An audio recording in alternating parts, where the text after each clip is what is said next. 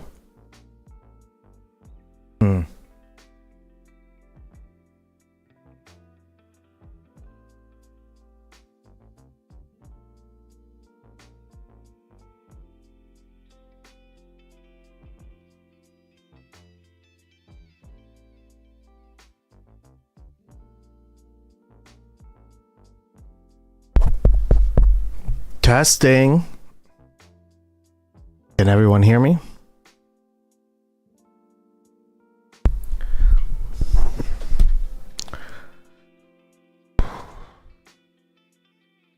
Hello, Gus. Hey, there you are.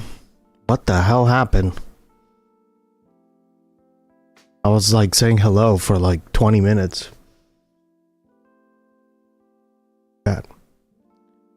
What is up with Twitch today? We got disconnected like 3 times. What the hell?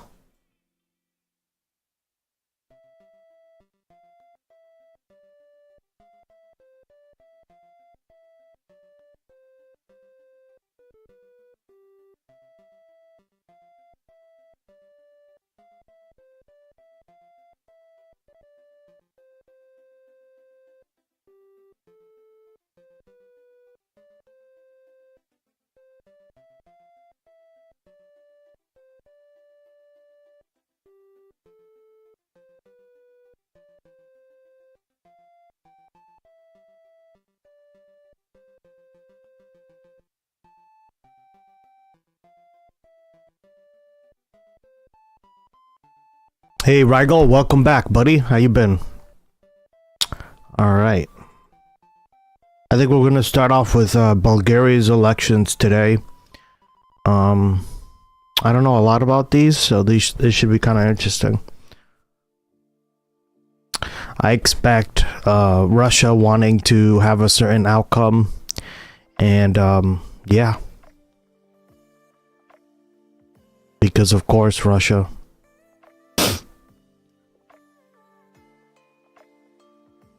Right.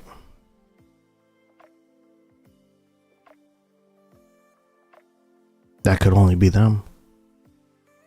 Maybe another cloud building is offline. Yeah, dude, like I was literally I started streaming, right? And then it just immediately crashed. And I was like, uh-oh. So maybe one of their data centers got hit. Jesus. Even Israel and China have a stake in on the elections in the yeah. They do. You're right. So I can't wait to learn more about it because I don't know a lot about these elections, right? But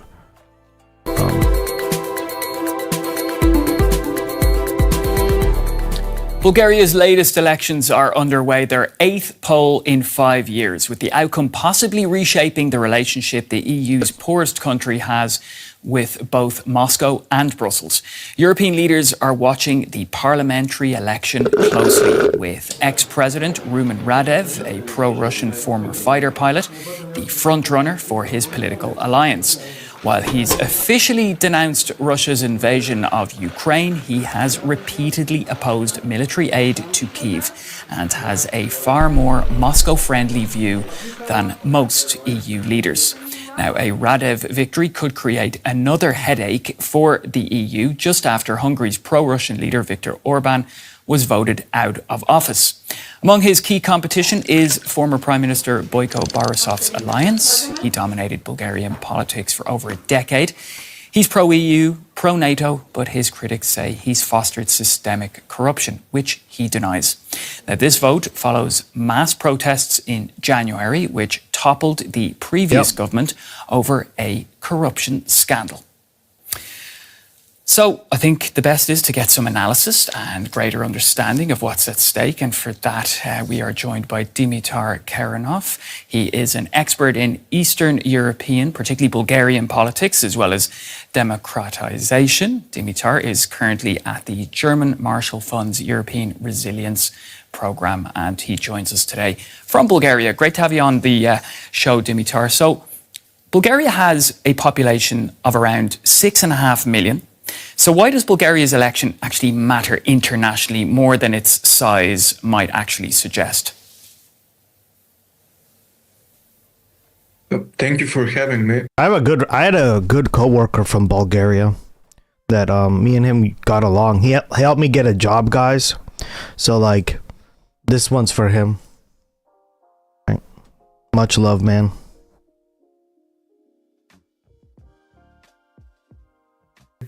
Well, Bulgaria matters far Because I know maybe like 3 Bulgarians in my whole life. So there you go. more than just There aren't that many Bulgarians where I live.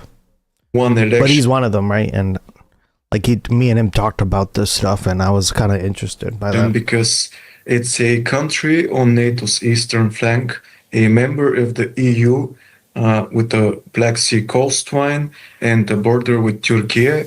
So actually, whether it can produce a government that's capable to act and capable to ensure stability is, from a strategic standpoint, very important, as well as for the European Union, but also for NATO. So the continued paralysis that we have been having, it has no longer just domestic consequences. They are now European consequences. Yeah, certainly very important issues that you've highlighted there. Before we continue, I want to bring in actually the former president, Rumen Radev. He's the front runner in this election in Bulgaria because he spoke, and then we're going to continue on. So let's take a listen. I hope that we will develop practical relations with Russia based on mutual respect and equal treatment. This is our approach to Russia. We have to respect our history, the role of Russia for liberating Bulgaria. This is very important, and of course we'll never forget, but today's relations should be based on practical approach, especially in economy, especially in security. I do believe that there will future steps to finally set the relations between Europe and Russia based on a security agreement. This is extremely important for our future. Wow, he's like, thank you, Russia, for freeing us from the Nazis.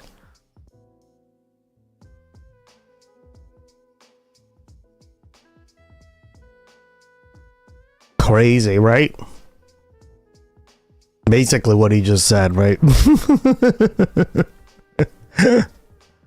Oh, man.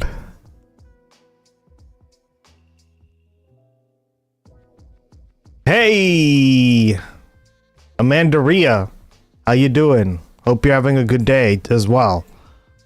We were just hearing there from the former president, Rumen Radev. He's the pro-Russian former president, as I said, who's been tipped to top the polls. Now, he's openly supported renewed ties with Russia while at the same time opposing military aid to Ukraine. But he also says he would not veto EU decisions. So, Dimitar, how much concern then is there in Brussels? And are they gearing up for a new... He needs to stay stuff like that since his country is still on Russian gas line. Yeah, exactly. Type of... Right? Much like Transnistria gets the free gas, right? The gas line. The free gas. Oh, man. It's such a joke, guys. A new leader who could be similar to Viktor Orban. Yes, so first of all, I think it's important to clarify that Russian influence has been a very serious challenge to Bulgaria's democratic path ever since the fall of communism in 1989, which has continued to this day, this challenge. So, of course, we have some explicitly pro-Russian parties like Revival, for example, and of course we have also the very serious problem of Russian disinformation. And now, if we take all of this in connection to Rumen Radev's Progressive Bulgaria Party and what Radev government would mean. So first, I think Radev's government would, as a person who has consistently accommodated Russian positions during his presidency, of course, this should be very concerning for Brussels. And to be Kremlin friendly is as the possible next head of against strategically important EU and NATO member country, this is, I think, should be quite disturbing for There you are, Brussels. Jersey. That being said, Wow, someone's late. I think Today, Junior. Just texting. at first I do not expect a fundamental change in Bulgaria's foreign policy, even with Rumen Radev's Progressive Bulgaria and him being the head of government. Because Bulgaria is anchored well in NATO and EU structures, so we can expect a rhetorical shift. But of course, we should also be mindful that what begins as a rhetorical shift can then escalate to something more. Right. And even if, for example, right now we're not, or many people are not thinking that Bulgaria, Progressive Bulgaria and Rumen Radev can become something like Viktor Orban and Fidesz, well, at least in terms of the stance on Ukraine and the ties to Russia. I think just having this danger there is quite disturbing, and this could be very unpredictable, and it could easily escalate to something closer to what we saw under Orban's regime and Fidesz. Yeah, I want to jump in there, Dimitar, because just for our viewers who are watching at home, we were seeing images there before of Rumen Radev several years ago when he met Vladimir Putin actually in Moscow. He met him on several occasions. He met him throughout his presidency. I believe the last time that they met was 2018-2019 period. And I mean, what you were saying there about, essentially that it's just sort of, are you saying in many ways that the EU sort of needs to keep a sort of a close eye then on Bulgaria and to sort of make sure that things don't, we'll say, escalate slowly but surely in Bulgaria if Rumen Radev does end up becoming the leader there in Bulgaria? Yes. What do the polls look like? Hold on.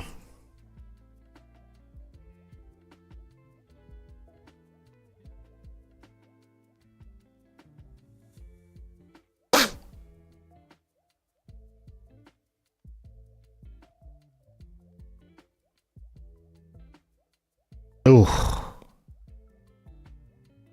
Not good.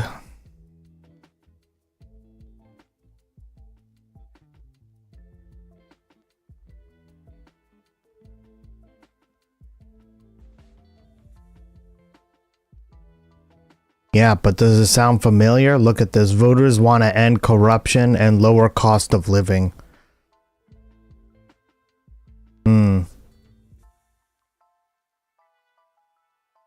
The Americans don't even know what corruption is because they just say, oh, they take our tax money and don't do anything with it. In other words, they're saying kind of the same thing, but they're like sort of signaling that it's corruption, right? Meanwhile, here they just point it out, right? Because I mean, it is corruption, like flat out. But these problems don't really change depending on the country you're really viewing. But I just don't see how a pro-Russian candidate is going to make corruption better. I guess he would be able to lower the cost of stuff because Russia provides the pipeline, like Rigel said, right? They provide the gas, right? But like, think of it this way as well. What you get with that is even more corruption because Vladimir Putin is one of the most corrupt leaders on the planet. So if you work with him, you're essentially... Isn't Trump's private Qatar not corrupt? Well, that's what I'm saying. Yeah, but nobody cared about that, right? Like, that was the most blatant example of corruption. But here, like, it's weird. Americans are so weird, guys, because they'll be like, I just don't like when the government takes my money and uses it and doesn't use it to pave roads, and you'll hear like shit like that all the time from Americans, or like, I pay all these taxes and I don't get anything out of it.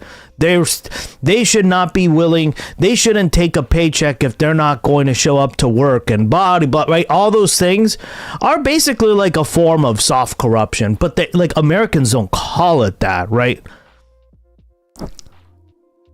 They don't. And then when there is like a clear-cut example of corruption, they're like asleep at the wheel, right? Like, I feel like that story with the Qatari jet, like, yeah, it did give him some heat, but it should have gotten him a lot more heat than it should have, right? Than it really did. No, not in America. Gustex, lol. Oh no. Exactly. I think but this is because right, a lot of the stuff that we've been fed as kids and stuff, right, as a culture, we think, oh, we're not corrupt. What are you talking about? We're the opposite of corruption, right? And in these countries, they don't even try to hide it, right? They're just either corrupt or, right? It's why Brazil punished Bolsonaro like that, right? Because if you have a history of coups and stuff, right, then you're going to treat the person who did the coup way more. And this is what I mean about American politics too, right? Like, when you don't address these problems for what they are, you start to see the decay even more, right? Yeah. And this is where you can kind of compare and contrast, right, guys, which I'm always a fan of doing. Also should be keeping a closer eye. That's correct, because I think democratic backsliding in Bulgaria has been real, coupled with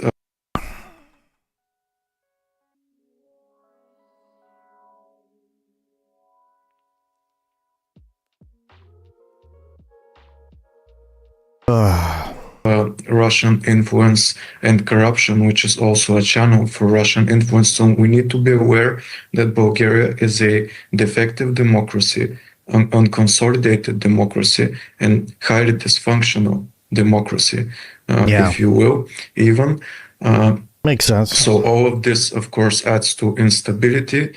And yes, this could very uncomfortably, Hi, of course, Matt, Unlimited, welcome back. Then in time escalate if it's not given the proper attention. And I think Bulgaria has been also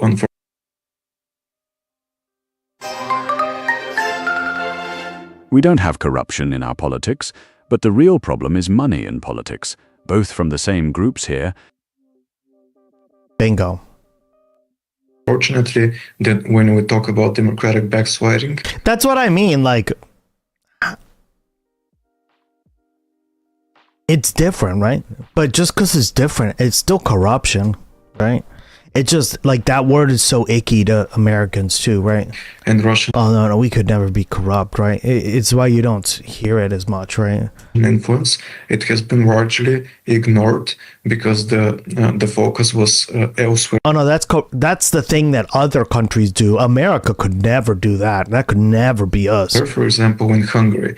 So God, look at Jersey, corruption central. If we want to avoid quite unfortunate developments in Bulgaria in the future, maybe we should focus more on it. Because Americans think you need to be a millionaire to win an election, so American politicians by default are immune to corruption because they got enough money. Especially exactly. Yeah, Perfect I mean, you're logic. sending a pretty clear Good one, Ryan. warning there, we'll say, to the EU and to Brussels. We mentioned earlier NATO. You also mentioned it. From NATO's perspective, Bulgaria sits, of course, on the alliance's eastern flank. It's right on the Black Sea there. Now, if the next government questions aid to Ukraine, how would that affect NATO's security position there in that crucial part of the world in the Black Sea?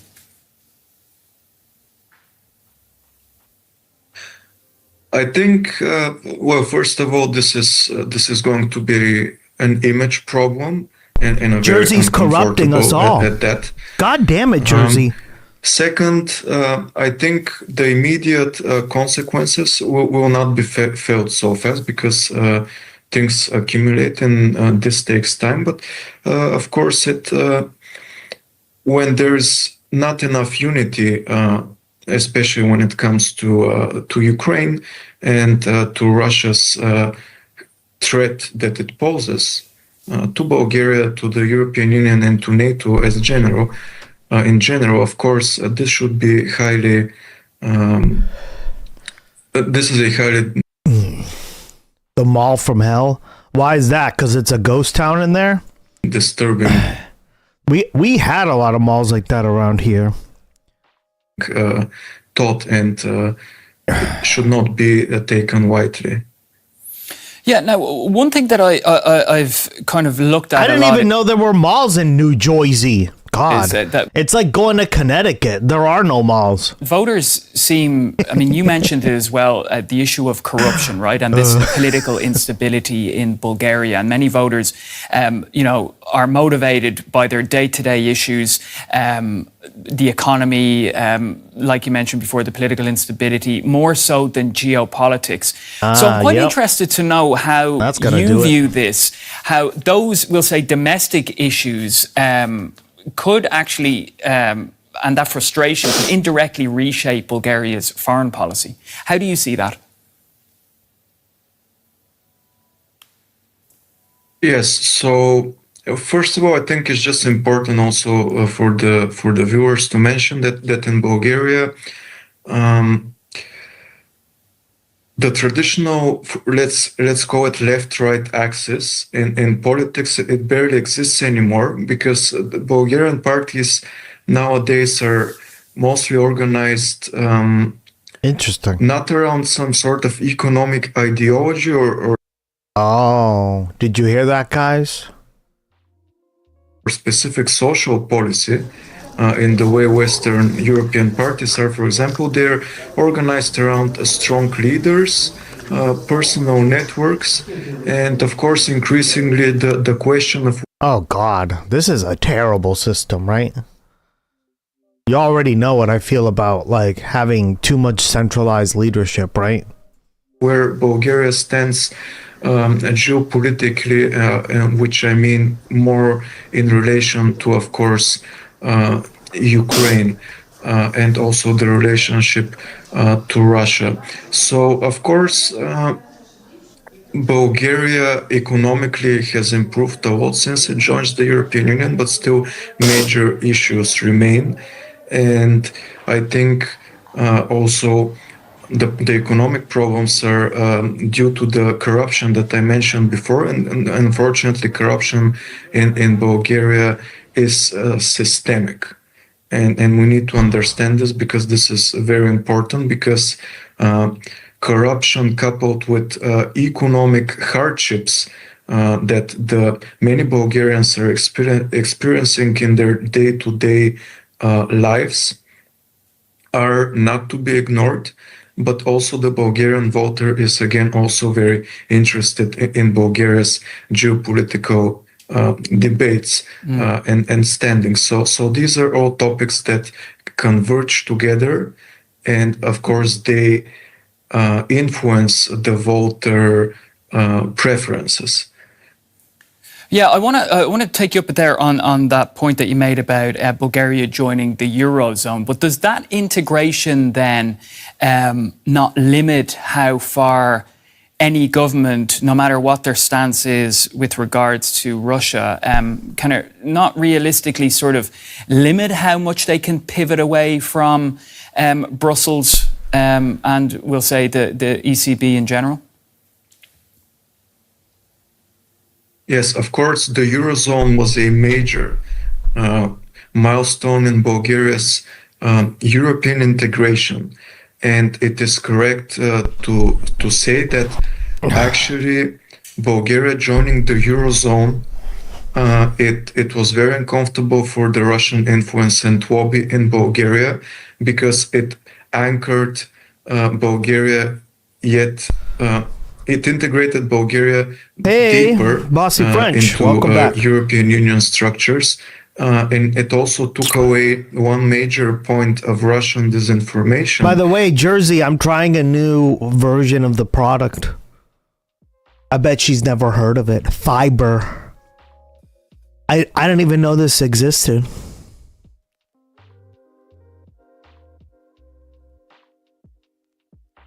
I thought fiber was something you eat and then poop out your butthole. But no, apparently it's also a hair product. That was also channeled by certain pro-Russian actors, political actors in Bulgaria, that somehow the whole economic system of Bulgaria would collapse after joining the Eurozone, and the inflation will be so high, and of course mass poverty. None of this happened. And I think also in this context, the further Bulgaria becomes anchored and integrated into the NATO and into the European Union, the harder it will be for the Russian influence to be very effective. But I need to also mention that it's the problem of combating Russian influence is far from over, and the Eurozone accession was, of course, a positive step. But again, there's a long way to go on this. Yeah, do you see this election as a sort of in some ways, a geopolitical turning point? I mean, you said something earlier there about that in many respects, people hadn't been paying attention, or Europe hadn't been paying attention so much to Bulgaria as a result of what was happening under Viktor Orban in Hungary. Or do you see this election sort of as a warning sign about how prolonged political instability can sort of then impact within a European member state, an EU member state? It can then result in problems, say, for all of the European Union.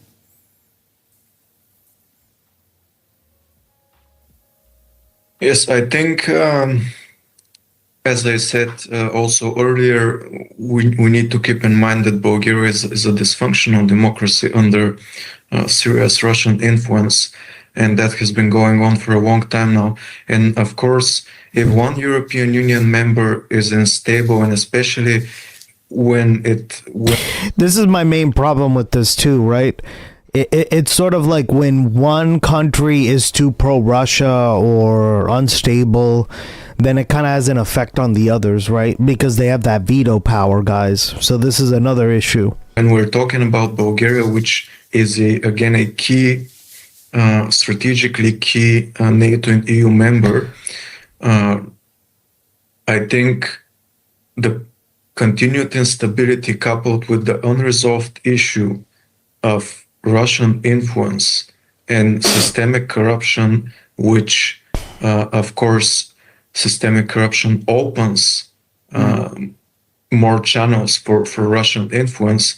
I think if we ignore this more, we might wake up to a very uncomfortable situation, and we shouldn't underestimate the dangers that pro-Russian politicians and even undecisiveness or certain ambiguity on Ukraine, on the Bulgaria stance on Ukraine, and even warming up, even rhetorically, relations with Russia, we shouldn't ignore the danger that this poses to the European Union as a whole. Because again, I'm saying if one country has a problem, everybody has a problem.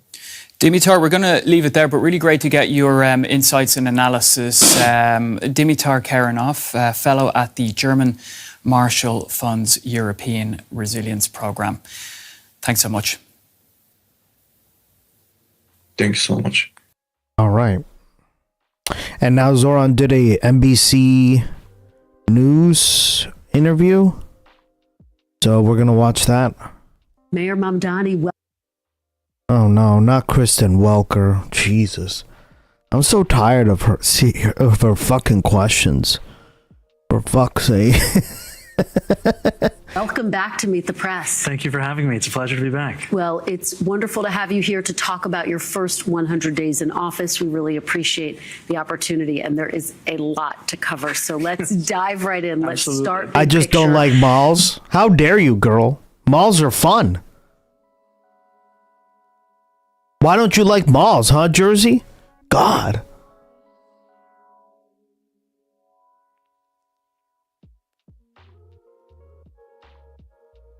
How dare you, girl? What, do you not like to be stimulated? Do you not like to walk? You came into office, you made sweeping promises on the campaign trail. I'll name a few: freezing the rent, free and fast buses, universal child care. Here we are 100 days in to your tenure as mayor. Are you still confident you can deliver on all of your promises that you made to New Yorkers? Yes, I am. And I'm confident of that because of what we've seen over this 100 days. On day 8, we announced a $1.2 billion. This is the one time where I actually believe what he's saying. Like, the one politician that's actually like delivered. In 100 days, this guy has done more than most like politicians do in their lifetime. It's pretty crazy, right? Oh man. In your first 100 days, you haven't fulfilled every... How dare you explain this failure? How do you explain this failure? Motherfucker, he's done like almost all of it. Especially the stuff he can actually do, right? Ducky, it's so funny. It's like taxing the wealthy will require the governor, right? So if the governor says hell no, then yeah, I mean, I guess he won't be able to do that. But all the stuff that he has been able to do independently as mayor, he has done. He even fixed up Staten Island, that hellscape. Okay? He filled in like 100,000 potholes. $1 million agreement with Governor Kathy Hochul to put our city on the pathway to universal child care. We are not only providing free child care for every 3-year-old in this city, we're now doing it for 2-year-olds as well. And by the end of our first term, we will see every single 2-year-old receiving free child care across the 5 boroughs of New York City. He didn't fix it. He's not God. We're going to talk about child care and a number of your other... It's hard to fix Staten Island because it's hell. Right? Even God couldn't fix hell. Policies. You're also facing a $5.4 billion budget shortfall. You are required by law to balance the budget. Are you confident you can accomplish all of the promises that you made in your first term, in one term? So I've always said that we would accomplish all of these promises by the time that I'm done being the mayor. And I'm fully confident of doing exactly that. And as you said, we inherited the largest fiscal crisis that this city has seen since the Great Recession. Frankly, this dwarfs even that. When we first came into office, we were looking at $12 billion. And thanks to the work that we did, the savings, the allocations of our reserves, the commitment from the governor, we were able to bring that down to $5.4 billion. Now what we're seeing is the importance of not just finalizing the city budget process, but the state budget process. And we're actually just a day from the moment when the governor announced that we will be pursuing a pied-à-terre tax, which will be a tax on the properties of the wealthiest of the wealthy. And we're so excited to pied-à-terre.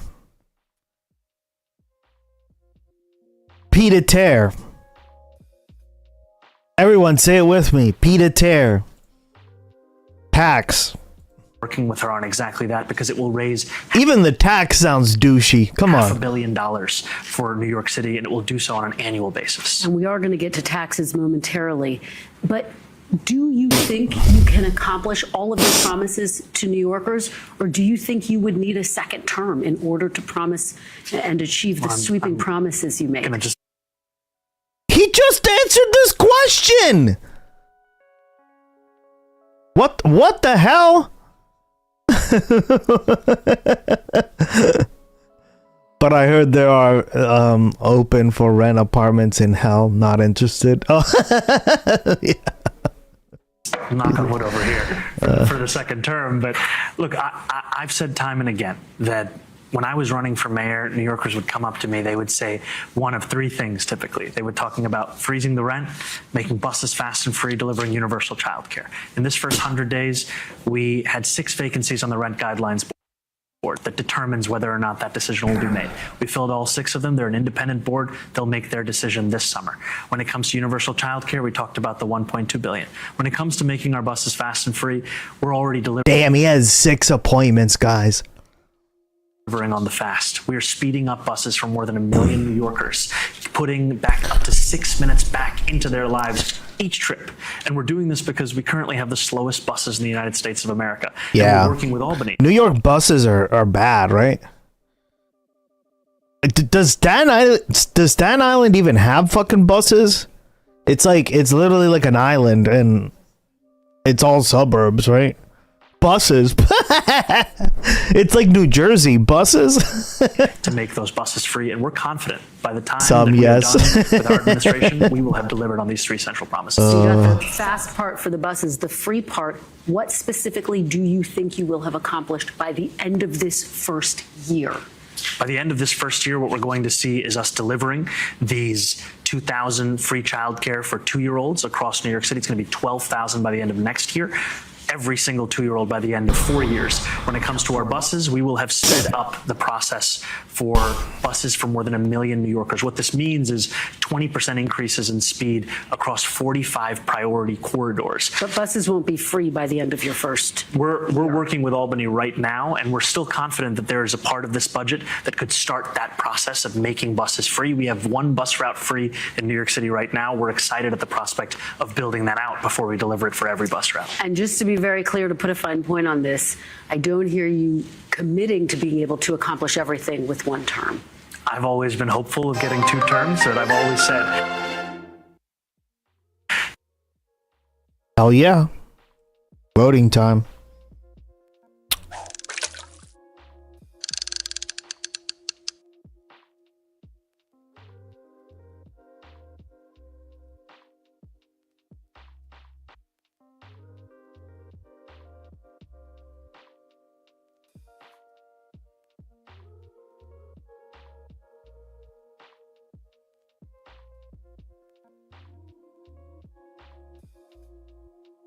Why is it?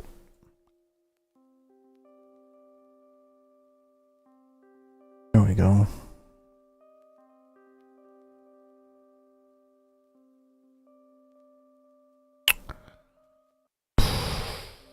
Living Lily, what did you think so far?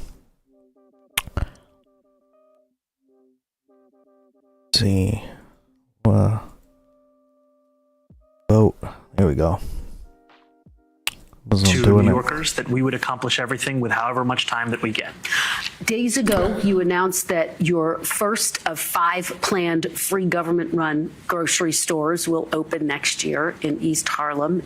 In response, grocery store magnate John Castamatidis says he can't compete with city-run grocery stores selling food for free.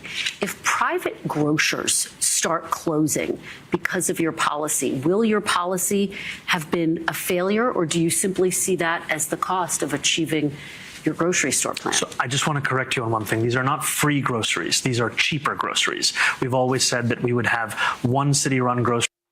Yeah, free grocery stores would mean the food is you don't pay for it, right? That would, the problem with that is with the money supply, with scarcity, right? That would drive the budget up for the city tremendously, right? That's what, I mean, we shouldn't even be using any of this stuff, right? But let's be realistic. Pragmatically, money exists today. We live today with money, right? Let's focus on that, right? That reality. What he's saying is we're going to, whatever the cost to deliver, buy, get to your hands, etc., etc. That is the cost of the grocery, right? Whether businesses or not can compete, well, that's the whole point of a city-run grocery store, right? Then don't charge your groceries to be so high. Right? Oh, but then it's gonna cut workers. It's like, well, yeah. That's what they always say, right? Because it cuts their profits. But it's sort of like the reason they cut jobs is because their profits go down, right? Grocery store in each borough, and they would provide cheaper groceries, and we're going to do that by guaranteeing it through a basket of essential items, the kinds of things that New Yorkers need from their grocery store. But they no one's caught a golden. That's another. So remember, guys, there's junk, common, uncommon, rare, epic, and legendary. No one's caught a legendary, and we've only caught like 7 epics. But nobody's even caught the golden versions of that. So there's a golden common, there's golden rare, epic, and golden legendary. Yep. And you'll see it because like when he'll announce it. Been able to budget for. We're talking about bread and eggs, the staples that have been skyrocketing. Now I know that, grocery prices have been increasing across the country, but they've been increasing at an even higher rate in New York City. Our goal here is to deliver cheaper groceries to New Yorkers. That's what we want the outcome to be. John is someone that I've had the pleasure of getting to know, someone who's been a big part of New York City life, and I'm excited to be delivering this. And even as we may have some disagreements, to still looking to serve New Yorkers across the 5 boroughs. If John Catsimatidis, though, closes some of his stores, will that be a failure on your part? How would you see that? I will leave John's business decisions to John, but what I will tell you is that we're talking about 5 grocery stores in a city that has more than 1,000. And just to be very clear, you're saying some of these items will be cheaper, Yes. the essentials, but not necessarily all. We're talking about the basket of essentials. We're talking about the items that New Yorkers plan their lives around that right now they've been getting priced out of. That's what we're going to deliver. And we're so excited because the first city-run store, the site that we announced, it's at La Marqueta in El Barrio in East Harlem, which is actually the same place that Fiorella LaGuardia opened a market for fruits and vegetables at lower cost to New What Yorkers a back goat! in 1936. We're continuing that legacy by delivering on Fiorella something that LaGuardia frankly is a non-negotiable. It's food. Yeah. Let's talk about how you're going to pay for all of this. You've worked with Governor Kathy Hochul to get some of the starting blocks in place for universal child care, for example, which you referenced. When can New Yorkers expect to see full universal child care? What's the timeline for that? They will see full universal child care for 2-year-olds by the end of the first term, and then in the second term, we would pursue fulfilling that for 1-year-olds and those from 6 weeks and above. We've always said over the course of the campaign we would deliver it for New Yorkers from the ages of 6 weeks to 5 years. What we started in this first 100 days was fixing the system for 3-year-olds. We've delivered on that. We're rolling that out right now, and then starting to deliver it for the first time in history for 2-year-olds. And I just want to go back to, which is important. Sometimes this feels like, just checking off a box on a list that did we do something that we talked about. The importance of doing this is also because of what it means for New Yorkers. We're talking about $20,000 a year that a family won't have to shell out for childcare any longer because they know they can afford to raise their kid in the city they love. And you still you have agreement with Governor Hochul on that. I'm moving to New York, guys. Governor Hochul on raising taxes on the wealthy yet. Will you be able to deliver on your promise of taxing the wealthy to help pay for your programs. Absolutely, and I'm actually happy to tell you that that pied-à-terre tax, that is an agreement that we have to tax the wealthy. Because again, when we're talking about a pied-à-terre, this is a home that is owned here in New York City by someone who doesn't live in New York City. And we're talking about the valuation of which is the super rich, not just of this country, but across the world. I was just yesterday standing in front of 220 Central Park West, and there at the penthouse was a home that Ken Griffin had bought for $238 million. This is the kind of real estate activity that's happening in the city, homes that are largely empty for much of the year, but it all occurs while New Yorkers are hurting in this same city. We're starting to actually bridge that gap, and I'm so excited to be working with the governor on it. And yet, is the pied-à-terre tax an acknowledgement that you can't get a broader tax on the wealthy here in New York, which is what you promised and how you said you would pay for all of these programs? I always said that I believed in the importance of taxing the rich. This is taxing the rich. And I said that the two ways that I thought were the most straightforward of doing so, a personal income tax, corporate tax, those were the two ways that I thought we could achieve it in the most straightforward manner. Part of that is a reflection of the fact that a pied-à-terre tax has been something that has long been fought for in the city, but hasn't been possible to get over the finish line. Get your own Mom Donnie's Boston. To win something that many thought would never have a chance. For real, dog. Why did you float raising property taxes, which typically fall heavily on the middle class as well? So in New York City, as you said earlier, we have a legal obligation to balance the budget. We have 3 moments where we come forward with the budget: preliminary budget, an executive budget, and then the adopted budget, the final one. In the preliminary budget on February 17th, we had to both tell New Yorkers about not just the level of our fiscal deficit, but what was still left to fill, $5.4 billion, as you said. Now, I can't put forward an accounting statement and just say $5.4 billion, we hope to find a way working with the state. That's the truth. But in terms of what you have to put in your budget, you have to use the tools the city has to fill it in the interim. And so in the interim, what we did was the only tools we had at our disposal: a property tax and rating of our reserves. But I made very clear on that day and every day since, it is a last resort, because what we want to pursue, what we will spend every day looking to pursue, is working with Albany, working with the governor, legislative leaders. And frankly, we're already seeing the fruits of that work.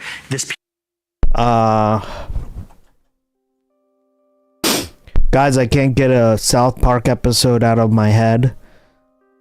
The one Christmas episode where everyone claimed to be Christian because of getting plastic surgery. Also, the lady singing Merry Christmas, Jesus right now in current events reminds me of that episode.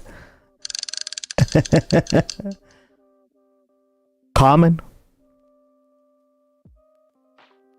Pied-à-terre tax is one example of how we're reducing that deficit and not doing so on the backs of working class New Yorkers. You're calling a property tax a last resort.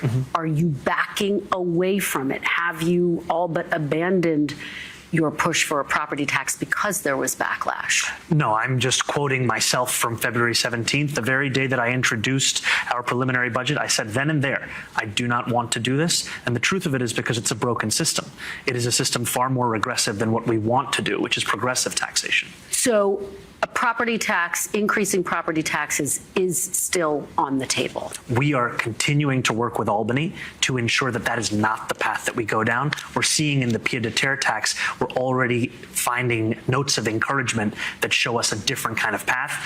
This state budget, we hope, will be finalized by the end of this month. And then when we put forward our executive budget, we'll be able to update what tools the city has. When you talk to New Yorkers, they say they feel like they're already overtaxed. What do you say to middle-class New Yorkers who are worried some of these taxes could wind up impacting them? I tell them unless they make more than $1 million a year or own some of the most profitable corporations in our city or have a second home that's worth more than $5 million, then these are not taxes that apply to them. And what I've sought to make this city the most expensive in the United States of America is one that's affordable for the people who have been priced out of it. And that's why I have fought for a vision that looks to ask those with the most to pay that little bit more so that everyone can live here. And when I talked to you several months ago, I asked you about your push to increase income taxes. You expressed confidence you would ultimately be able to reach an agreement with Governor Hochul. Where does that stand? Do you have any confidence that she will see eye to eye with you at some point on increasing income taxes? Well, I have to say that I am really glad. He's so good at this, guys. He's just so good. Relationship that the governor and I have developed. I wish it wasn't Senator Zoran. So unique, because relationships in the past between mayors and governors have not been After he runs like for 4 terms. And what we're seeing in that relationship is a commitment to this city. And when I spoke to you about the importance of personal income tax for $1 million or more, or corporate tax for the top tier of profitability, it was all grounded in the belief that we had to tax the wealthiest among us to deliver for everyone. This pied-à-terre tax, it is a clear illustration of that belief in action. We're so excited to be delivering it. The pied-à-terre tax, you view it as a step toward a broader tax. It sounds like you haven't abandoned your push for a broader tax on the wealthy. I think the pied-à-terre tax is an incredible step. I think the final part of this budget process is to ensure that we're balancing the budget at 0. And that continues to be the work that we do with Albany, as well as right here in City Hall. All right, let's talk about President Trump. When we last spoke after your first Oval Office meeting, one that surprised a lot of people in how cordial it was. How would you describe your relationship with President Trump right now? I would say that it's honest, it's direct, and it's productive. And are you still in regular contact with him? How often do you speak to the president? I'll keep the cadence of that between the two of us. Much of that is based on the premise of privacy. But what I will say is that those conversations, no matter how they happen, they return back to one thing, one of the few things that we have in common, which is our love for New York City and how to deliver for this same city. He said it after the first meeting that we had in the Oval Office. He told the press that were there that the better this city does, the happier he feels. That's exactly how I feel about the city as well. Understood. You're not going to give me the exact cadence, but is it fair to say you have had, to some extent, ongoing discussions since that first Oval Office meeting? Yes, and we've seen a second meeting at the Oval Office, and much of this is a reflection of the fact that he's the president of the United States of America, I'm the mayor of New York City, and we know that so much of what this city needs is also dependent on a relationship with the federal administration. You know, we are sitting here in City Hall, and I've spoken often about my belief that Fiorello LaGuardia is the greatest mayor in our city's history. I shared that with Objectively, he is, right? Him and FDR worked together. Like FDR was president at the time during the Great Depression. They were seen like doing a lot of these policies together, right? He was obviously to the left of it because remember, a president is more like he's a mayor, right? He can do things much easier than the president, who needs 67 Senate votes, right? And all this shit. Like, that's how the 30-hour work week passed, but then it didn't pass in the House, right? Because a lot of Democrats fucking voted against it, right? So, yeah, that's how these things often work, right?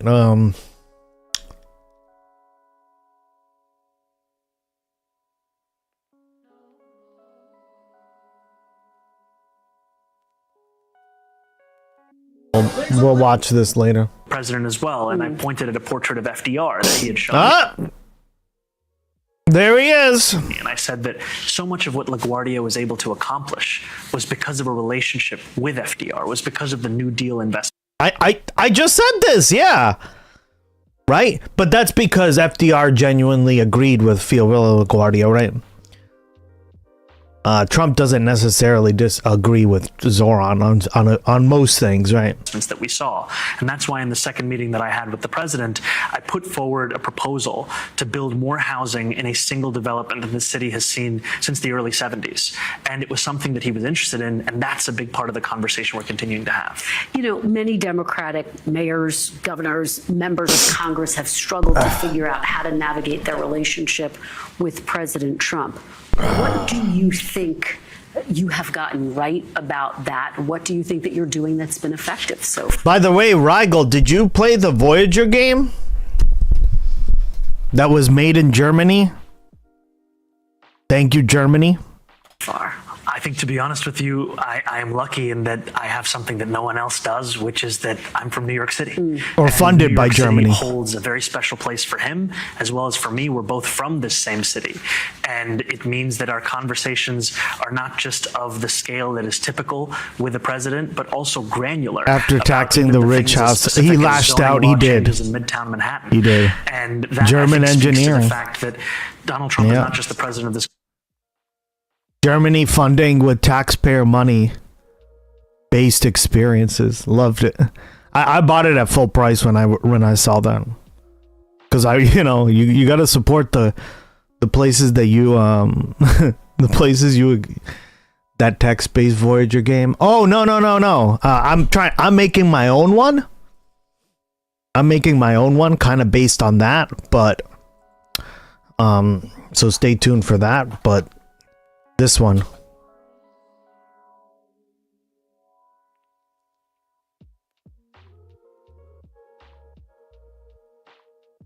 it reminds me of Faster Than Light. Yeah, and that's one of my favorite games. This one, it's brand new. It just came out. See? I know you're a big Voyager fan, but look at this. This is where I was like, hell yeah. Look at this. Where is it? They had it up here.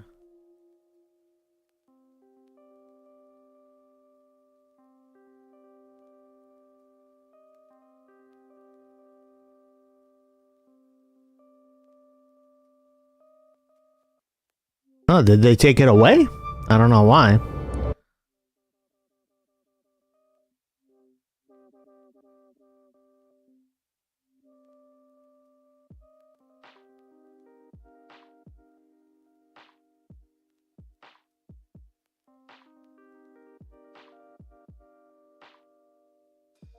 Yeah, they used to have like a little section here saying funded by funded by German, like the division, the Department of like Science and Space for Germany. I was like, oh, that's awesome. So Germany helped make this. Oh, it seems good. I'll check it out. Not seen it until now. That's why I wanted to tell you about it in case you haven't seen it. I know you're a huge Voyager fan. But it's like literally funded by Germany. Your taxpayer money went into it. So the minute I heard that, I was like, all right, hey, you gotta fucking, you gotta give them a W, right? If they're funding stuff like this. Like we use our taxpayer money to blow up little girls' schools. Germany's using it to make amazing.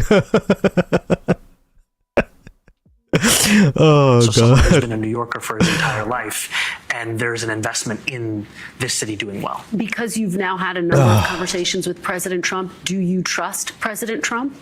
I would say that those conversations are ones where we know they have to continue, and there have been times where I have raised things to the president. Yeah, it's kind of like Fallout Shelter mixed with FTL, if you've ever played it. FTL is one of my favorite games for that. And it's like you have to survive, basically, right? And it has all like the stuff from the show. Like basically every episode is in that thing. So I couldn't find one that it was missing. I was like, the fuck? Everything's in here. I'm a follower of Mamdaniism, Trumpism. Interesting. Oh, seems good. I'll check it out now. Yeah. Hope you enjoy it, man. Play the demo at least. Meeting.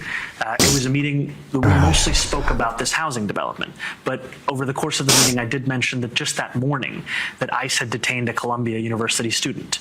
I mentioned to him that this was part of a larger trend that we had seen of 5 individuals being detained in or around Columbia University. I gave him a list of those 5. 30 minutes after the meeting, he called me and said he'd now made the decision to release her. And so I think we see in those decisions the worth of a relationship that is both honest and direct, and looking to be productive. And that honesty means acknowledging places of disagreement. When I was telling him that, I also told him, as I've said time and again, that I believe these ICE raids to be cruel, to be inhumane, and to do nothing to serve in the stated interest that it has, which is that of public safety. Given that you have found some common ground with President Trump, would you say at this moment you trust him? I would say that he is someone I will continue to speak with, and that I think, like with any politician, myself or himself or any other one, we should be judged by the actions that we have. You and President Trump arguably both won on similar messages of affordability. New York City already had one of the highest energy rates in the country. Now the war with Iran has triggered the worst oil disruption in U.S. history. Is there anything that you can or will do as mayor to help alleviate some of the high costs that New Yorkers are bearing right now due to the war in Iran? We are looking to deliver relief to New Yorkers, frankly, even from before this war, because while this war has exacerbated a cost of living crisis, that is a crisis that existed from even before the time I was running for mayor.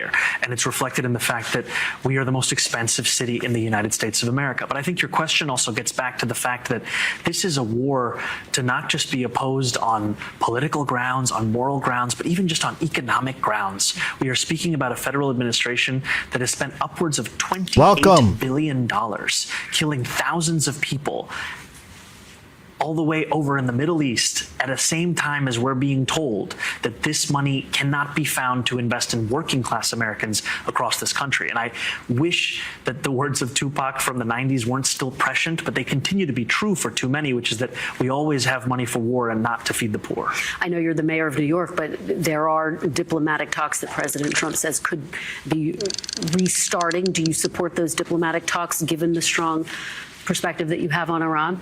I support the end of this war, and anything that can deliver that I think is critically important. I support that not just as an American, but also as the mayor of this city, and I say that because at the core of any war is a dehumanization that takes place. It is never confined to a battlefield. Recently, I read of a report of a hate crime that took place at a subway station. I called the young woman. She told me that she was a young Muslim woman, and that right before her attacker threw her to the ground, the first thing that he said to her was, "I wonder how many Iranians we killed today." That's what these kinds of actions also breed. They breed a vision of the world where there is division, where there is a debate as to who belongs. We're looking to lead a city where we understand that anyone who lives here belongs here. It's time to deliver for all of them. Let's talk about ICE. You just referenced ICE. In the midst of the government shutdown, President Trump deployed ICE agents to airports across America, including right here in New York. In the wake of that, former Trump chief strategist Steve Bannon suggested that there could be a test run for sending ICE to polling places in the midterms.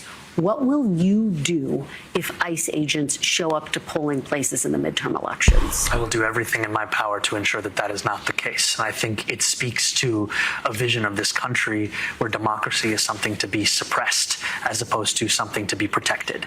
And I think that what we are seeing time and time again is an attempt to utilize ICE for all of the other functions of government that Republicans are unable to fund because they don't want to ensure that these kinds of quality of services continue across our country. And I know you're not going to get into specifics of your conversations with President Trump, but have you directly raised this issue with him? Have you said to President Trump that you don't want ICE agents here ahead of the midterms? I've said to the president it has nothing to do with elections. I've said to him time and time again that ICE is a cruel and inhumane agency, and that here in New York City, we are focused on delivering public safety. I talk about affordability every single day.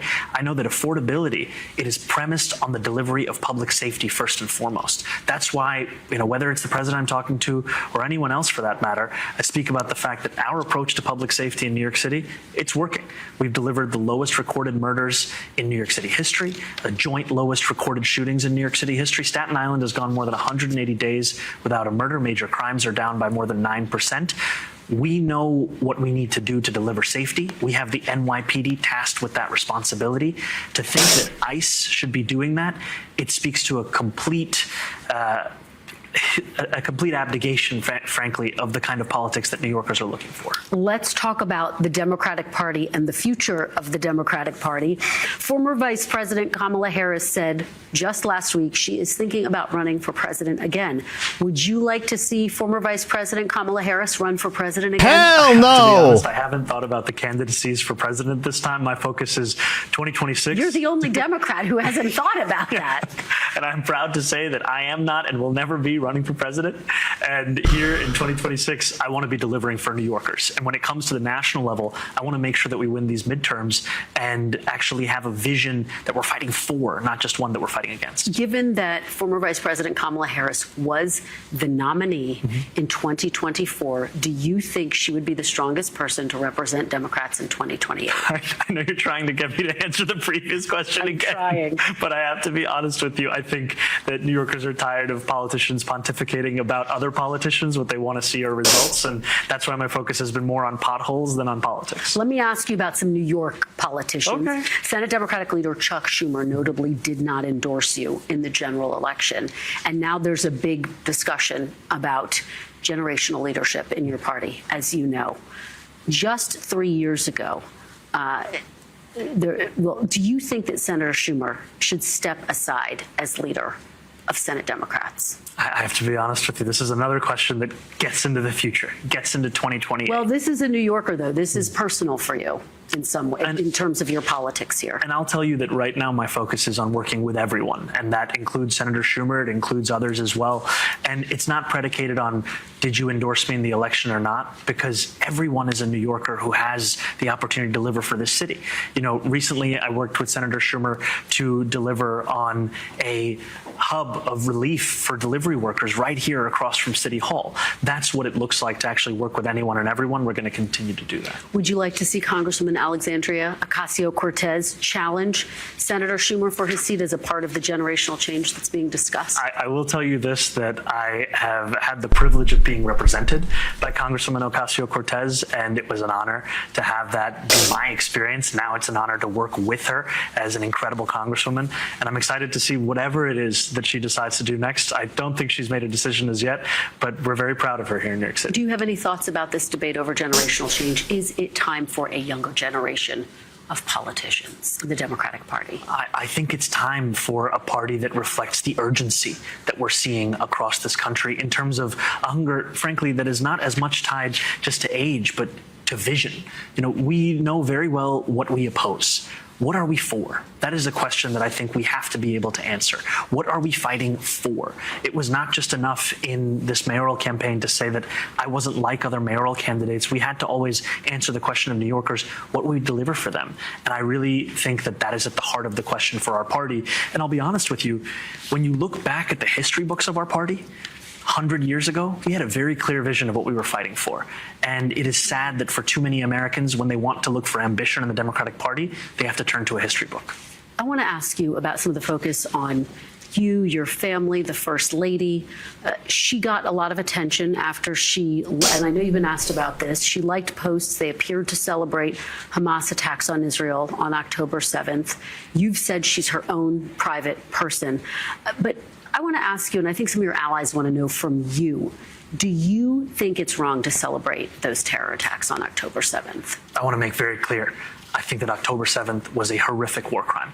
I think that Hamas is a terrorist organization. And I think that any violation of international law is something that should be opposed. And I believe that because I have a belief in universal politics, whether it applies to here in New York City or anywhere across the world. And I'll also be honest with you that when New Yorkers come up to me and they're asking me questions, most of these questions come back to, can I make my rent? Can I find a way to afford to live in the most expensive city in the United States of America? Can I afford groceries? That's really what our focus has been as an administration. Groceries! What do you say to New Yorkers who might want to hear from the First Lady herself on this? Well, I'll say to them that, you know, the First Lady has shared her own reflections. I won't. By the way, how's the audio, guys? Am I coming in clear? I found a guide that helps with like any sort of echo problems that you're having on stream. So I should be coming in like much clearer. Groceries. Very simple word, groceries. Yep, like that. Almost, you know, who uses the word? To her daughters, but that I'm so proud that I get to call her my wife. She's an incredible Sounds good. All right, cool. One of immense integrity. I want to ask you about some of these. I am not an audio person, so I'm learning with this shit as well. But I've learned a lot already. God, it's pouring out. Islamophobia that we have seen recently. You are the first Muslim mayor of New York City, and some Republicans in Congress have posted what are outwardly Islamophobic comments in the wake of the war with Iran. Congressman Randy Fine, for example, even saying, quote, "We need more Islamophobia, not less." How are you reflecting on that rhetoric as a Muslim American serving? Yeah, the snow sound. Oh, thank God. It was so annoying. Because like I went back and listened to the streams and I heard what you guys were talking about, and I was like, I don't know how to fix that, because again, I'm not an audio engineer, right? Like I don't know how to fix this stuff on. And here's the thing, right? Like generally speaking, as a streamer, you should just wear headphones, right? But I don't like doing that for the reasons I said before. So it makes it a little more complicated. You have to know what you're doing, and I think that guide that I found has been very helpful, because like you have to balance everything just perfect, right? Like the speaker volume, all that stuff. So I'm glad it finally paid off. Yo, hope all is well. It is. I'm doing well. Thank you for asking. Yes, perfect, Kristen B. As the mayor of America's Thank biggest you. city. I think it's disgusting. And I think it's a reflection of a kind of bigotry that, frankly, isn't just confined to a Republican Party. It's become endemic to political life across this country. And what makes it unique is not the fact of its bigotry. Many Americans of different faiths face bigotry. It's perfect now. What makes Awesome. it unique to me is the way in which it is Victory. treated as permissible, that it's acceptable, that it's just a fact of life, that it isn't something to be spoken up in opposition to. And I'm less concerned for myself. I'm more concerned, frankly, for so many Muslims who face these same kinds of attacks, but we don't know their names. They don't have the privilege of serving as the mayor of the city. And I'm concerned about them because I'm concerned about anyone who calls the city home, and how do we ensure that they never feel that their belonging is in question. They never feel that because of who they are or where they come from, they don't deserve the same things as anyone else. The suspects accused of throwing explosives outside your residence were arraigned this week and pleaded not guilty. As you sit here, are you worried about your own personal safety? You know, I'm very thankful to have hardworking men and women of the NYPD who keep me safe and keep New Yorkers safe each and every day. I don't fear for my safety, and that is a testament to the work that they do.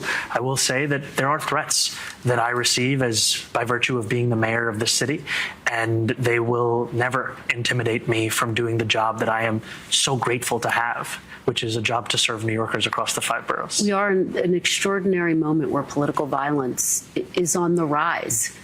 How do you process that and not let it stand in the way of your work? I think it is something that we have to be clear about, that no matter who this political violence seeks to target, it must be vehemently opposed. It doesn't matter what you think about that person's opinions or whether you agree with them. To allow political violence to become a part of public life, it is the way in which democracy starts to disintegrate as a place where we can engage with those with whom we disagree. And it is all too easy amidst all of this to try and hide yourself from the world, to try and live only inside of City Hall or in your armored vehicle. But we always know that to best understand New Yorkers, you have to live like New Yorkers. And that's why I'll take the train, I'll get on the bus, I'll ride a bike, I'll walk around, because if I'm only seeing one New Yorker in the reflection of my window, and that's myself, I'm not going to be able to fight for everyone who calls the city home. And just finally, Mayor Mamdani, you are the first Democratic Socialist mayor of New York.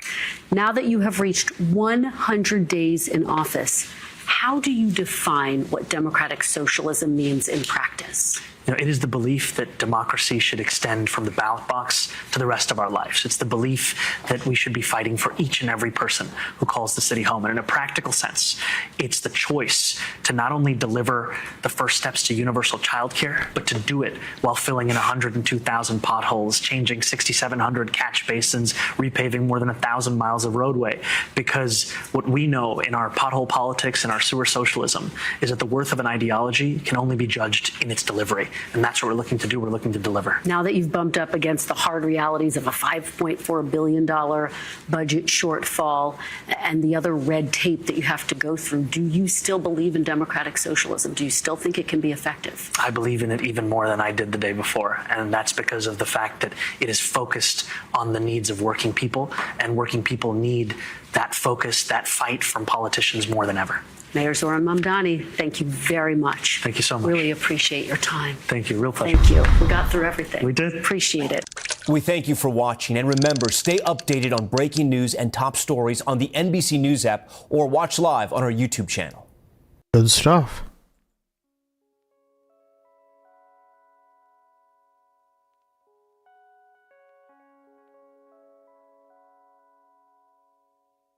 Next, we got a conversation with Mark Carney and Mike Myers. Jeez, Mike Myers. Austin Powers is fucking interviewing him.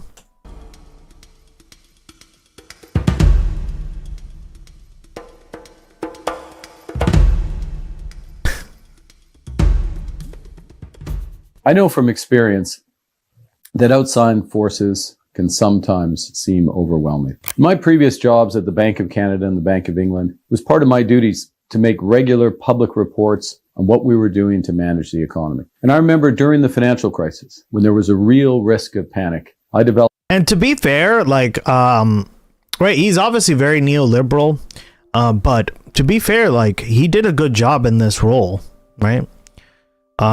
Canada didn't suffer through the same problems that the rest of the world did through the financial crisis, right? That we started, by the way. It was the United States that started it. Developed a practice called forward guidance.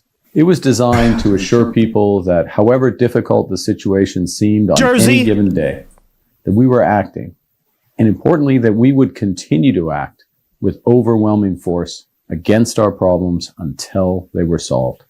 And that's the spirit I'm talking to you about today. Security can't be achieved by ignoring the obvious or downplaying the very real threats that we Canadians face. I promise you, I will never sugarcoat our challenges.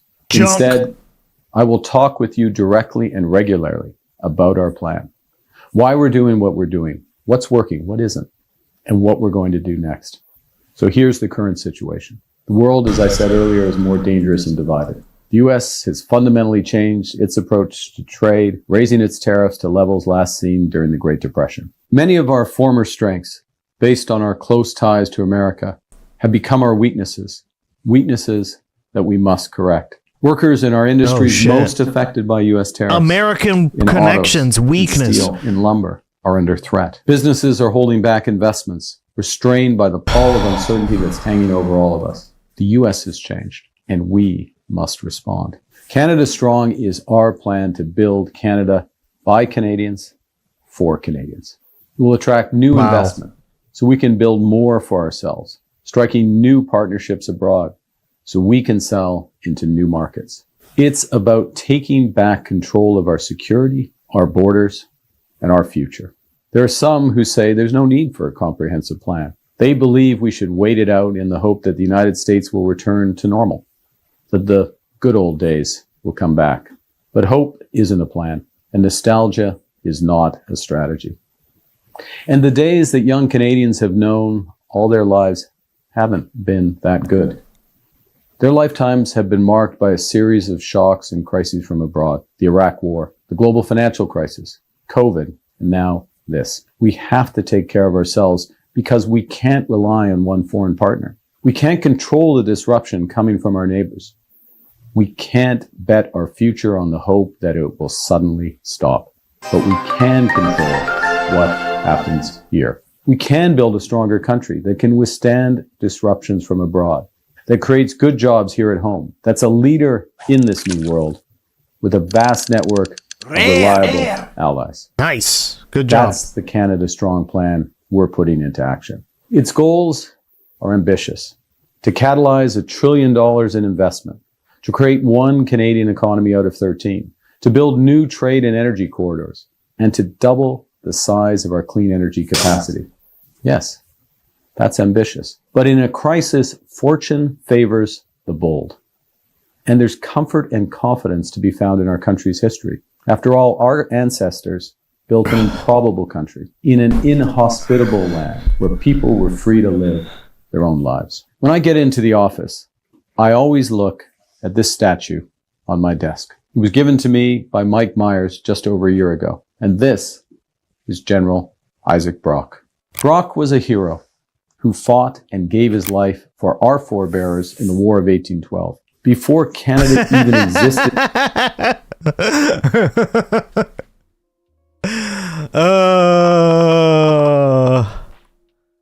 The War of 1812. Hell yeah. On paper, it had a shape in Brock's imagination. Faced with the threat of an American invasion, Brock built alliances across our land and inspired what would eventually become Canada. Others carried that effort forward. People like General de Salaberry, citizens like the Voltigeurs, who defended Châteauguay, and Indigenous heroes such as Chief Tecumseh, who united Indigenous nations across the Great Lakes to resist U.S. expansion and protect their lands. They battled together against a common foe, and by doing so, they made our life today possible. This statue of General Brock that I see every morning in the Prime Minister's office reminds me that when we're united as Canadians, we can withstand anything. Long before Confederation, I got a thong. our Yeah, you country did, was girl. forged by Indigenous peoples, coureurs de bois and voyageurs, who mapped their continent and built vast trading networks from coast to coast to coast before the Americans had even left St. Louis. When the Second World War ended, Canada was ambitious, determined, and united in a mission to build big things. The St. Lawrence Seaway, Trans-Canada Highway, Expo 67, the CN Tower. We built new neighborhoods for hundreds of thousands of veterans and their families. And we opened new universities to launch their careers. We've begun to make big structural changes in the Canadian economy, and they're all designed to make us stronger at home and less reliant on the United States. On housing, we're taking a solution from the past, modernizing it, and creating a new housing agency to build affordable homes faster and transform the housing sector in the process. It's already up and running. And though we have a ways to go yet, housing affordability is already improving. For example, asking rents across Canada at their lowest level in nearly 3 years. On energy and infrastructure, we're removing roadblocks that have been getting in the way of big projects. On trade, to sell our goods and create new jobs, we're building relationships with other countries. We've signed 20 new deals on 4 continents in less than a year because Canada has what the world wants, from energy to education. We have the values to which most of the world aspires. And we're a reliable partner in a world that is anything but. We're defending Canadian sovereignty. By investing God, that's a fucking lie. What does Canada have? Maple syrup? in our security. Who wants and that creating crap? an industry to support it. We've embarked on an ambitious new mission to rebuild, rearm, and reinvest in the Canadian Armed Forces, with the single largest increase in defense investment. I love Maple. Me too. As a result, actually. recruitment to There's like a huge because Vermont is right on the border of Canada, right?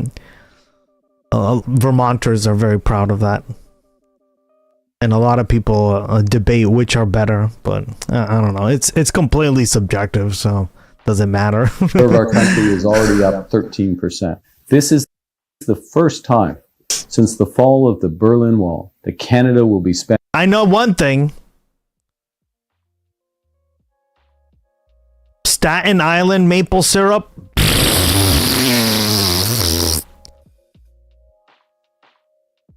New Jersey maple syrup.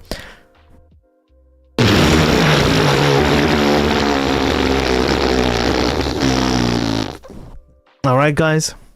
We all know that to be true.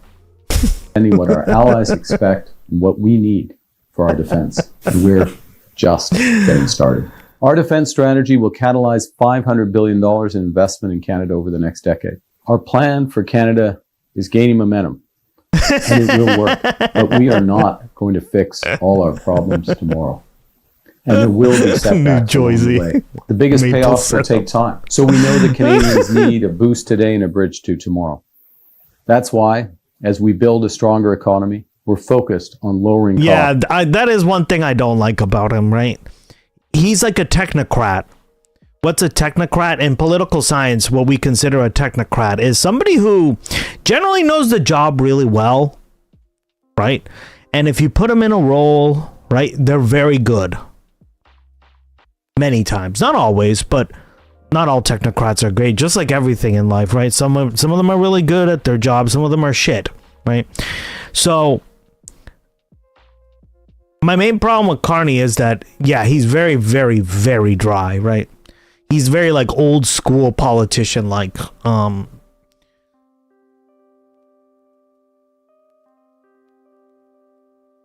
but I mean, it's either MAGA or him. Who do you prefer, right? Those were the choices for Canadians. On day one in office, we canceled the consumer carbon tax. I mean, like what? You're gonna have like Jagmeet Singh, right? Like he had no chance of winning. He lost miserably, right?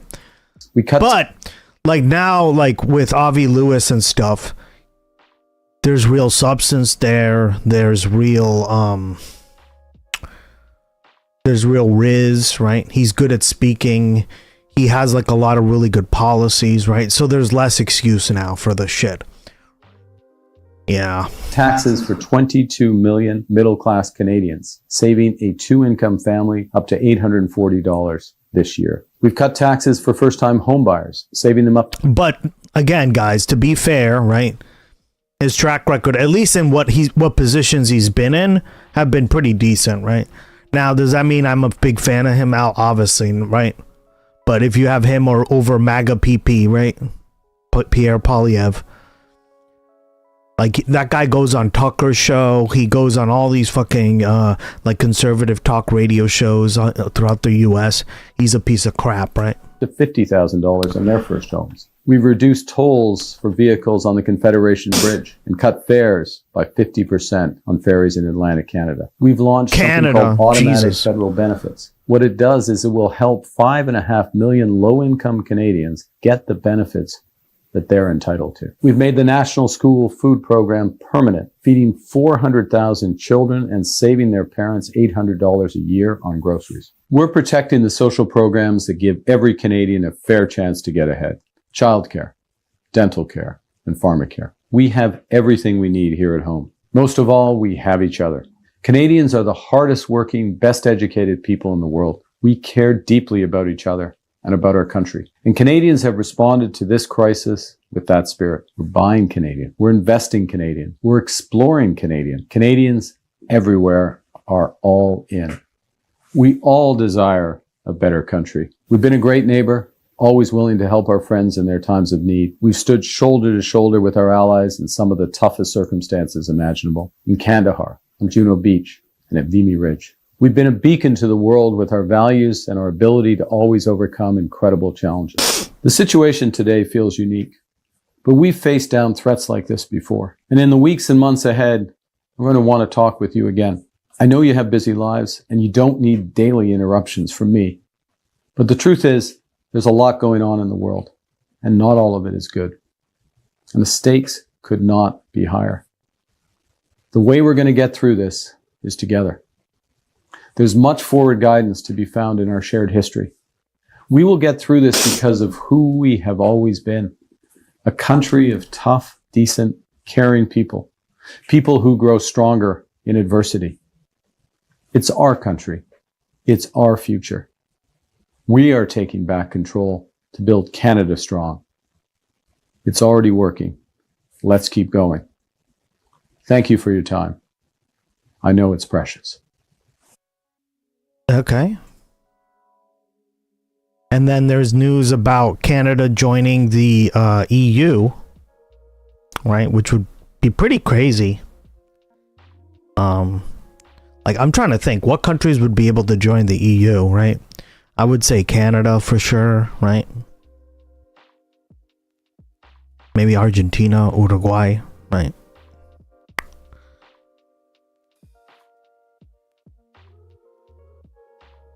that happens.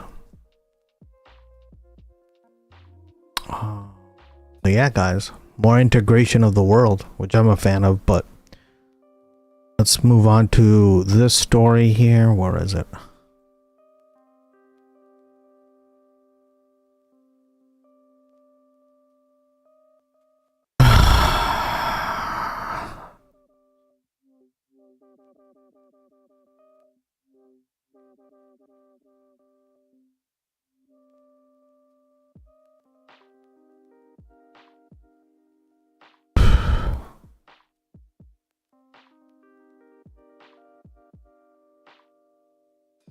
See this. With Tony Gonzalez and Eric Swalwell both out of the house, we are now 2 creeps down, which leaves a whole lot of creeps to go. And it's not just me saying that. Take a look. There is such a punitive culture here in Washington that silences people who have been victims of abuse. And for them to do what they did takes a tremendous amount of bravery. I'm glad that Eric Swalwell is leaving. I'm glad that Tony Gonzalez is leaving. Frankly, I think Corey Mills should probably be on that list as well. Yeah, I'm glad that AOC brought that up, because with all of like the grotesque stuff going on, I'd forgotten, and we've covered Corey Mills multiple times on the show. He's still serving.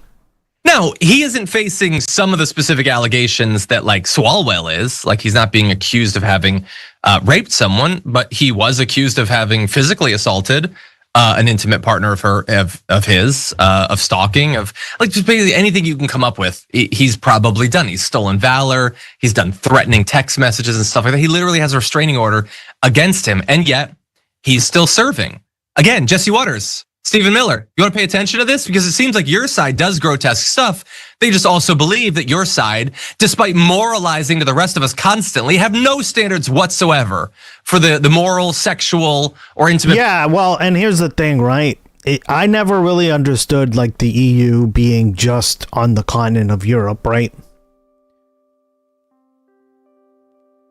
Like, maybe you can make a case for Turkey not being a part of the EU, right? Maybe. Right, I think it was, who was it? Nicolas Sarkozy, right? Remember him? President Nicolas Sarkozy. He said, well, Turkey could never join the EU because Turkey's a part of Asia Minor, which is not Europe. But technically, right, just to give you the facts, a part of Turkey is in Europe, right? Secondly, why did I say Argentina and Uruguay? It would make the most sense because a lot of people have ancestry from those countries anyway, right? From EU countries.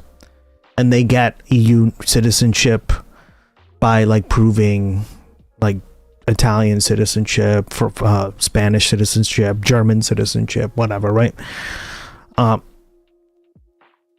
So that's why I said that. Also, think of it this way. Technically, a part of France is in South America.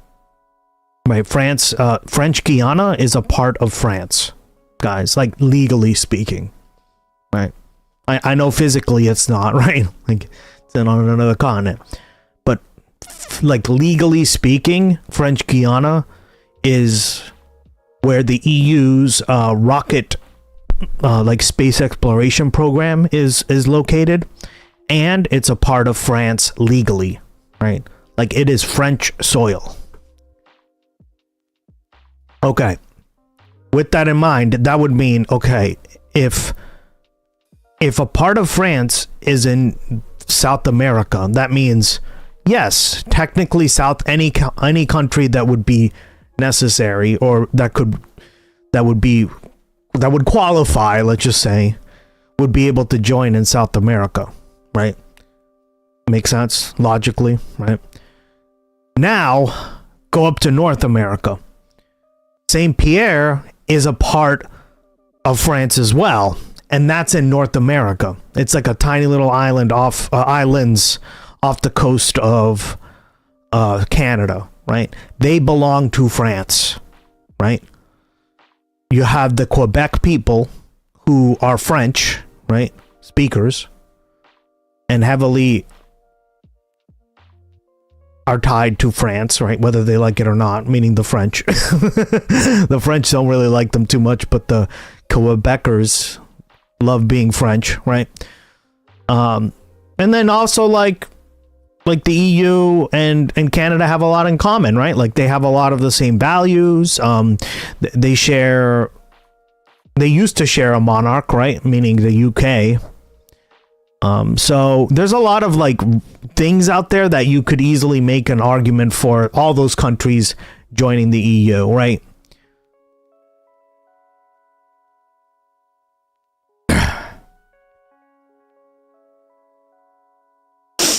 I hate this place. $95. Damn, girl. Cut off a left nutsack, will ya? Jesus, girl.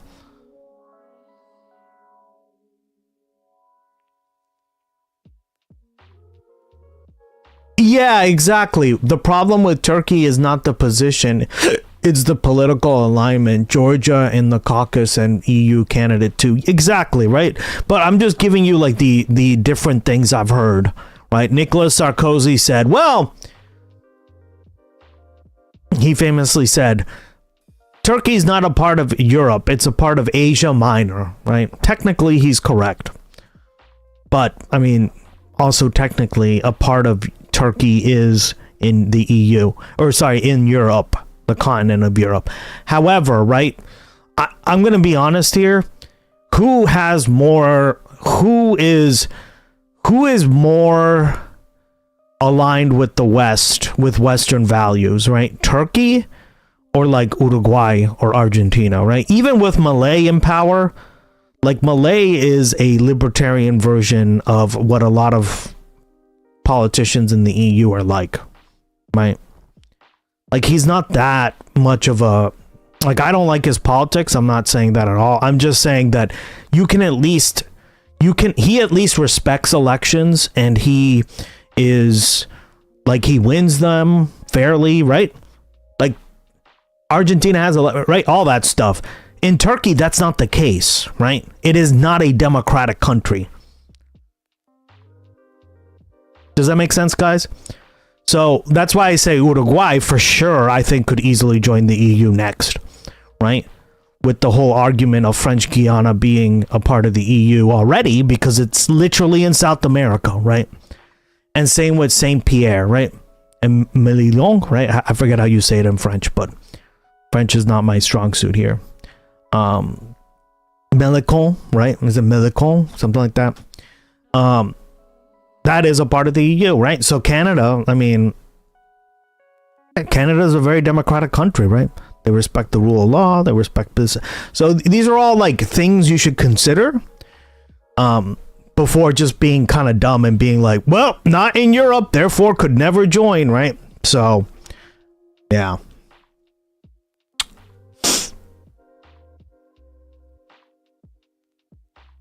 As a dormant possibility to join because the colonizing. Yeah, exactly. That's a ripoff of unlimited rides. Germany colonized Papua New Guinea for the emperor. They did. Indonesia was once a part of the Netherlands. Once, but I'm just saying not anymore. Right. Also, like I'm giving it to you like there is no part of Asia that's in the EU, right? Although, again, like I think slowly this is going to start to change, right? I think the EU could easily become like a united federation, a united Earth planet kind of government, right? Where it doesn't really matter where you live, or if you're an EU country, you have these benefits. Your all your member states kind of vote, right? All your regions vote. I could easily see that, right? A united Earth government from like coming out of something like the EU. I don't see it coming from the US, right? Behavior of your own people. So I'm just going to remind you of some of what he did. So Corey Mills sent text messages to Lindsay Langston after they French. broke. Ooh la la. Mon ami. Russia would like to become part of the EU without oligarchs in the way. Well, that's what I'm saying, right? Like, like Russia's technically a part of Europe, right? But I don't think it's ever going to join, at least right now, because it's so authoritarian, right? But like you can't make that argument for, I don't know, like Uruguay, right? Uruguay's a vibrant democracy, right? Yeah, like it's in South America, but again, I just gave you the example of French Guiana, right? It's literally in South America, and it's a part of France. So I think slowly, like, these kind of barriers are going to start to become irrelevant, right? I think what really is going to be the uniting factor here is, do you guys believe in, like, the overall goal of the EU, right? And, like, do you believe in reforming and all this stuff, right? I found an outlet to keep my phone charged. Finally. Otherwise, you'd be bored and paying $95 for a ride. They weren't in a relationship anymore. But Corey Mills was not about to let her just live her life. Vietnam was once a part of France. They are communist approved. So he said, Yeah. you want to date or be with someone else, be my guest. But they need to know well in advance that if we cross paths, I don't care. This week, this month, or this decade, they better damn well know it's coming every time. This is like the perfect fake alpha BS of these people, where he's like, I'm a tough guy, I'll beat him up. But why? Because a decade after you dump my ass, it still hurts. I can't move on. I'm gonna punch him if I see him, because I still want you. Come back to me, Lindsay. Come back. Oh, man. I'm a tough guy. That's not tough, man. Move on. Date another person. Jesus Christ. We've all been through it. I've had my heart broken, Corey Mills, but I didn't descend to these depths. He said, he won't be able to provide the life I can. Winky face. I look forward to meeting him. Are you winking at her? Or are you winking at him? I'm very confused here. May want to tell every guy you date that if we run into each other at any point, strap up, cowboy, which again, kind of sounds like more of a sexual thing than a physical thing. I'm just saying, work on the parlance a little bit before you try to pose as some sort of alpha. He says, I can send him a few videos of you as well. Oh, I still have them. So that's threatening revenge porn to stop her from entering into another relationship. Super alpha masculine stuff. This is how men act. This is Clint Eastwood stuff. This is just classic American masculinity. If you move on, I'm going to use these videos I took of you to stop you from never being happy. Thanks again for the videos. Hope you hold your crown to the end. She had been Miss America or one of those things. And so this is absolutely disgusting. And he goes on to say, I have never been arrested, never gone to any proceedings, and it was essentially just something where it was a bad breakup. Well, bad is doing a lot of work there, considering the text messages we just read. And I just want you to know that he's not technically lying there. But there was a warrant out for his arrest for what appeared to be physical abuse of his ex, Sarah Raviani. She had like bruises and stuff like that. They had a warrant out for his arrest, and then she retracted the accusations. And she's like fully retracted the accusations, basically saying that there was nothing wrong. Okay, so that's what she's saying, and maybe that's true. But that's not initially what she said. And again, we will never know for sure, but there was an arrest out for him for physical abuse of a domestic partner. And just really fast, I apologize, Sharon. It's not just the Dems that want to move on to some of the other creeps. Lauren Boebert also seems down for that. I'm glad that both of these creeps are out of Washington, D.C., and I'm sure there are many more that haven't even been named yet that need to go as well. Thank you. Yeah, she walks away fast because there's the possibility that a specific person would be brought up. But yeah, I think that Republicans might be down for this sort of stuff. Andy Ogles recently said rapists should be hung, period. No questions. Well, one question, Andy Ogles, what about Donald Trump? Just curious about that one, because I have a feeling that's not what you meant by that. But what do you make of this? Do you think that they'll go for Corey Mills? What do you think? Yeah, they're not going to answer the Donald Trump question. Corey Mills is not one party in a bad breakup. He's a bad guy.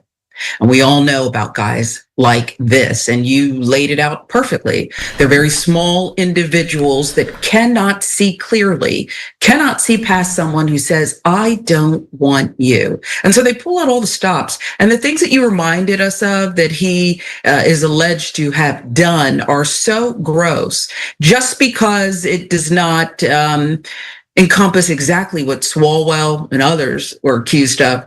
this is really a dangerous guy. Not the best people. You have Mike Johnson being asked about saying, I'm going to check on that today and see where the ethics with him. Look, he shouldn't be walking the halls of Congress. I'm not even sure he should be walking free. A dangerous, bad guy. This is what they do. Ruin people and talk about committing violence on a new partner.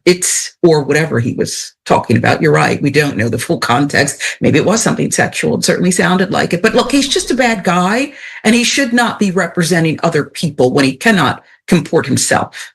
Yeah, it's wild, the low expectations that we have for these people.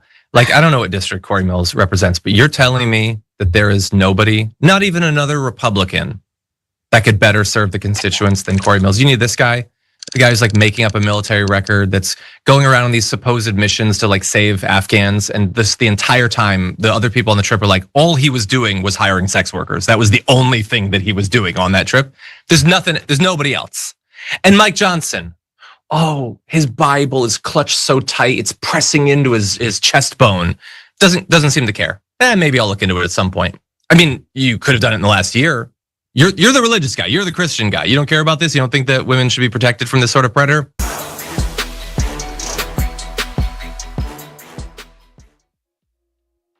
Yup.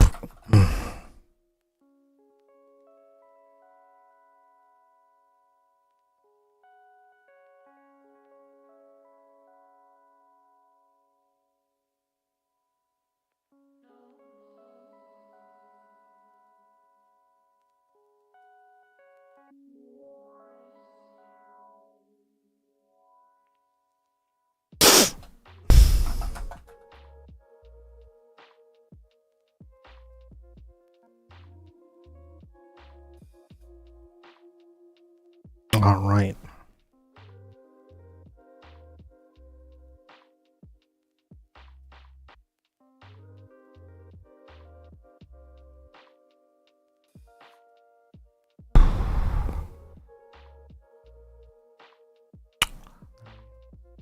Where is it? God, that fucking stream crash fucked me. Hold on.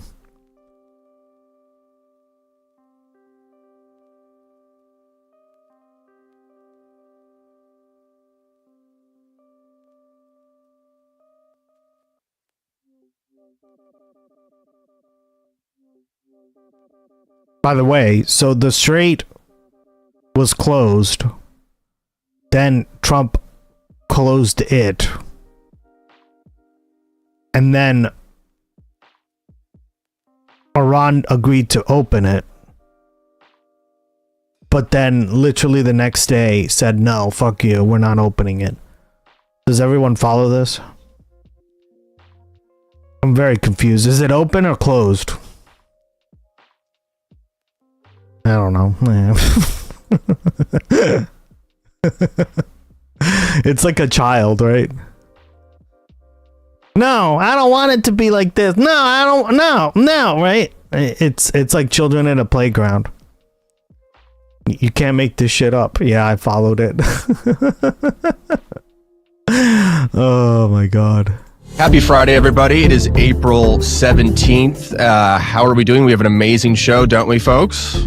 That's right. The effing strait is open, apparently. Yeah. Crazy bastards. You crazy bastards, open the strait. Praise be to Allah. Sensible bastards this weekend, or at least for now. The strait is open for the next 10 days or so during this Israel-Lebanon ceasefire. We also have a Zoran tax video that was released that became his most watched video of all time, with a lot of haters that we're going to get into. College grad unemployment prediction from Senator Mark Warner. He predicts it might hit 30% unemployment in the next 2 years. Look forward to that.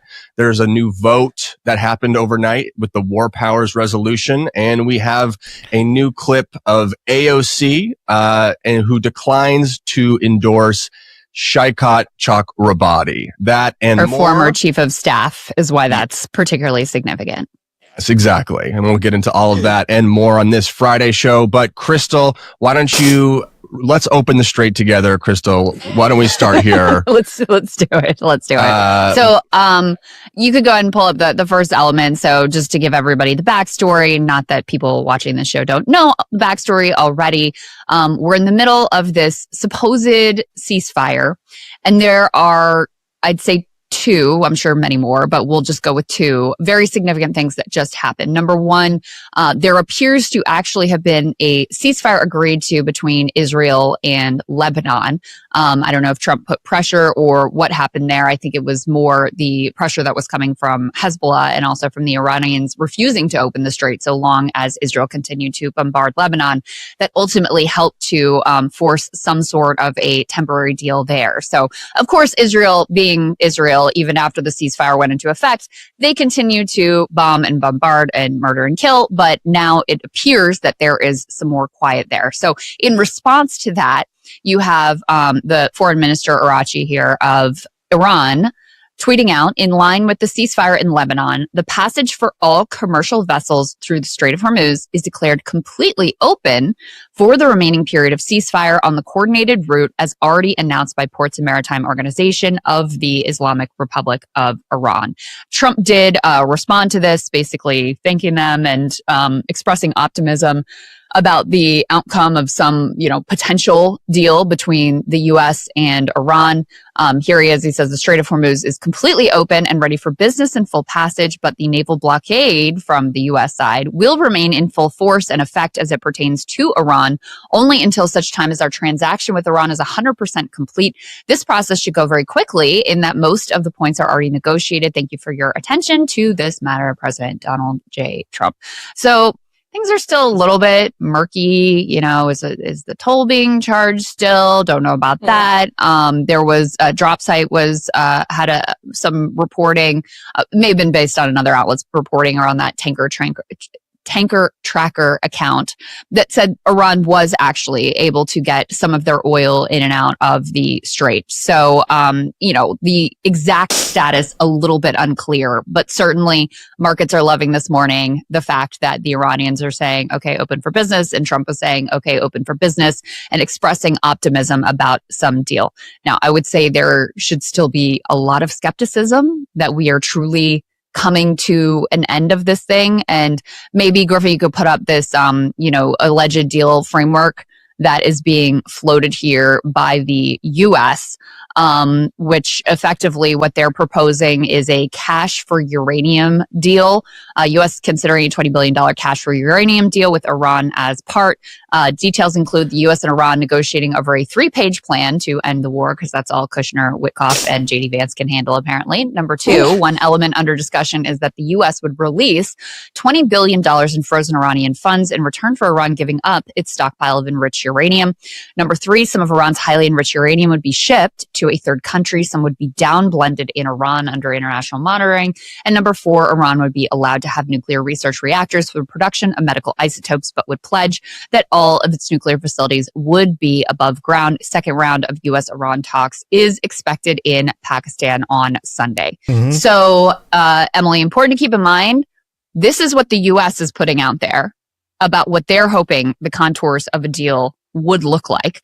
We've had Iranians coming forward and saying some of the previous representations of their positions, including the idea that they agreed to give up their highly enriched uranium for some period of time, that this was completely false. So important to keep that in mind when we're evaluating exactly where we are in terms of the resolution of this conflict. Yeah, enormously important. The Wall Street Journal had a straight news report a couple of days ago, basically just outlining how the people who are remaining in the IRGC and have now been elevated because, layers of power have been killed are just objectively hardliners in a way that is escalatory. And that's what we were saying all along. So now these are the people who are in charge of the negotiations, and not just us. Obviously, everybody was saying that all along, that that's a huge risk that comes with carrying out an operation like this. We've seen it happen however many times throughout the last 5 decades of American history. It's something that often happens. And so those are the people who are now negotiating. Arachi says right now, strait is open. So apparently you have Trump and Arachi on the same page today, but come Sunday, you then have to wonder if listen, I want this thing to be done. I think that would be great if we can come to a resolution.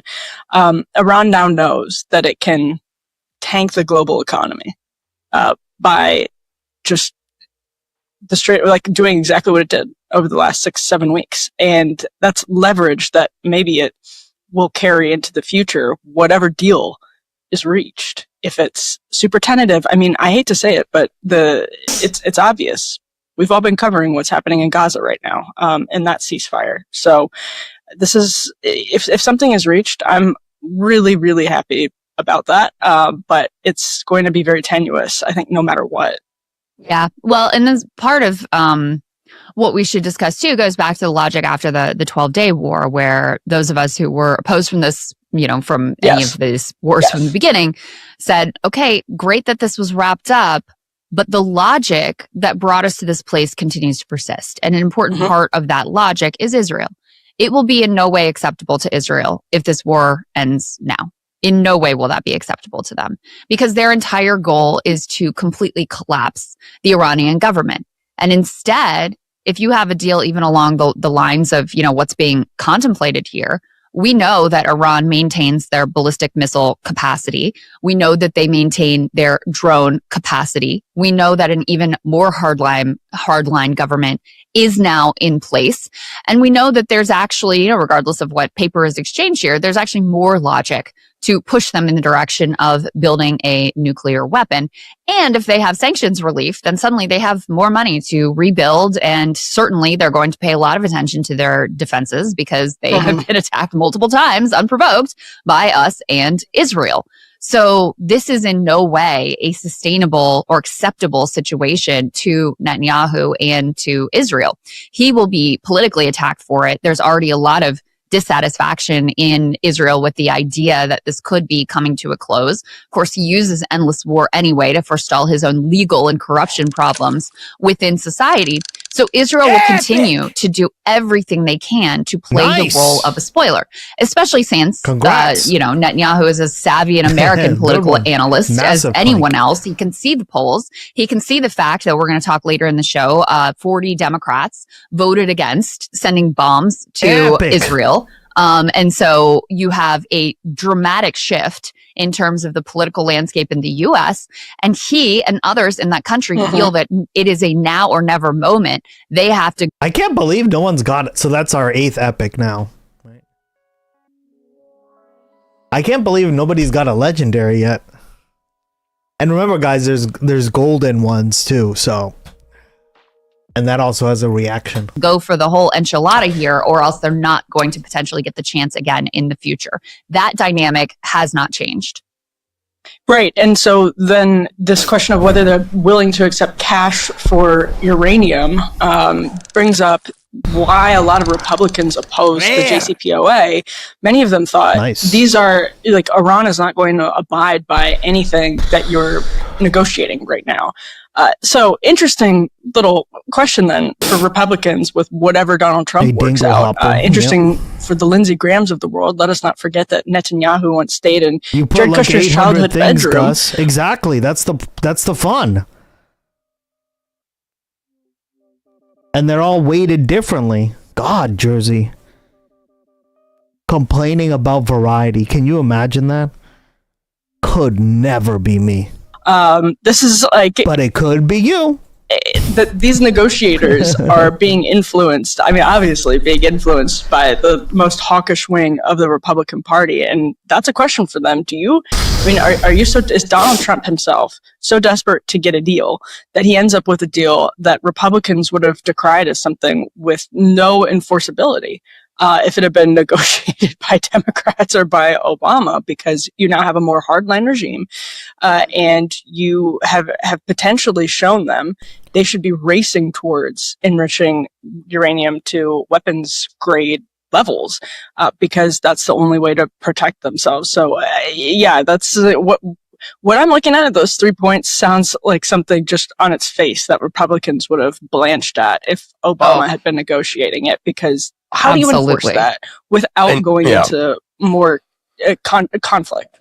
And Crystal, speaking of Obama, I mean, giving $20 billion to Iran, monitoring their nuclear sites. This is basically the JCPOA with extra steps, right? Like just with the extra step of threatening the global economy. Am I wrong? Or like, isn't this the Emily, exact same? remind me, because Republicans fixated on this much more than I ever did. What was the amount of money that they said, we delivered this cash in pallets to the Iranians? During the Biden administration? No, during the Obama administration with the JCPOA. It wasn't like 1.6 billion.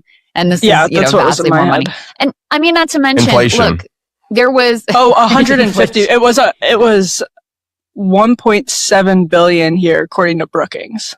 Yes. Oh, I was so close. 1.7 billion So that, close. Obama gave to the crazy mullahs. And so anyway, listen, I hope they all forget that and just pretend that they never were opposed to that. And Republicans have been happy to twist themselves into hypocrisy knots and pay no attention to past situations. And another part of this is obviously that there was a deal on the table.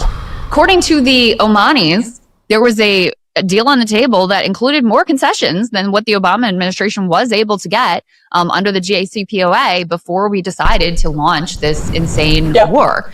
And so, even like, let's say best case scenario, some sort of an agreement is hashed out over the weekend and there's some cash for uranium deal and they figure something out with the Strait of Hormuz, which I don't think Iran is willing to, totally give up control of, because why would they at this point? It's already been shown that the U.S. cannot militarily retake it, because if they could, they would have already done it. So there's still a lot here that's very questionable, but let's say they did.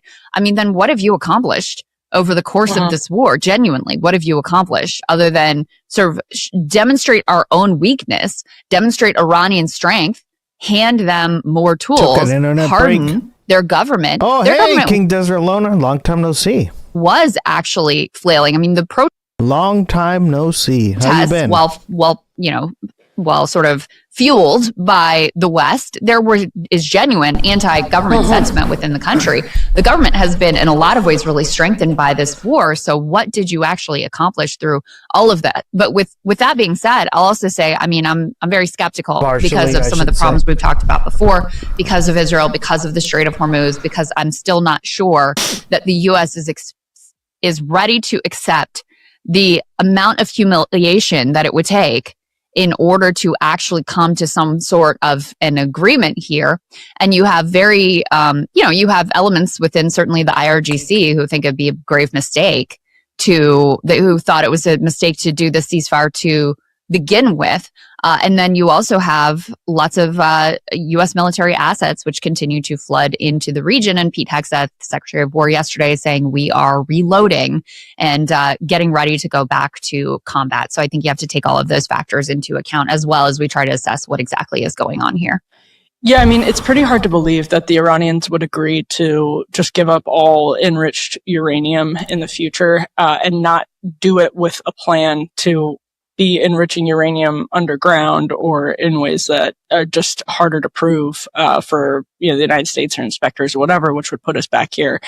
Because again, this is a Wall Street Journal straight news report that I'm sure the administration was not happy about, but it just outlines exactly who the people who are now in charge and are now negotiating are. So it's really like the math isn't mathing on how that would actually make any sense in terms of a deal. And the Trump administration, I think, is very desperate Donald Trump has been spinning this war as over and won for 6-7 weeks now, basically since it started. Since the first day, within 72 hours. Yeah.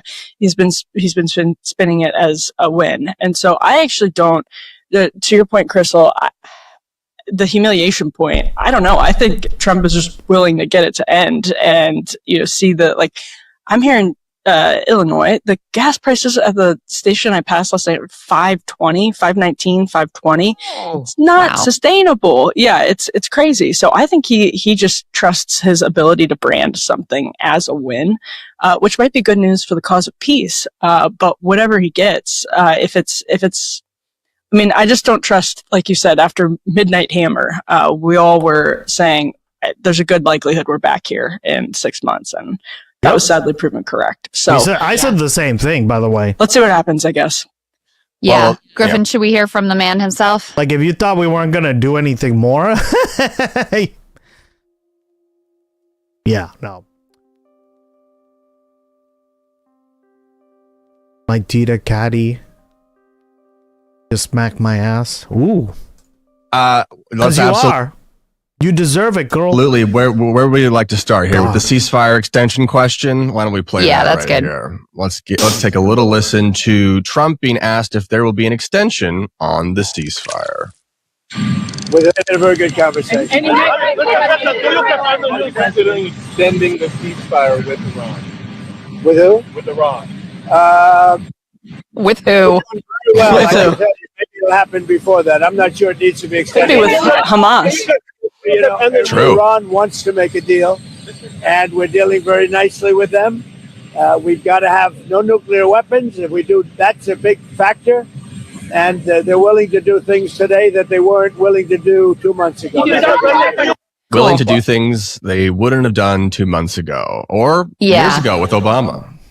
So, the current 2-week ceasefire ends early next week. The, talks allegedly maybe are happening in Islamabad on Sunday. So that is the timeline. I mean, the difference between these negotiations and the JCPOA negotiations are just crazy. I mean, the Americans had all these technical experts involved for months in crafting all the details and getting into all the nitty gritty.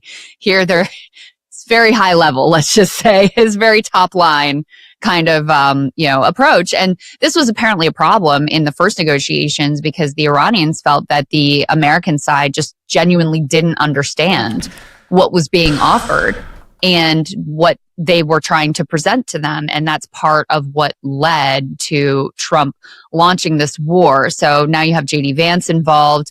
The other issue is that at the talks that already failed, where Trump and Secretary of State Marco Rubio were at a UFC fight while the ceasefire negotiations were collapsing, JD Vance apparently didn't really have sufficient authority to broker some sort of a deal. He was constantly on the phone with Trump. If the Iranians are to be believed, he was also on the phone with Netanyahu.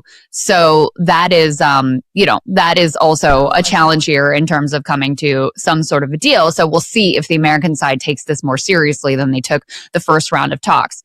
Based on our conversation yesterday with Professor Morandi, which I thought was very interesting to hear their perspective, they, according to what he's presenting, he and the Iranian side don't believe that the U.S. are serious about these talks. They say we didn't believe they were serious about the talks in the lead up to this war. We didn't believe they were serious in the talks leading up to the 12-day war. We do these negotiations to demonstrate that we'll operate in good faith, to demonstrate that we don't want war, but we don't actually believe that we are going to come to some peaceful resolution. We believe that the U.S. is planning another attack.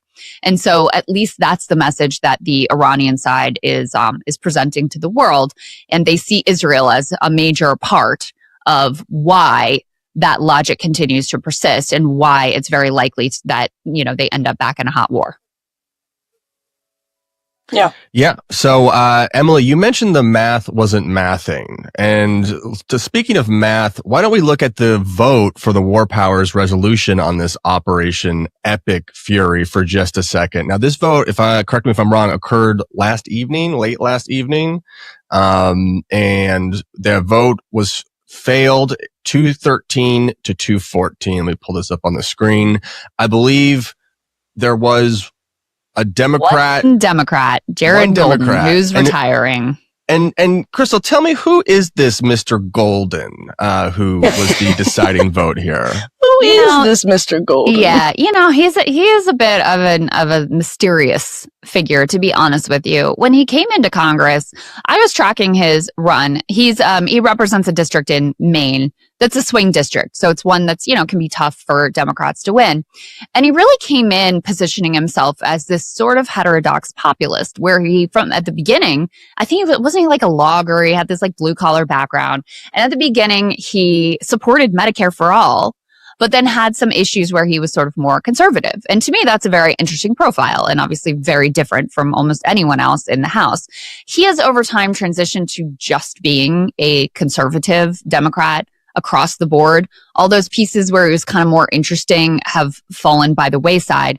And now he's retiring. I'm not sure, exactly what the reasons for that are, if he's, feels out of step with where the Democratic Party base is or what. But, it seems like these votes, people frequently notice these votes usually. By the way, Kristen B, I got to the episode where Captain Mercer's ex, let's just say, becomes Donald Trump. I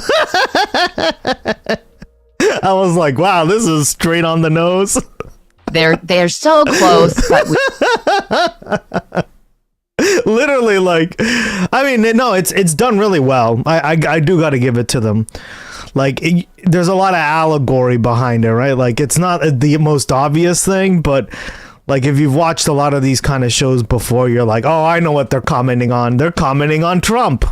We just can't. And I loved it. I was like, yeah, more of that. I was like, he's gonna die, and he did. Quite get over the finish line. And it's very convenient for Golden to be the person who comes in and casts the vote in favor of continuing the war, because it doesn't matter the political backlash against him since he's retiring. So we're going to talk more about Shoikat Chakrabarti, who was AOC's former chief of staff, is now running for Congress in a bit. But I believe it was him who laid out, like, listen, we all know the fact that there are a lot more Democrats than this that actually do support the war. And so it is not ridiculous to believe that leadership basically figured out, okay, well, what can we do to make sure that this comes close and you guys protect your political futures by voting the way that the base wants, but that at the end of the day, I lost it. I was like, oh, I don't even want to watch this because this is gonna make me depressed, and it did.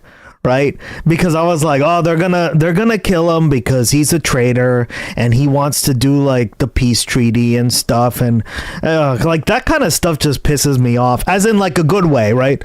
Like that's a good thing. If it should make you feel kind of upset. You're like, oh no. And yeah, and then the Trump stuff was exactly like point on, right? She did a good job, and like she nailed that aspect of it.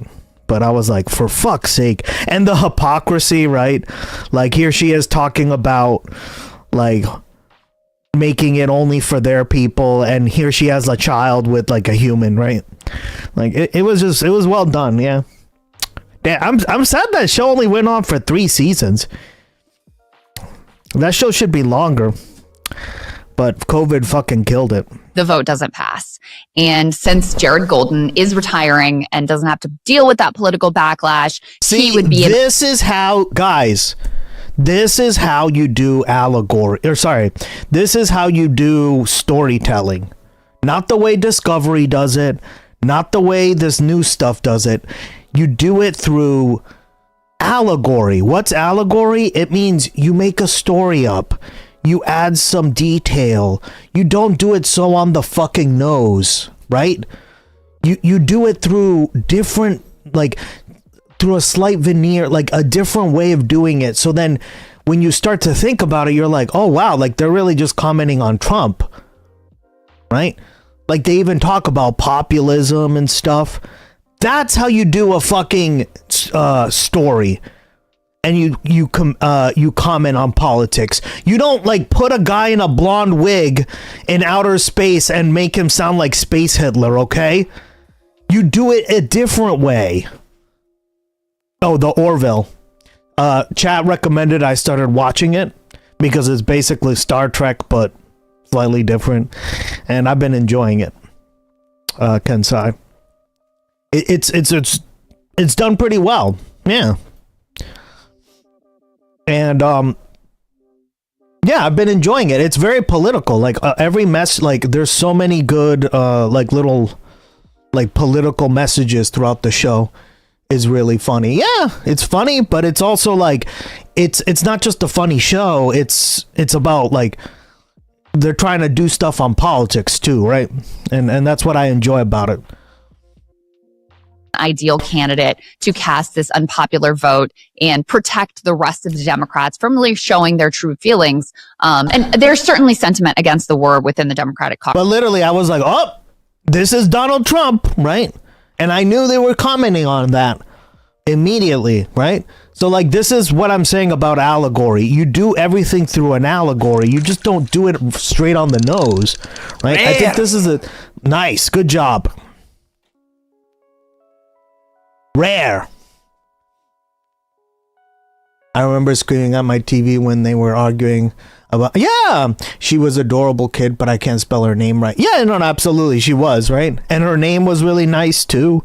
Like, that show has a lot of really like sweet moments where you're like, oh, that's kind of nice, right? It's done. It's refreshing because I'm so used to so much TV being like so on the nose about everything, and I fucking despise that. Right? I fucking despise that. It like drives me fucking insane. Like, even the Mocklin episode where like their whole race is all males, and if you're female, you're forced to transition, right? Because they're very misogynistic. That's how you do fucking allegory about feminism and being like a pro-humanist, right? That's how you fucking do it. You don't like say, oh, women, and you don't repeat that over and over and over and over again. Or you don't do it the other way, which Trump, and you put a guy in a blonde wig in outer space looking like Hitler, right? Like, these are all like dumb ways to do scripts, but the show does it in a really good way. I love Topa standing for herself. Yeah, exactly. Topa was forced to transition, and she's like, oh, I don't know, I feel different, right? And it's because they forced her, right? Because her society is a bunch of fucking misogynists, right? And you're like, that's bad. But the show never tells you that's bad. Right? It doesn't yell that to your face. It makes you conclude that through the storytelling, right? And this is what I mean, guys, with scripts and like good movies and good TV shows and stuff. When you do it right, it concludes itself. You don't have to put that in the story. Like, you don't have to write it out. It's, you show it, you demonstrate it, right? And that's why it's good. As well. And I'm telling you, because I learned this stuff in my film classes, right? That you want to demonstrate. It's like when your professor says in English class, right? They say, don't say it, demonstrate it, right? Like, spell it out for everybody, illustrate it, right? The people who did really good in English classes were able to illustrate like essays and things like that, right? Otherwise, you just are writing like a thesis. And that's boring for a fucking TV show. Probably majority sentiment, but there's no doubt that there's more than one Democrat that wants to keep this thing going for ideological reasons and also for cynical political reasons, that they believe that this is hurting Donald Trump. Yeah, this vote was literally 214 to 213, and a couple of key Republican votes stayed on the sidelines, interestingly enough. So Thomas Massie crossed over, obviously, no surprise there.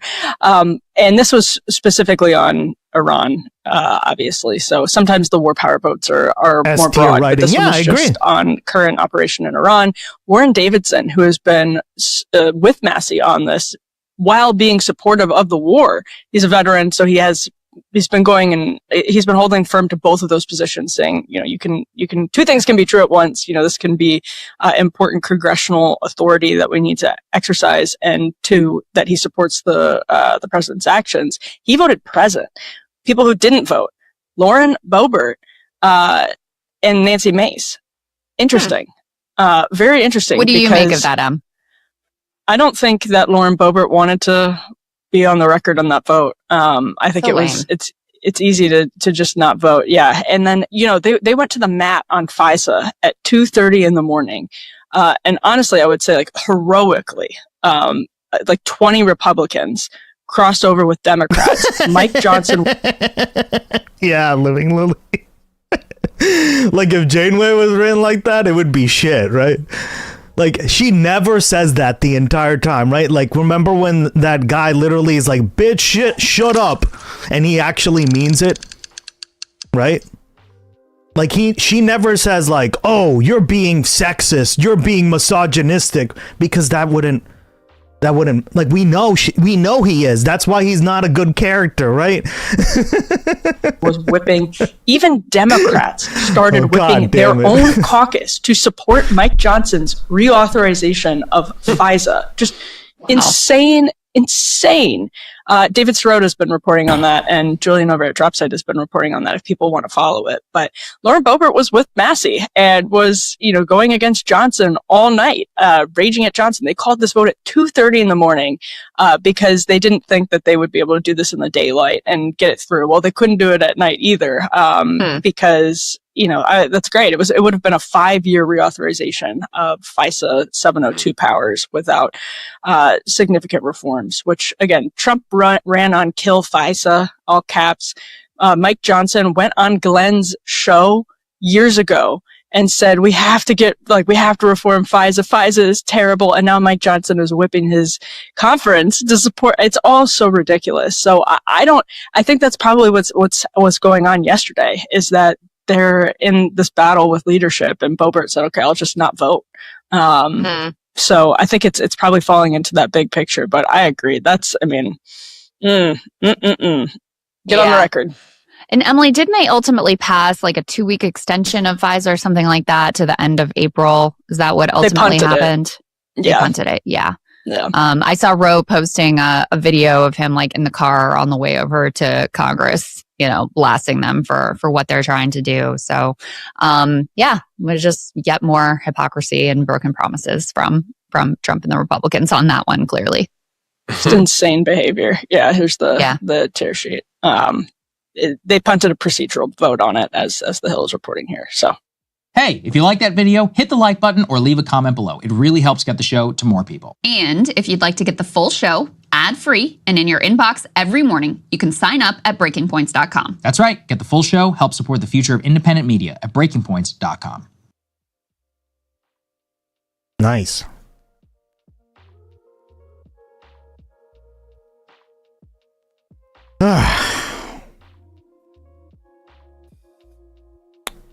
That's why I listen to you guys in terms of shows. I tend to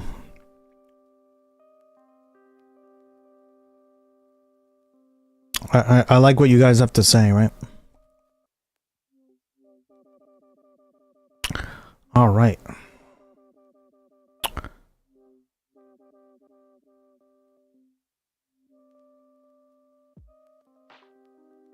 Degree in accounting. I spent the majority of my career working for a number of great names. Congrats. A bream? What the hell's a bream? Scientist. Woo! By the way, guys, do you like that little voice I added? I think it makes it more more engaging, right? It's not too annoying. What the hell's a bream? Oh. Fuck? That is one ugly ass fucking fish. But man, I bet it tastes good. It's cute. Actually, it is kind of cute. I'll take it back.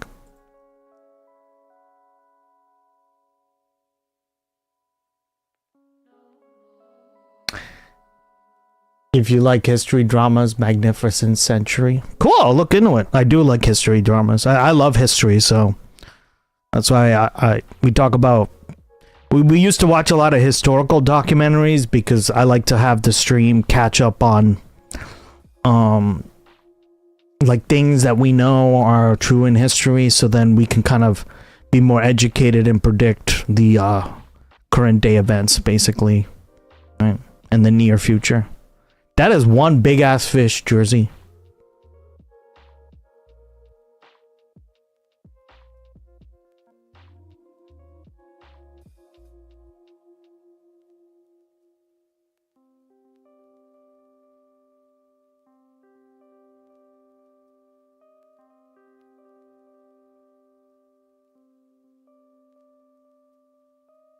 Oh, that's why they're hard to catch. That's why they're rare.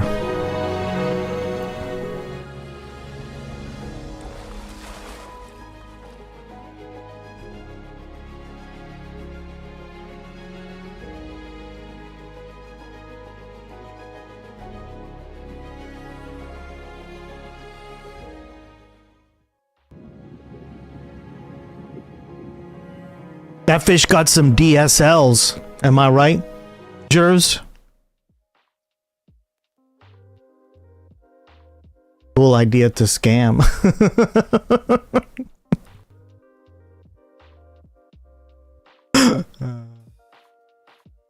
Bro, this killed me.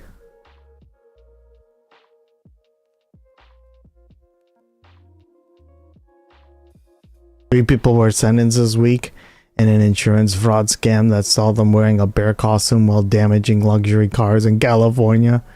Oh my god. All pleaded no contest with felony insurance fraud were sentenced to 180 days in jail, while a fourth person involved in the scheme. Jesus. I wonder how they got caught, huh? Yeah. State investigators launched Operation Bear Claw after so stupid. After State Farm Insurance flagged a claim reporting that the bear entered a 2010 Rolls-Royce Ghost and damaged the inside of the car, including video of an attack.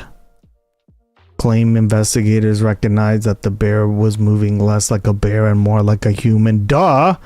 This would never fucking work, dumbasses. Jesus. What idiots. Sure does.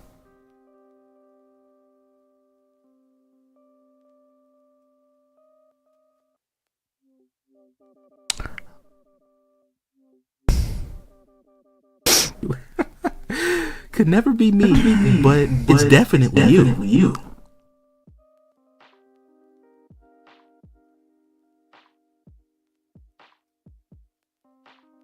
What? Are we making a movie about Neville Chamberlain? Oh no. Why the fuck is he being sucked off? We face an enemy that is ever growing. We need to protect the American people. Oh, okay, good. I'm about to say. Thank God. President Reagan, you got it. Oh no, this is even worse. Give me the Chamberlain movie. Sure, sir. You got the Russians to the table. Gorbachev came to play. But if we fail here, there will be war. Of all the places on Earth you could pick for a meeting about the fate of the human race, you picked a house in Iceland? Perfect for security. Yeah, Iceland! Epic. Scandinavia. Epic! Nice. That's number 9, right? Or 8. Found a map to the bottom of the lake. One corner is marked, "Do not fish here" in red ink. Underlined 3 times. Gloggy looks at you. Go over there, girl. Go over there and fish. Good to see you, Mr. President. You're early. Always looking for the advantage. Iceland, baby. I never imagined I'd see the controls for 70,000 nuclear weapons in the same room. Here we are, the two of us, deciding whether there will be peace or war in the world. We have tens of thousands of nuclear warheads all pointed at each other. Why don't we just get rid of all of them? Every single nuclear weapon on Earth gone. This is a fantasy. You have come in here with a fantasy. I know how lonely the job feels. Being responsible for millions of people. The Russians will not listen unless we are strong. You have a history of suspicion. Okay, I'll watch it. Us. I don't know a lot about this particular event. I know of it, but I'd be kind of curious to see. He is scanning all our communications. How do you expect my people to trust you? The United States. That's Mikhail Gorbachev, by the way. Will remain strong. We can strike you first with impunity. We will strike as well. The arrogance of the Americans. We are a strong people. And we have learned that strength is how you win a war. We're not trying to win a war.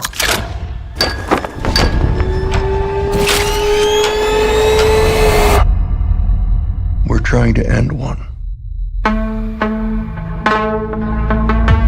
You want me to believe Mr. Trust but Verify wanted to eliminate all nukes? Yeah, that's why I was like, I don't really believe the premise of it, right? Like, huh? Mr. Reagan himself? Motherfucker.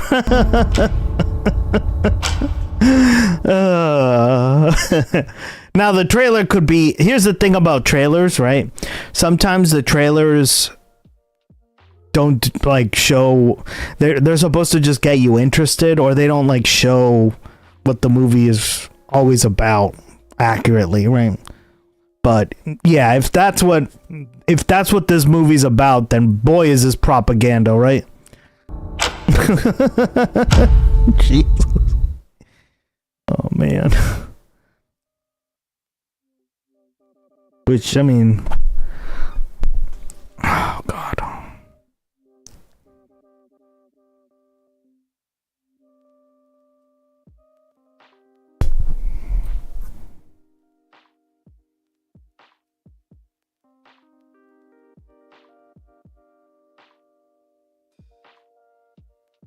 Now we got some more news on entrepreneurs from right Graham here Plattner in here. Southern Maine. Throughout my career, I've seen firsthand that small and mid-sized organizations are the heart of our communities. In 2024, my sister and I Reagan was never that smart. That's why I'm like, yeah. Positive Dance Fitness. I knew the event happened, right? But it's like to the point where he's like, get rid of all nukes. Yeah, cap on that. Dance Fitness Studio in Portland, which now employs 26 people between staff and instructors, offering dance. At least we'll get to see Iceland. Like Zumba, Shine, and hip hop here in Portland. I also run a mid-sized beekeeping operation, managing about 75 bee colonies, primarily for honey production, with the assistance of 1 to 3 part-time helpers. Both of these businesses started as side jobs, because that's how working class people actualize their dreams, and now they're my full-time vocation. From Maine's world-class craft brewing industry to our working farms and waterfront to our legacy industries in the forest products and tourism, small businesses are the largest employers in our state. The owners, managers, and workers in those businesses bring passion to their jobs, pay their taxes, and make the hard choices that fulfill their business obligations while supporting the families that are the backbones of the organization. These businesses are the engines of our economy, but federal tax laws are rigged to extract from these middle-class employers and send the wealth not back to our economy, but to the wealthiest people in our country. One obvious example is the new billionaire tax cuts that are driving up health insurance costs for all Mainers, negatively impacting the budgets of every single business in our state. From our local banks, to restaurants, to summer camps, to your plumber, the guy who pumps your septic tank, and your electrician, billionaire tax cuts are hurting these businesses and taking away money that would otherwise create jobs and allow for wage growth. When billionaires extract wealth from the economy, the money that comes out of pockets is from the middle class. Every dollar extracted by a Trump cabinet member billionaire directly defunds the economic engines of our state and robs Mainers of the proceeds of our labors and the business growth that has historically allowed families to live and thrive here. When we see that Maine has become unaffordable for working people, it is due to these extractive tax policies which favor the ultra-wealthy at the expense of our working class economy. We need an advocate in the United States Senate who prioritizes an economy that works for working people and the businesses they create here in Maine. From small landlords to successful trade people to arborists, lawyers, service industry workers, healthcare workers, Mainers work hard and we work smart, and we create amazing and beautiful communities through our work and our businesses. We need a tax code that incentivizes small business and job creation, not wealth hoarding and tax dodging. That's why I'm supporting Graham Plattner, and I'm proud to introduce him today.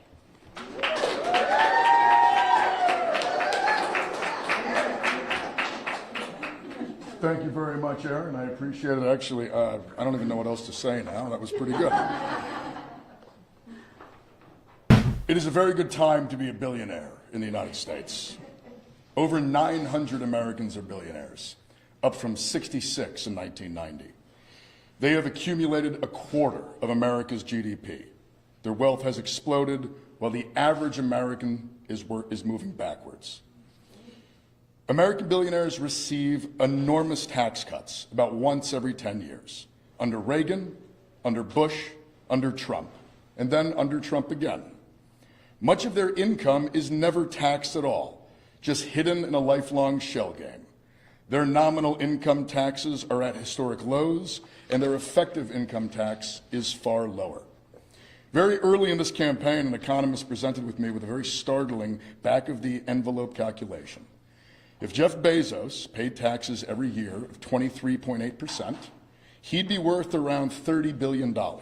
Yeah. Today, well, that's another thing, right? Is that taxation does, you could make an argument at least that it would lower inflation, right? Mr. Bezos.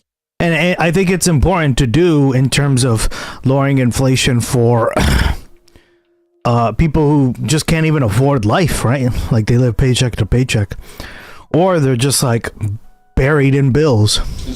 Right? Like don't tax them, tax the people who just hoard all the money, right? $250 billion. There you go. Yeah. The rest of us, the future looks grim.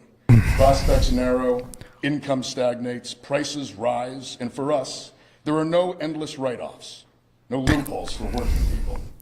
Just all the costs of inflation with none of the benefits. Those benefits have been hoarded, quite literally.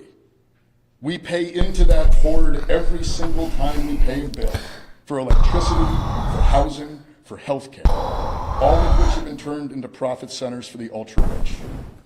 Middle-class Americans pay a higher tax rate than the richest 1%. Small businesses pay a higher tax rate than multinational corporations. And this has profoundly distorted our economy and plays no small part in the situation we find ourselves in today. We need a billionaire wealth tax. We need to end the hoarding of billionaires. Trillions of dollars, wealth beyond the dreams of avarice, are held by a tiny number of Americans. These fortunes are locked in portfolios they borrow against tax-free. It is long past time for reasonable direct taxes on extreme wealth. We must pass such a tax in America. We need a wealth tax on the ultra-rich. Reasonable proposals of just 5 to 6% on the wealth over $1 billion, which alone could raise over $4 trillion in revenue. Income taxes alone cannot address the massive concentration of wealth that has happened because of our existing tax code. Only a tax on that wealth can do so. Wealth taxes have been a third rail in our politics for obvious reasons in a nation where billionaires buy elections at will. But it has gone too far. Americans will not allow ourselves to sink into a permanent underclass in a world dominated by a handful of oligarchs. We also need a new era of American economic diplomacy. We need to move towards a global billionaire minimum tax. For decades, foreign policy has been dominated by trade agreements and endless wars that exploit workers and send our young people off to die. By the way, this is what Biden tried to do, and I applauded him for that. A global tax, right? So then that there are no Switzerlands or Jamaicas or Cayman Islands, right?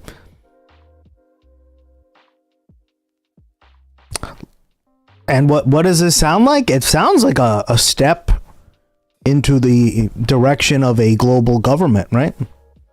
a unified government. Dubai, yeah.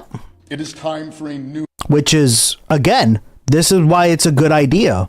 Because when you have people cooperating with one another, right? As long as it's democratically, right? Which it was, because they all agreed democratically to be like, yep, we're going to start enforcing this. It's going to lead to more prosperity, right? New era.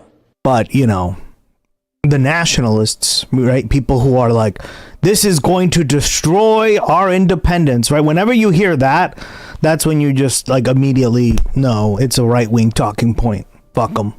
Of American foreign policy. We cannot allow billionaires to fund societies that made their fortunes possible simply by shuffling money into offshore accounts. This global concentration of wealth has given a handful of people more power than entire nations, leaving workers everywhere to pick up the tab of a lopsided global economy. America must lead the charge for a global minimum tax to break this chain of dominance and ensure that extreme wealth is finally reinvested for public good, regardless of where it is parked. We can be a great force in the world, using our leverage as a trading partner, as well as what remains of our global prestige, to push for a fair tax system everywhere. Global economic institutions already exist to protect big corporations and the wealthy. We need to overhaul them so they represent regular people, not the elite. By using international diplomacy to identify and target concentrated wealth, we can coordinate taxes and sanctions on ultra-wealthy individuals, especially those tied to authoritarian regimes, rather than relying on broad trade sanctions that harm ordinary people.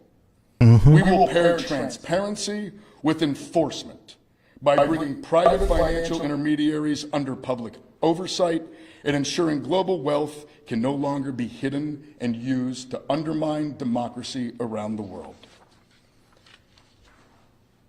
We need a cost of living tax cut for the rest of us. Federal income taxes should never push someone into poverty.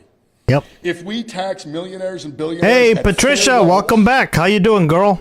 We can provide a cost of living exemption from federal income tax up to a reasonable threshold for working and middle-class Americans that reflects their actual cost of living. I just noticed this sweatshirt. Neat.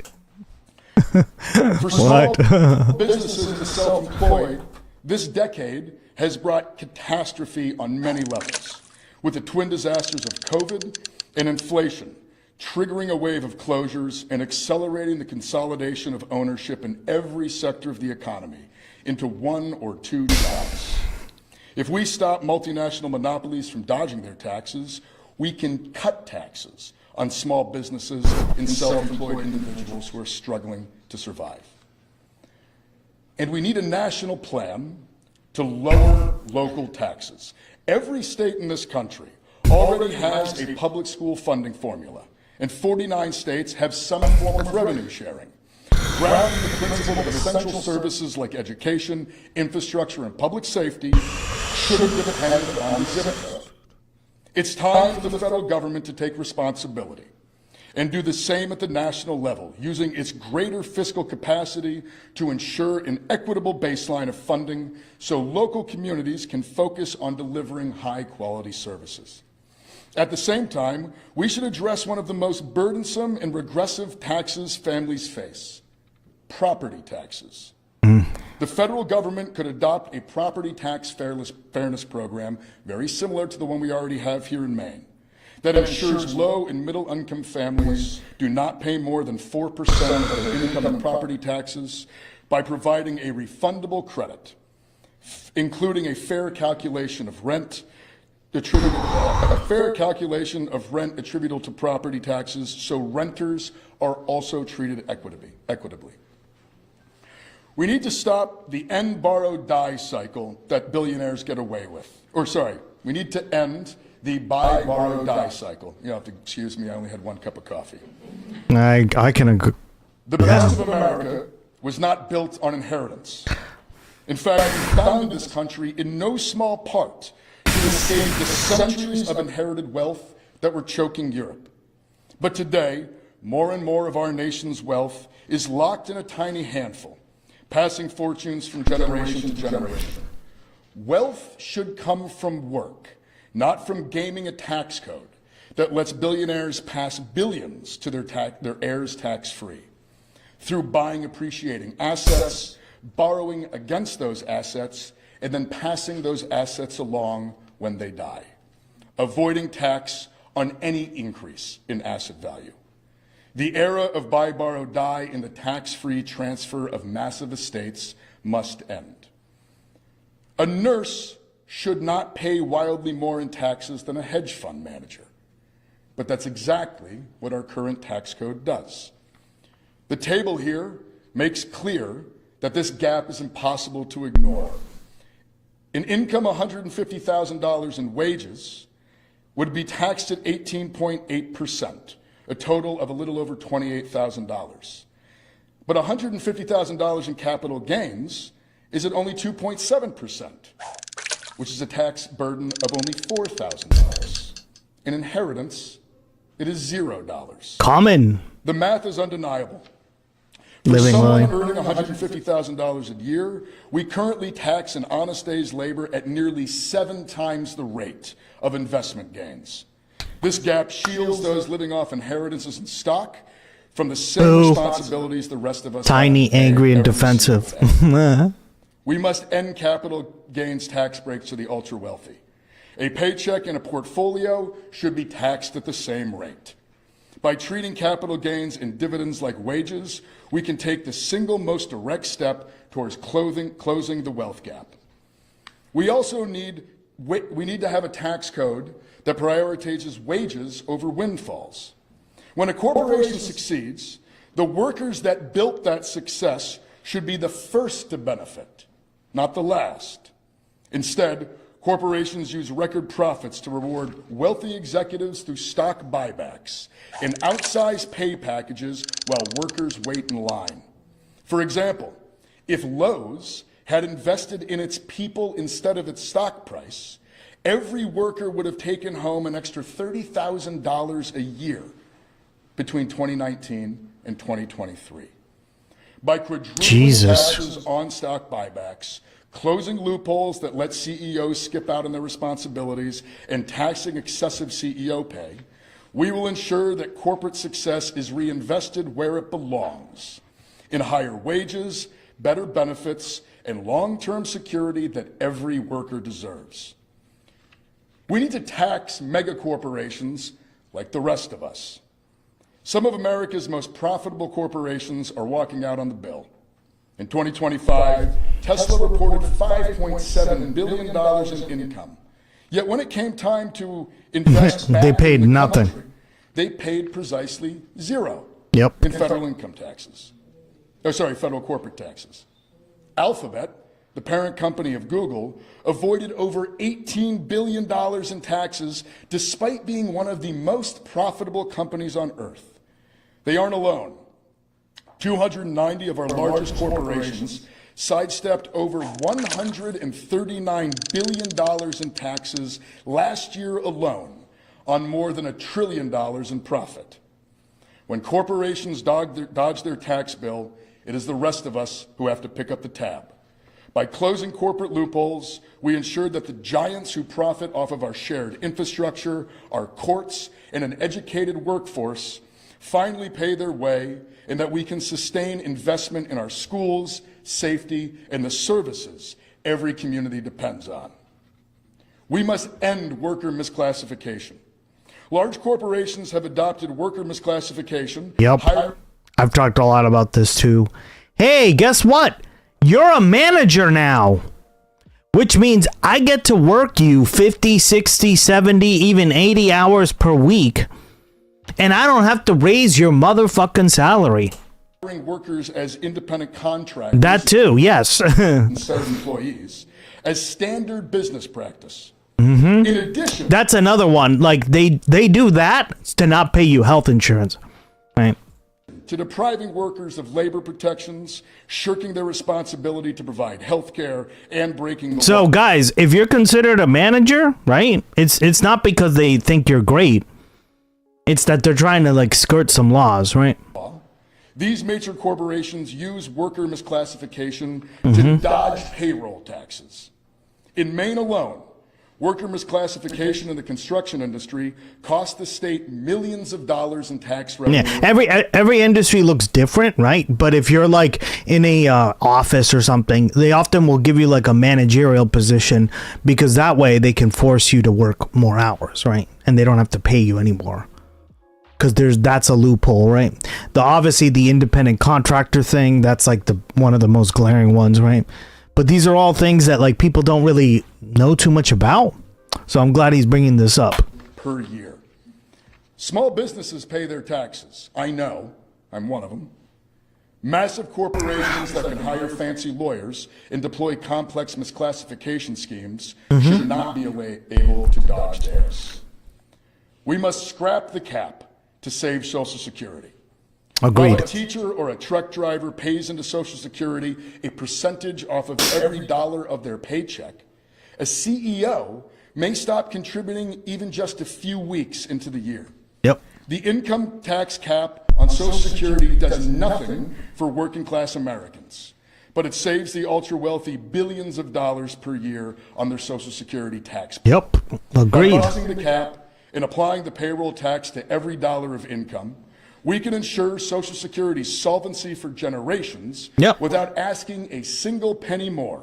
Yeah, anybody who says Social Security would not be able to, like, it's insolvent, that's how you fix it, right? And what is he saying?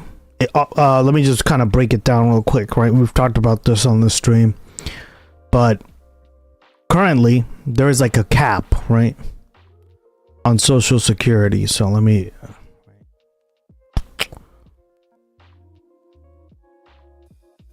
So, say you make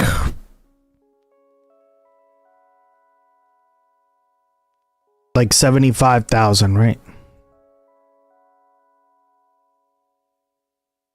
Which is pretty good. That's damn good money, right?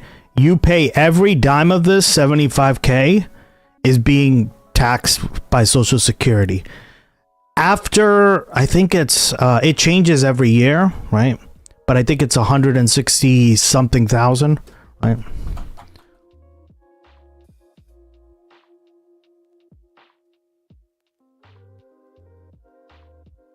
Yeah, it's gone up 180,000, 84,000. Look at that, $500.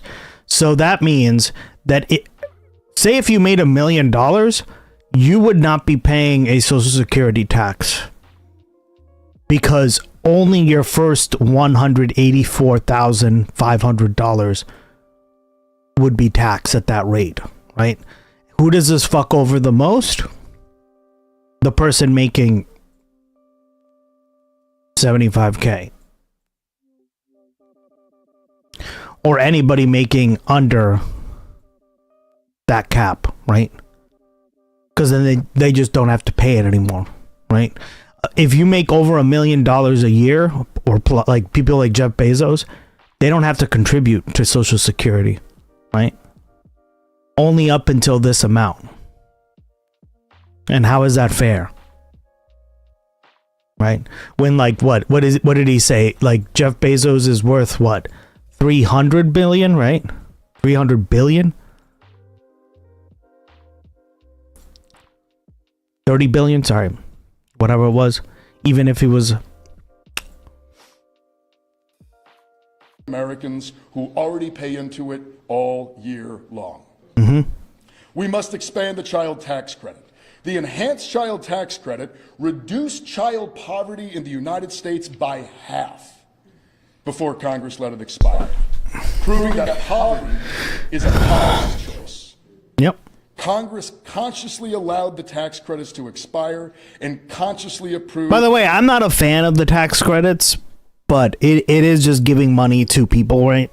So I would prefer it just to be money and not through a tax code, but at least you do get that, right? A massive increase in child poverty. We must stop treating the security of our children like a temporary experiment and make this credit permanent. By doubling down on what works, we aren't just helping families make ends meet today, we are investing in our economic future. The policies in this platform represent a clear choice. Do we continue to build an economy for the few, or do we build one for the many? Every proposal here, from taxing extreme wealth and closing corporate loopholes to securing Social Security, is grounded in the same conviction. A strong America is built at the kitchen table, not in the boardroom. This is not a radical idea. It is returning to the founding promise of this country, that if you work hard and play by the rules, you should be able to get ahead. By demanding that those at the top finally pay their fair share, we free up the resources to make that promise real again. Thank you.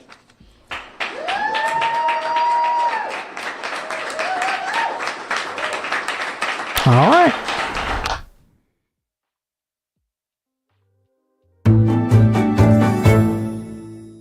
Hi, everybody. I'm Brittany Lewis, a breaking news reporter here at Forbes. Joining me once again is Matt Taglia, the Senior Director of Emerson College Polling. Matt, thanks so much for coming back on. Thanks for having me again. Emerson has a new poll out on the Michigan Senate race. And if we can remember, back in 2024, Michigan was one of those 7 key battleground states in the presidential election. It ultimately went to Trump in 2024, but it went to Biden in 2020. But if we remember 2 years ago, there was also a Senate race. Don't abuse, scheme, cheat, or lie. And the Democrat, Alyssa Slotkin, she won. Despite President Trump winning that state, the Republican, the Democrat won the Senate seat by a razor-thin margin. Last year, Democratic Senator Gary Peters, he announced that he wasn't running for re-election, and now his seat is wide open. So to start off the conversation, talk to us about what you're seeing in the Democratic primary for this seat. Yeah, Brittany, and it is a competitive primary. We see here that McMorrow is at 24%, tied with El Sayed with 24%. And then Haley Stevens has really slipped in the polling. She's at 13% now with 36% undecided. So there is quite a large undecided number, but we have quite a ways to go until votes actually begin in this primary. So this is still anyone's race. I don't think that Stevens is completely out of it, but I certainly think that those top 2 candidates, either one of them, could win. So anyone's race still, but Stevens has slipped. The other 2 have gained a little bit more support here. Why is that? Well, so we really see that El Sayed is up. So he's up 8 points since January. McMorrow is also up 2, Stevens being down 4. There are major age divides here. So we see that McMorrow has sort of broad support across demographics. She really is building more of a coalition. El Sayed, on the other hand, he has really gained with voters who are under the age of 50. We've seen a groundswell of support among those voters. And for once, we see that they are less undecided than older voters here. So something has clearly flipped. And we see that El Sayed is absolutely the beneficiary of that. I think that McMorrow is gaining, and she will continue to gain. But this could be just a neck and neck race between those 2. Stevens, on the other hand, she has work to do, frankly. And I can't point to really one demographic that she could focus on right now that could bring her back into contention. El Sayed has made headlines in recent months over statements and actions in relation to his campaign. Most recently, he has received criticism over his decision to campaign with political commentator Hassan Piker. But based on the numbers that we're seeing out of this poll here, it doesn't really seem like that's impacting him in a negative way at all. No, it does not. So what I will say is that he has built the support with voters who are under the age of 50 broadly. Now, that is going to be important, and we do think that this is going to be a younger electorate. But with that said, older voters are almost always going to be a more surefire bet in a primary electorate. So all things considered, I would really rather be McMorrow and gaining some of those older voters rather than being completely dependent on younger voters who aren't necessarily going to turn out in higher numbers. We do expect that they will be higher than in years past, but we don't know that they're going to be enough to put El Sayed over the top. But to your point, we absolutely do not see any sort of backlash as of yet to his campaigning with Hassan Piker. A big slice of the pie here, 36% is undecided. We always talk about the undecided, but here particularly when you're saying it could be anyone's race, how much does that matter? I think it matters even more in this race. Like I said, we see that older voters are more undecided than younger voters. This is probably the first time that I've seen that, at least in quite a long time. So those older voters, they are, as I said, key to winning a primary. They are typically the most reliable turnout voters.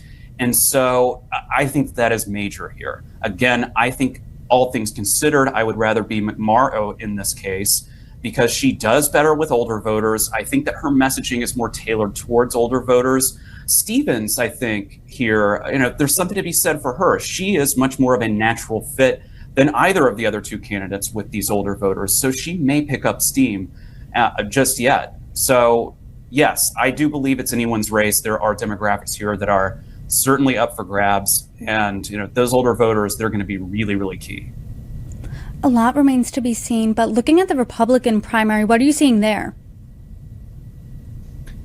Yeah, so in the Senate primary, there's really no contest. We see 55% for Rogers. All others are under 3%, with 38% undecided. So this one is pretty much a safe bet. Rogers should be the nominee. The field is effectively clear here with him over 50%.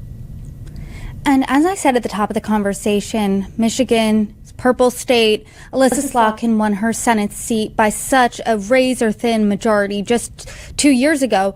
Is this looking like it's shaping up to be a competitive race in November? Yeah, I think this is going to be a competitive race. I think we've seen, just in 2025, way overperformance among Democratic candidates. We've seen that continue in special elections in 2026. So, yeah, I expect this to be a competitive race. Frankly, I would not be surprised to see the Democrat, whoever that may be, in the final voting. I would not be surprised to see them ahead by probably 5 points or so, just naturally on a generic ballot. So it's going to be an uphill battle for Republicans here in a swing state like Michigan, but it will be competitive. I think a lot of money is going to be poured into this race. It is certainly a must win for Democrats if they hope to regain the Senate. But yeah, all eyes are going to be on Michigan and several other states where there are going to be some very competitive Senate races. I'm curious, when it comes to the issues, what matters most to Michigan voters? We always talk about the economy time and time again. So I'm assuming, to no surprise to anyone, the economy is a top issue. But what else? Yeah, so let's look at this in terms of the primary voters. So if we look at Democrats, folks who are going to plan to vote in the Democratic primary, the economy is the top issue, 35%. But then threats to democracy is number 2 with 22%.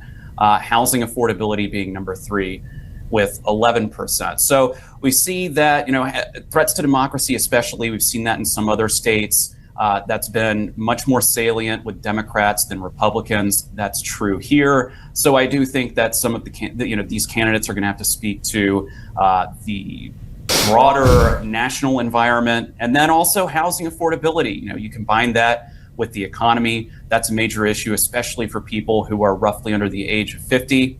Looking at Republican voters, Republican primary voters, the economy is, again, their top issue, 47%. Immigration, this is one that we sort of expect to see, 13%, second place. Education is third, interestingly, with 9%. Now, when Republicans say that education is their top issue, it's not necessarily in the same way that Democrats might say that education is their top issue. These are different sort of interpretations. So I think this might get into sort of the culture war issues more so than the state's actual educational funding policies like Democrats might be concerned with. So again, it's a broad range of issues really between the two primary environments. And so these candidates are going to speak to it one way during the primary and then another way during the general election to win those votes. What about the war against Iran? How popular is it in Michigan? Because It hasn't been popular internationally, hasn't been too popular domestically. How do voters in Michigan feel about it right now? We're leaving. Yeah, and the overall holy shit, girl. Universe of primary voters, it is not popular, it is underwater. But looking at Democrats in particular, we see that just 8% support the war. That is staggeringly low. 87% oppose. That is, again, a staggering number of Democrats who really do not support this war.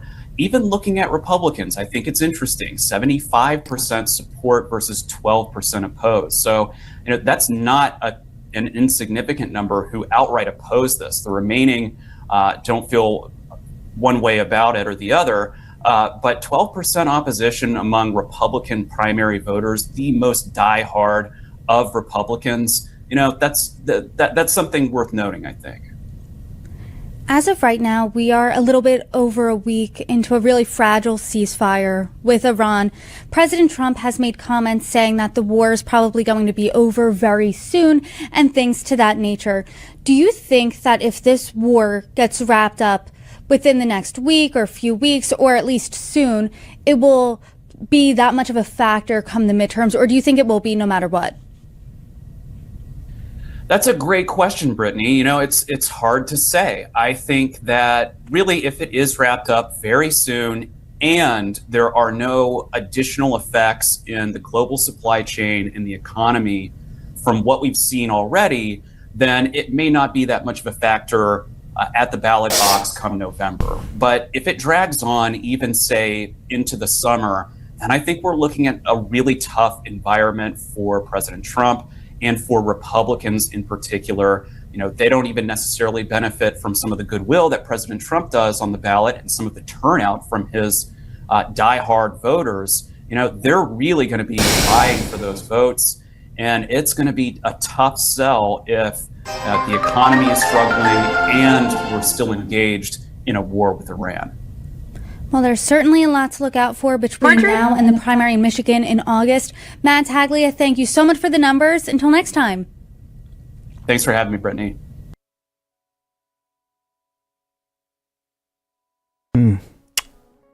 Intriguing. All right.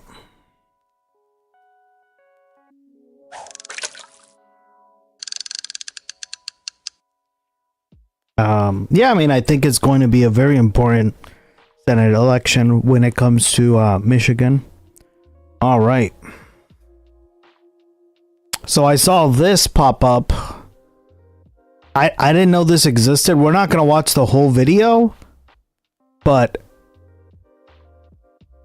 MAGA is creating a Game of Thrones. It's a MAGA Game of Thrones because in this in this day and age, guys, everything has to have a counterpart.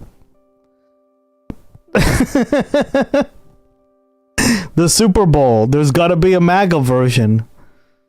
There's got to be a MAGA version of Game of Thrones. What else is next?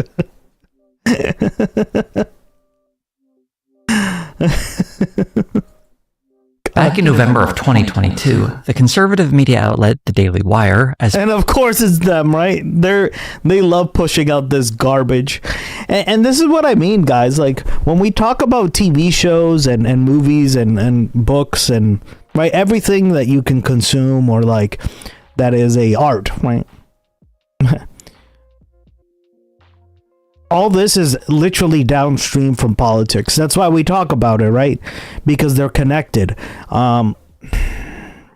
You can do something like an Orville or, right, Deep Space Nine or whatever, right?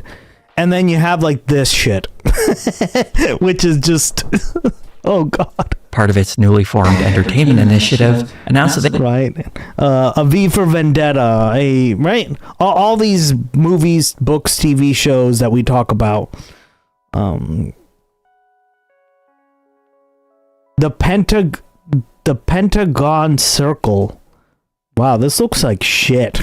It purchased the rights to adapt Stephen Lawhead's series of most actors from Game of Thrones are from the UK, yeah. Novels, The Pendragon Cycle. Pendragon cycle. fantasy series that mixes together the Arthurian legend with British history in the 4th century. The project would receive significant backing from the company, with a production budget reaching a total of 8 figures, with each of the episodes having a 7-figure budget. The co-CEO of the Daily Wire at the time, Jeremy Boring, took a leave of absence from the company so he could help direct and produce the series as it filmed in Italy and Hungary. After wrapping filming in 2023, an eventual 2024 release was planned on the Daily Wire Plus, but the series never debuted. As the series remained suspiciously absent into 2025, the Daily Wire was entering a fraught time for the company. Major hosts Candace Owens and Brett Cooper departed. Entertainment projects were not quite the mainstream hits they had hoped for, and the Ben Key streaming service, a particularly costly venture for the company, seemed to be a dud, with much of its staff for its original programming being laid off. Bourne stepped down as the co-CEO to supposedly focus on unnamed creative projects, leaving the status of the Pendragon cycle a mystery. But in late 2025, it was announced that the Pendragon cycle would finally premiere on the Daily Wire Plus in January 2026, finally letting us take a look at this 7-episode series. This series has long been a passion project of Jeremy Boring. Oh, no. Speaking to Mediaite, he said, "I was 21 years old the first time I started writing a screenplay adaptation of the Pendragon cycle. I didn't have an option. I didn't even know what an option was, but I loved the work and believed I could somehow will a film adaptation into existence." The Hollywood Reporter quoted Boring. And we know, right, because it's the Daily Wire, it's going to be super conservative. Right. Why do we need this show? Because reasons, Kristen B. We got to have conservative television. Because all that shit that we talk about on here is woke and lib and fucking leftist. Equality for all? Fuck that. We want to watch men. And on the series ahead of its release. The Pendragon cycle is the culmination of a 10-year vision to create culture, not just to criticize it. Lawhead's novels present a visceral, masculine Christianity in a world of conflict and mystery. It isn't saccharine or clean. What did I fucking tell you? I didn't even have to watch this crap. What did I fucking tell you, chat? I knew that was coming up. Masculine Christianity. In short, it is very much like our world. To follow the Pendragon cycle, Rise of the Merlin, it helps to know how it relates to the series of novels it's based on. The 7-episode series covers the first 2 published books in the series. The first 2 episodes cover the first book, Taliesin, and the next 5 cover the second book, Merlin. If 2 books spread across 7 episodes sounds like too much plot, you would be right. The series moves very quickly, particularly in its first 2 episodes, introducing characters, places, and plot lines that never seem to get enough time to really be explored. The first 2 episodes follow Taliesin, the father of Merlin, through his entire life, from his infancy to his death as a young man. The story begins in 4th century Britain as the Roman occupation is receding and a power vacuum is created, as a patchwork of feuding kingdoms all vie for power. In the opening scene, a baby floating in a river is discovered by a group of Cymry people.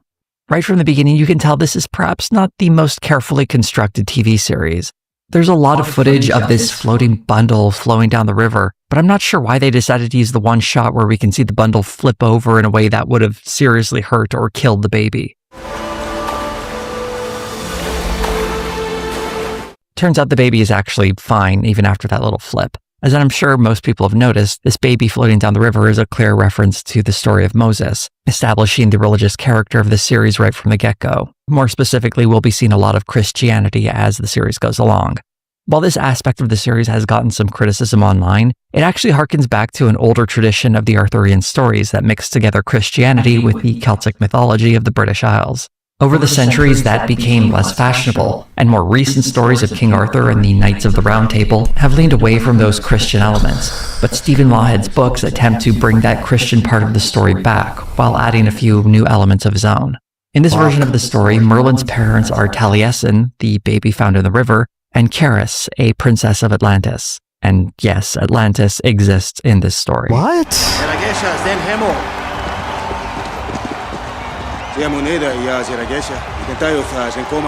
According to Jeremy Boring, Atlantis is inspired by Minoan culture. Acrobatic leaps, over living bulls, something that he borrowed from Minoan culture, where some of his inspiration came from for the Atlanteans. The Minoan civilization is from the island of Crete, which is part of Greece, so Atlanteans are supposed to be Mediterranean coded, hence their tradition of bull leaping, which was practiced by the Minoans, and people dress for much warmer weather than you would find in the United Kingdom.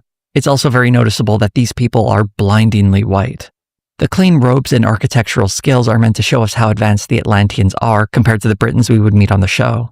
No one will be surprised to find out that Atlantis is eventually destroyed, presumably because they were worshipping the false god Bel.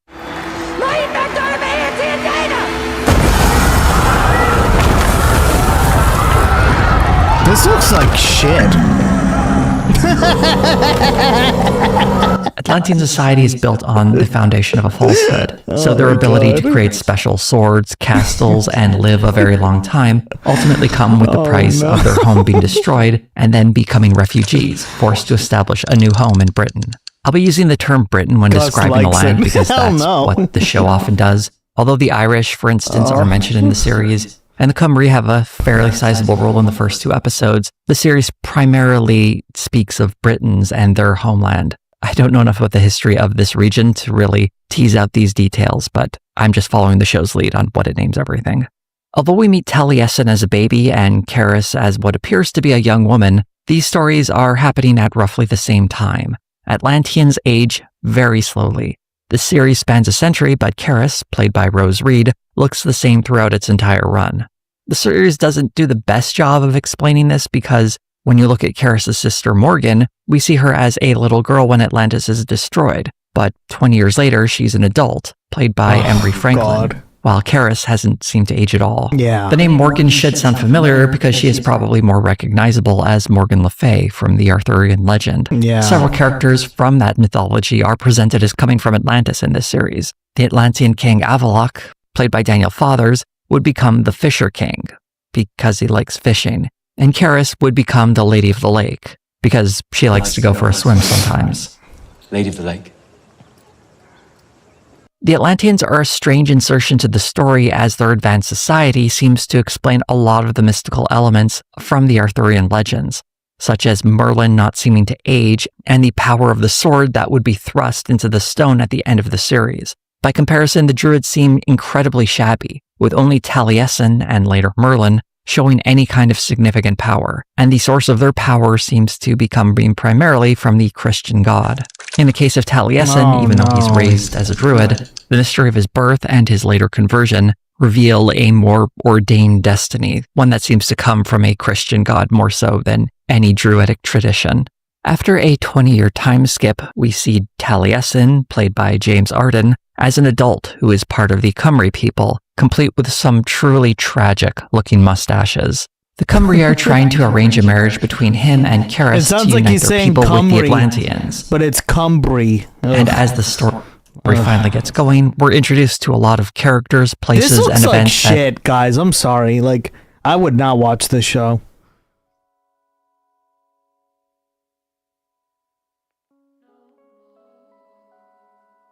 Yeah. Never get adequately presented. Taliesin and Karis are simple enough, and their respective fathers and Morgan are easy to understand. It just looks like discount Lord of the Rings, right? Like Temu Lord of the Rings, and I don't mean like in a good way, right? I mean in a very bad way. But as a quick rundown of the other characters that seem relatively important in this 2-episode stretch, we have these 2 Christian monks looking completely out of place for Ben Shapipi, Game of Thrones. 4th century, an old druid guy who's teaching Taliesin, this Cymry guy who just seems to be there to be an asshole. Yeah, this guy looks like Faramir. Like, what the fuck? Like Temu Faramir. Contrarian, this other old guy who's an advisor to the Atlantean king, this creepy king who Taliesin has to impress with a song, his druid advisor. This is what's so fascinating about like conservative media is oftentimes, right? Because a lot of this stuff, if you've noticed, right? Oftentimes, maybe not the actors, right? But really creative types, right? The people who write, like the author, I forget his name, the author of Game of Thrones, he's very like left wing, right? Like he's a left wing, he's very like liberal at least, right? you have obviously Gene Roddenberry, right? He was very left wing.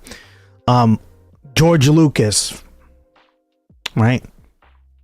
We all know, like, he didn't vote Republican, right?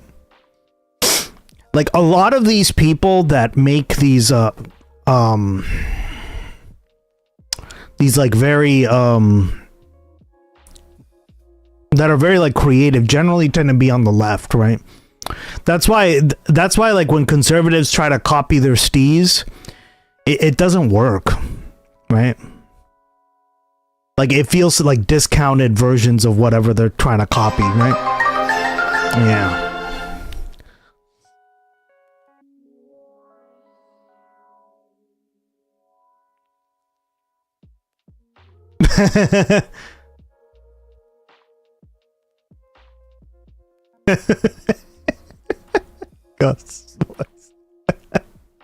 So at one point, Karis finds a hawk she later adopts, who then vanishes from the story. All these characters have names and seem important, but the only characters who will be with us for the rest of the season are Karis, Morgan, and their father. The rest, aside from Taliesin, will either slide way into the periphery or be forgotten entirely, as entirely new sets of characters are introduced and in some cases forgotten just as quickly. There are over 50 named characters in this show on its IMDb page. The reason their names don't stick in my mind is because I honestly barely remember any of them. There are simply way too many characters in this story, and it's very hard to care about any of them as we watch this show run through the events of a century of plot. Most of their names and faces can barely make an impression before. Yeah, that's a really bad sign, right? Because if you've noticed, right, TV shows, the reason TV shows, sometimes to their detriment, right, keep a tight cast is for this reason alone, right?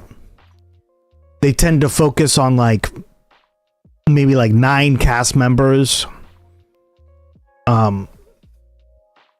max, right? Why? Because when you have this many characters, it just becomes a clusterfuck, and you don't care. Like, it's just like, okay. We'll watch a little more and then probably end it, because yeah, like this just seems like a review at this point. By yet I was another hoping he'd talk more about the politics of it. In yet another location. As an example of the breakneck pace of this show, in the second episode of the series, it seems to be speeding through the events of Taliesin's life. The episode opens hot off the heels of the first episode, with Taliesin having recently converted to Christianity after his face was burned by a vision. In the second episode, we find out that Taliesin is a prophet now. Henceforth I shall be known as Prophet. Taliesin I am, and my name shall remain until doomsday. As the Atlantean and Cymru deal falls through, any marriage agreement is nullified, Taliesin and Karis instead fall in love, and he proposes to her. Oh, God. Oh, the writing is terrible, yeah. This is the epitome of bad writing. But you can tell because... See, this is why I said it's you have to use allegory, right? They're just like bonking you over the head with the Christianity shit, right? They're just saying it. You never do that. You always show, don't tell, right? I am now a Christian. That doesn't work, right? Like, that may work in a religious movie about like Jesus to a certain degree, but even then, it's like those movies are never great. Right. Instead of having sex, Taliesin reveals that, as a good Christian boy, he's waiting to get married first.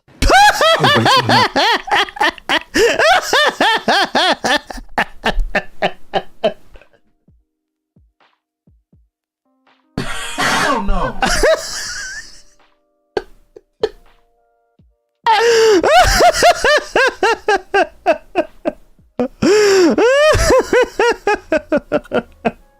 Okay, that was pretty funny. Yeah, and see what I mean? This is why this is shit.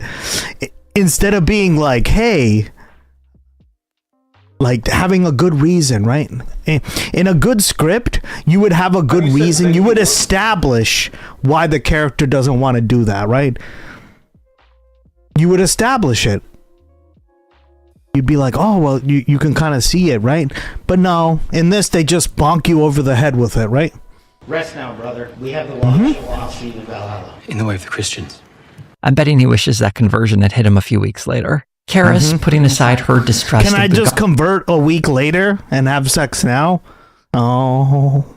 Odds after Atlantis was destroyed by Bel, decides to convert to Christianity. And minutes later, we see the wedding. We then skip forward in time with Taliesin and Karis traveling on their own. Taliesin uses his abilities as a bard to get a king to give up his crown.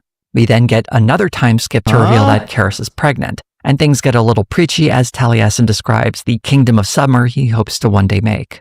It's the kingdom of summer. A kingdom that will shine like the sun so that all men may know and see what the good God intended for it to be. After that description, Karis immediately goes into labor and Merlin is born. Shortly afterwards, Taliesin is shot in the back by a jealous Morgan. This is all in a single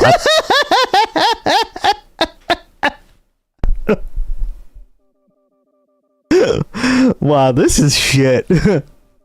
episode that runs for an hour and 6 minutes. Ew. And there's also a little teaser at the very end that flashes forward 75 years to introduce Merlin as an adult. This episode's pace is absolutely manic and filled with little plot points that never get the time or space to really flesh themselves out. To drill down a little more into that, I want to give you an example of one specific scene. This takes place when Taliesin and Karis have gotten married and are traveling around together. They show up in a place for real. called None of this Meridum. makes any fucking sense, Kristen B. At this point in the show, I didn't know why this location mattered, aside from Merlin moving there with his wife for a little bit in a future episode, but I'm not sure why that needed to be set up. Oh my god, that's Brett Cooper!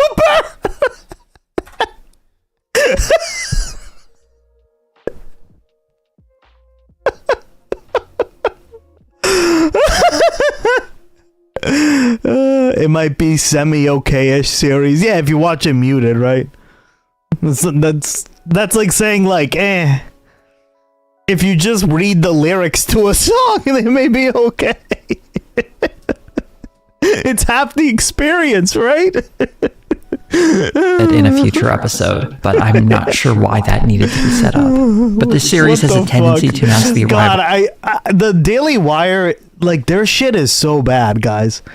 Has everyone seen that awful movie too that they've made?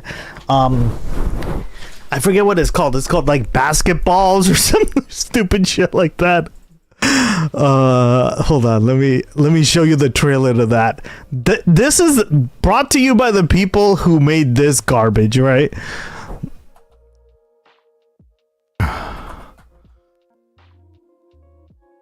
What is it called?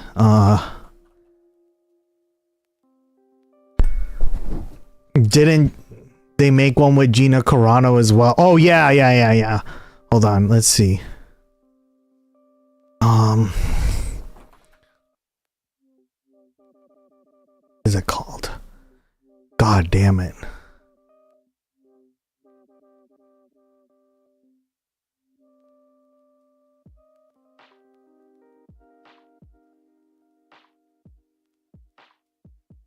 Yeah, hold on. That's what it's called. Lady Ballers. The most like the worst name I've ever, like, so forgettable. Right? Watch this, guys. These are the people who brought you this movie or brought you this show. In a world where women's sports is being transformed. Yep. The Daily Wire calls foul with the most triggering comedy of the year.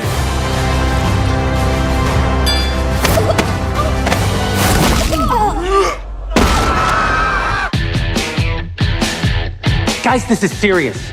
Sports can be your pathway to a better life. Well, like yours? Please don't steal my catalytic converter again. Winning matters. It's the key ingredient in becoming a winner. Maybe you should try it sometime. Are you gonna move? I am not. Let's cut to the chase. I know you're not a woman. Hey, you don't know how he identifies. If you can beat them. What do you know about the U.S. Opens for the Global Games? You want us to compete as women. $5,000 prizes. My lover says you were a great coach back in the day. Join. This is the way the world is now. My 8-year-old daughter told me all about it. So a guy can become a girl with no physical changes at all. Oh, that's called gender fluid. So I can be a woman on the court and a man in the bedroom. I can't believe it. Nice! You mean when you're sleeping? Yes. Coach? Alex, We could play basketball. We have to get the whole team back together. It's time We're in. I'm in. I'm in. to play Lady Balders. Mount up. like a girl. That's right. I'm with her. I'm leaving my truth. This is my truth. From heroes Day one of being a girl athlete. I love being a girl. to sheroes. We could dominate every woman's sport. Running, swimming, soccer. God damn it. I said sport, Felix. It's ladies basketball, boys. Nobody watches. Excuse me. Are these seats open? Never. You all should know who the fuck this is. If you don't, what are you watching this channel for? No, and see what I mean, guys? This is why conservative media doesn't work. And people on the left do it too. But generally speaking, when you let artists actually do their work, right? That's why they're better at it, right? You use allegory to talk about current day events, right? You don't do it like this. This is too on the nose, and that's why it's disgusting and gross, right? And it's shit. It's just shit quality, right? Getting dunks.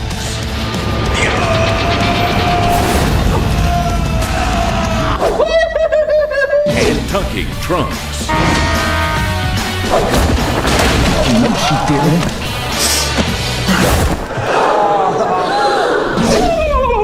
That's the biggest. See, Brett Cooper's in this too, and racism. Look at that. They're just like pulling out all the shit. That's the biggest I've ever seen on a lady. I don't care. Lady Ben Ballers. Shapipi. There you go. One can even be trans age now, which provides Sheelix with a wonderful opportunity to relive all the experiences that she missed out on in school. Streaming exclusively on Daily Wire Plus December 1st. Oh my god. Yeah. There you go, guys. The creators of this wonderful movie brought you this crap at a location without providing enough context. Taliesin and Karis appear before King Pandaren. Of course it is, right? Of course.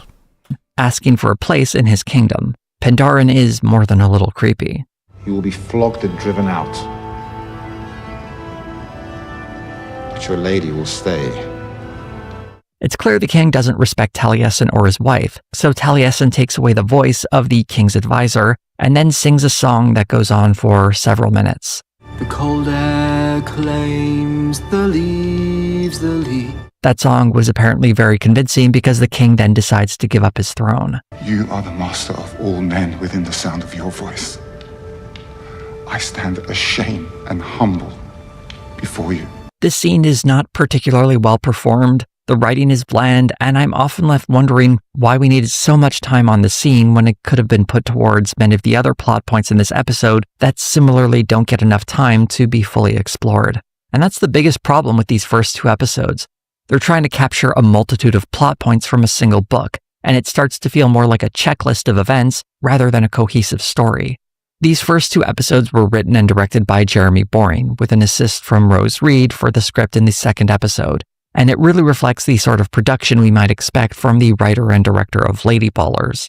In spite of the production values, the whole effort feels very amateurish, and the series might have been better off choosing to focus on one of the books rather than trying to cram two into 7 episodes. It also might have been better off with a more experienced writer and director to handle such a big story with so many different characters. Yeah, that's another thing.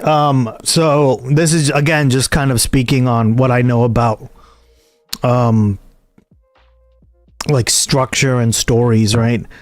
Generally what you should do, right? Like has anyone ever heard the phrase or something similar to this where, oh yeah, it just felt rushed. It felt like the movie was rushed, or there was too much shit going on and it was too many plots to fucking. It's because they crammed too many things into one like episode or 2-hour, 3-hour movie, whatever, right? generally speaking, there should always be like an A or a B plot, and that's how you keep it, because it makes it easier for the audience to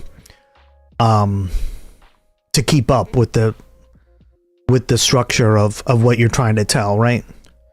So at least in TV shows, right? Also in movies, but movies can be you can expand it a little more because they're longer, right? But like there's generally an A plot and a B plot, right? And when you tell like a B plot, right? Like a good B plot should almost directly relate to A in some way, right? Or like if you're going to conclude the B plot, have it kind of tie up at the very end, even if it may not come across like it's something that is similar. When you just throw this shit all together, it becomes a giant mess, and this is why it doesn't work, right? But I'm not going to give the Daily Wire how to fucking write stuff because they're idiots. So. The next 5 episodes covering the second book do a better job with pacing, although with the disadvantage of having to introduce a whole new set of characters, places, and plot lines. But it's also like books, you can basically, books are like a different kind of medium, so it's hard to translate a book into a movie, right? Like if you think about what movies did a good job at translating books, there are probably very few, right? In comparison to like how many have fucked up, right? It's because books tend to have, they're very different, right? The way you write a story. So you have to pick like the really important parts, right? To what you want to cover in the movie, because you can't cover everything in a really long book series, like whatever the fuck this is. I've never heard of this, but right. The series fleshes out Gone Girl, yeah. Its real main character, Merlin. Very few books get translated well into movies, right? And that's the reason why, because books are a very difficult form to turn into a movie. If you have a good person who's able to like write the shit out and do what I just said, but on like a very good level, then you're gonna have a good movie, right? But yeah, it's very difficult to do. You have to have a good scriptwriter, you have to have a good director, right? Played by Tom Sharp, through many flashbacks, learning magic and sword fighting, hanging out with the hill folk, and a brief period of domestic life before his wife is murdered. This is just an aside. Merlin's cheek swirl that he gets from the hill folk really reminds me of Choji from Naruto. I don't think that was intentional, but it's something I couldn't stop noticing. Choji was a lot more fun as a character, though. As a man of power with a strange grasp of the unknown, Merlin is an odd choice for a main character. He's a bit too sullen for my tastes, often brooding and enigmatic, and never really stepping outside of those traits for very long. It takes several episodes to understand why he is the way he is, and even then, it's not a very convincing story, so it's hard to feel the amount of sympathy the story wants me to have for him. Part of the disconnect is this weird mythos that is constantly hanging in the air around him. The Merlin died long before you and I were born, Donald. If he ever lived. Merlin was born 75 years ago, and the time they're talking about, when Merlin was running around using his powers, was roughly 50 years ago. That seems to be in their lifetime, unless they happen to be aging terribly. So I think this is really just how Merlin's legend has become exaggerated over time. This vague legend is contrasted with the many flashbacks of the series, and the fact that it doesn't quite map on paints a version of Merlin who is both not the powerful terror that people thought he was, but also definitely someone who possesses a lot of power that would seem scary to someone who doesn't realize that he's actually a very nice boy. Another thing we see in these flashbacks is that Merlin is kind of boring. He speaks in vague mysteries and riddles, and again, he's so... Oh god, I hate that. This is gonna be torture if I ever watch this, which I won't because I don't have Daily Wire Plus. Sullen and such a drab guy that if it weren't for... I don't know would I ever support it, right? The magical powers and the... I'd just like watch it online. Battles all swirling around him. It looks so bad. There's really nothing of interest. In most stories, the use of flashbacks help reveal character traits and histories that inform the present. But in Merlin's case, it reveals the mystery of his character is Why does he got the like fucking what is it called? The Witcher eyes. I'm so confused. Right? Huh? that he is both powerful. Isn't Merlin like a fucking wizard? And boring. Things we already see plenty of examples of in the main storyline. Jeez, it's just pulling from everything, right? It's pulling from everything that... God. Speaking of the main storyline, it begins with Merlin leaving his decades in the wilderness to work at the service of the Pendragon brothers, Aurelius and Uther, played respectively by Finney Cassidy and Miles Clohessy. Merlin is helping them assemble an army that will unify Britain against the impending Saxon invasion. Aurelius, thanks to his Roman lineage, believes he has a claim to be the High King of Britain, and Merlin has decided to help him out. This venture involves meeting various kings and other new characters in each episode as Merlin or others try to win them over to Aurelius's cause. The messy structure and bloated cast make the plot challenging, but not impossible to follow. Still, it makes for a frustrating experience as I found myself never quite being on firm enough footing to engage with the story. In the third episode, we see Merlin try to work with... So yeah, Daily Wire has a new series and apparently it's shit. You're welcome, chat. You're welcome for Lady Ballers, too.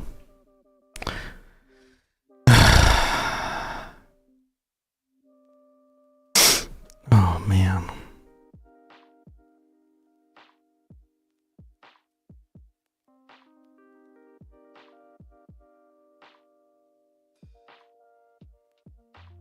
Now moving on to Caroline Levitt. Now here's another Levitt More to skip, exactly. During the campaign, she repeatedly bragged that her parents worked their way up from nothing and got no handouts ever. Except that wasn't the truth. You see, her parents gladly accepted a handout from the federal government during COVID. The company received $250,635 in 2 Paycheck Protection Program loans in February and April 2020. Well, you know what we say on this guy? It's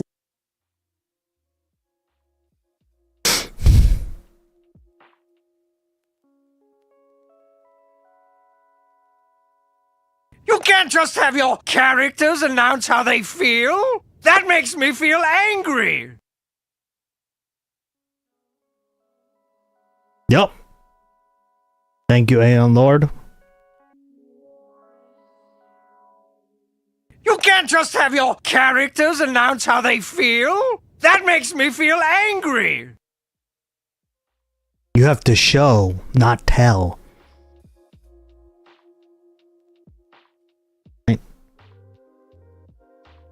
See, this is how you can make a show that is political, right? Or has political undertones that can critique like today's whatever you want to critique, right? You gotta do it in this way. Why? Because it makes it more interesting for the audience, right? It's not so on the nose. That's just like the basics of good writing. In other words, Futurama got it right again. not socialism if it helps white people. Welcome to another episode of This F***ing Guy, the show where we spotlight one f***ing guy making America worse and explain why they suck. I'm Erin Ryan, host of Crooked Media's Hysteria podcast. And I'm Alyssa Mastromonaco, the other host of Crooked Media's Hysteria podcast. Alyssa, have you ever seen the movie Election? Oh, yes, it's a classic 1999 dark comedy starring Reese Witherspoon and Matthew Broderick about a high school teacher whose dislike for a hard-driving, ambitious student causes him to get involved in sabotaging a student government election. Reese Witherspoon turns in a generationally iconic performance as the annoying tryhard Tracy Flick. Well, Alyssa, it occurred to me while I was researching this episode's subject that MAGA has its own Tracy Flick. It's Caroline Levitt. Yes, ma'am. Who went from failing to become the youngest member of Congress ever to succeeding in becoming the youngest White House press secretary ever. Wow, the parallels are uncanny, down to the way she holds her face. I know, now you can't unsee it. So let's be fair to Tracy Flick here. Flick seems to at least have some original thoughts of her own. And all of Levitt's thoughts and opinions are copy-pasted from the addled brain of Donald Trump and have been since she was a teenager, as you'll see. On one hand, you have to respect the hustle. Apparently, Levitt has got the work ethic of a border collie on cocaine. But that sort of work ethic driven by ambition for ambition's sake is a recipe for, at the very least, a deeply obnoxious person. At most, the political equivalent of the scary cop Terminator. So let's get into the life and times of the 28-year-old White House press secretary who is poised to be the youngest woman ever to throw her back out, flaring her nostrils. Caroline Claire Levitt was born on August 24th, 1997 in Atkinson, New Hampshire, to what she describes incessantly as a blue-collar middle-class family. That's Caroline with a K. She'd fill in the other two Ks later in life. And when I say she talks about how down home in red state she is, I mean she talks about it constantly. Since before her frontal lobe was even done developing, she's been on a Justin Timberlake-style world tour, promoting herself as Miss Middle Class USA. For as often as she tells her own story, you'd think she'd be able to get it straight, but there are some weird variations in how she talks about herself, depending on who she's talking to. Yeah, I grew up in New Hampshire in a quintessential New England town of 2,000 people. I grew up in a middle-class, blue-collar family. I'm small business owners. My family owns businesses here. Business family, small business family. Grew up here in a business family. I grew up in a business family. Like, my family is not political at all. I was raised in a family that was not political at all. Middle class, working class people. Business family, working class. She's salt of the earth. Just to clarify, according to basically every profile written about Caroline Levitt, her dad didn't own a trucking business as much as he owned a used car dealership. Right. Trucking business sounds so much more red state, though. Her family also owned an ice cream shop where Caroline worked during the summers. Levitt's two older brothers were athletes. Caroline was an athlete as well, playing multiple sports, but really excelling at softball. I fucking knew it was going to be softball. You know what? What press secretary doesn't love softballs?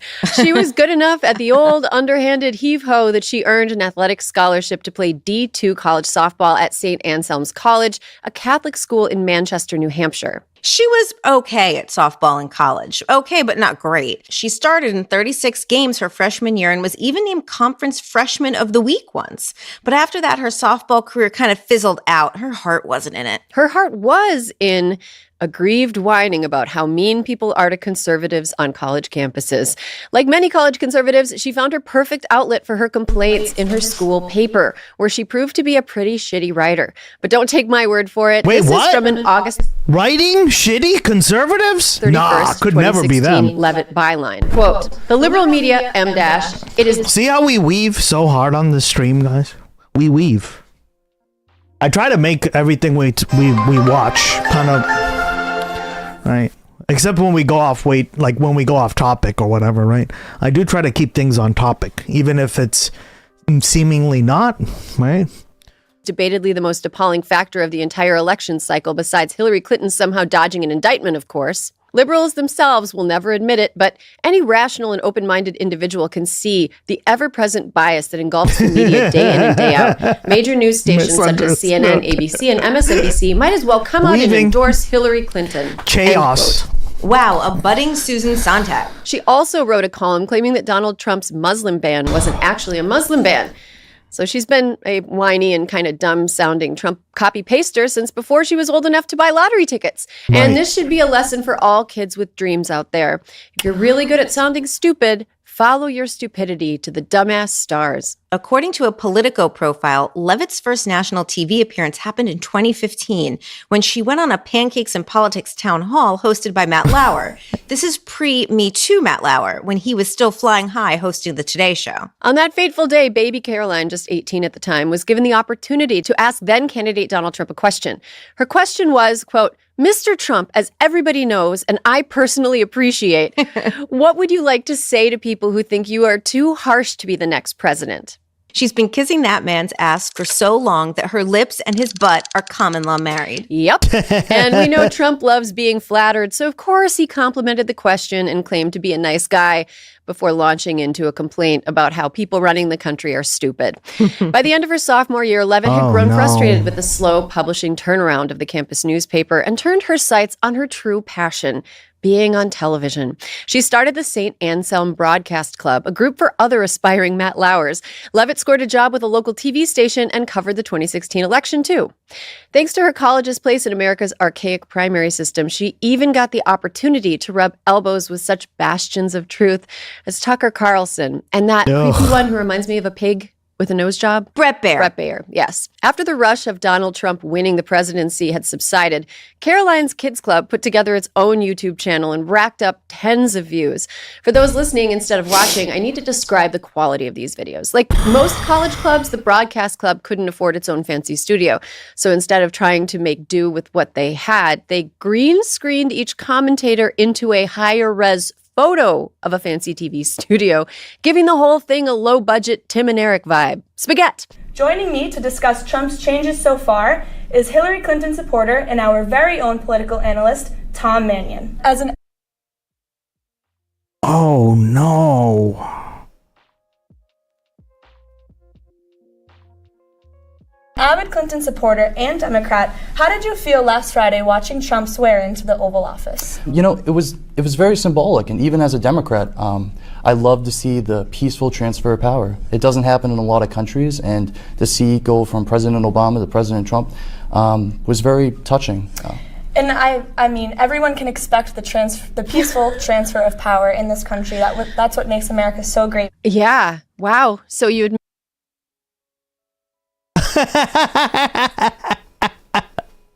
Spaghetti.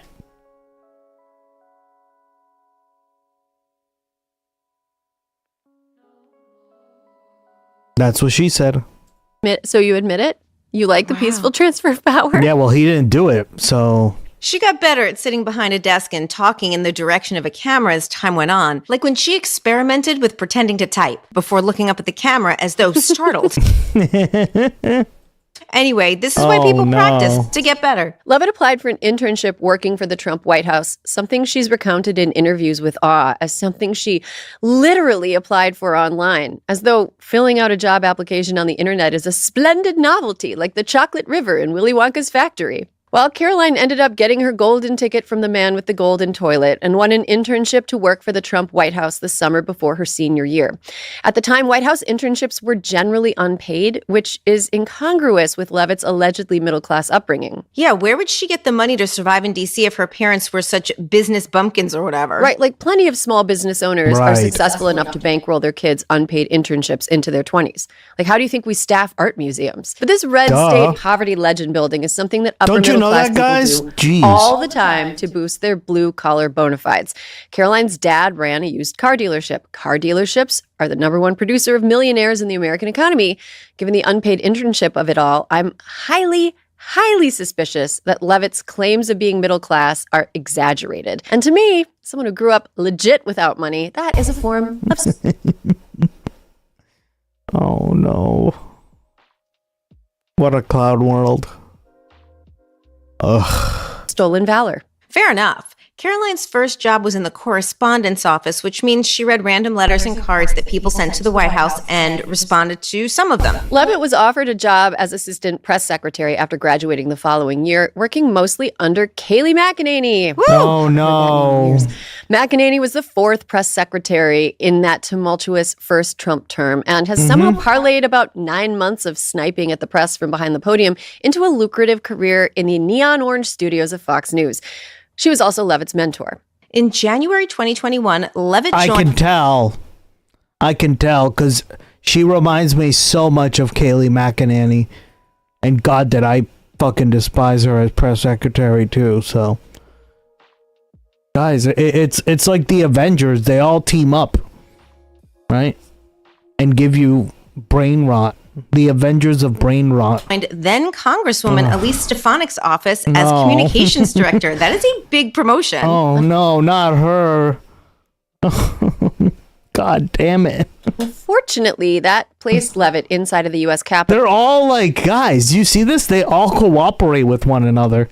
When the January 6th insurrection happened days later. Levitt was understandably shaken up by the violence, like any sane person would be. After the attack was subdued and Joe Biden's 2020 election victory was certified by Congress, Levitt shared tweets praising Mike Pence and critical of the rioters, as well as referring to a Capitol Hill police officer who directed insurrectionists away from members of Congress as a hero.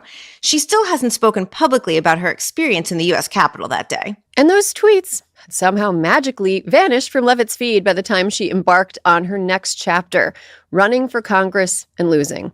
In July 2021, the irritating 23-year-old announced her candidacy for New Hampshire's 1st District on the same local ABC affiliate that had been her I keep forgetting she lives in New Hampshire. part-time employer in college. Oh my God. I'm running for Congress to protect my home state of New Hampshire, to serve as a What a joke. New Hampshire. conservative fighter and a conservative firewall down in Washington, D.C. It's like shocking to see how much she's changed her face. Yeah. But Her not face is wicked different. Not her lingo. No. From there, she embarked on a media blitz, hitting the Fox News flagship channel from what appeared to be I know, I didn't know either. That's crazy. She probably didn't do too well because she's way too conservative for New Hampshire, right? New Hampshire tends to like the Scott Brown types, right? Wicked kid, yeah. They like if you're going to win in New Hampshire as a Republican, right? You have to be either like a Scott Brown type or you have to be like a John Sununu type, right? Very like moderate. another tip. The only person who kind of pulled that off, but she actually ended up like fucking losing the election as well, is Kelly Ayotte, right? Kelly Ayotte ran as like a pro-abortion candidate, or sorry, anti-abortion candidate, right? And that didn't do too well for her. New Hampshire. Well, that's how you say it, kid. New Hampshire. I showed you the clip, Jersey. God.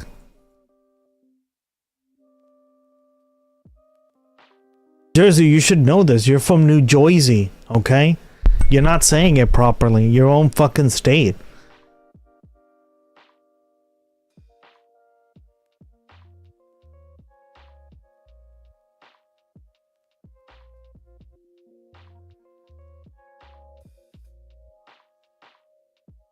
We share this viral tweet from one of our awesome former Chronicle producers, Ellen Fleming. So here's the backstory. She is now a TV reporter for a Springfield station, Springfield, Massachusetts. And while you can take the girl out of Boston, you can take Boston out of the girl. Take a look. Parts of this bill are similar to the executive orders that have already been put in place in New Hampshire. What a fuck You had up. it right the first Quit time. your Ellen. fucking job. By the way, the outtake clip, she posted it on all forms of social media, and it's been viewed millions of times. But here's the funny thing. It's been viewed by Granite State Governor Can you Chris imagine if Sununu, you who spoke like responded this? saying, New Hampshire Disgusting. is just fine with us, Ellen Fleming. With a crying, laughing emoji. It was terrific. We love you, Ellen. So That made our fun. that made our day. See, Kristen B? That's how you say it, New Hampshire, kid.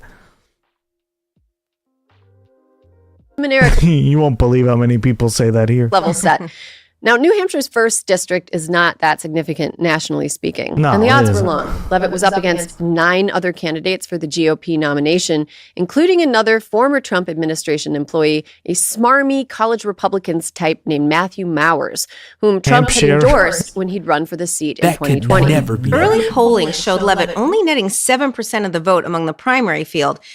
That doesn't surprise me, yeah. In politics, we refer to those numbers as not good. But here's the thing that Levitt had going for her. As a young, perky, blonde woman who talked like a scared, angry old man, she was catnip for the MAGA media, and Caroline hustled to get eyeballs on her. She appeared on pretty much any podcast that would have her, including Steve Bannon's War Room podcast several times over.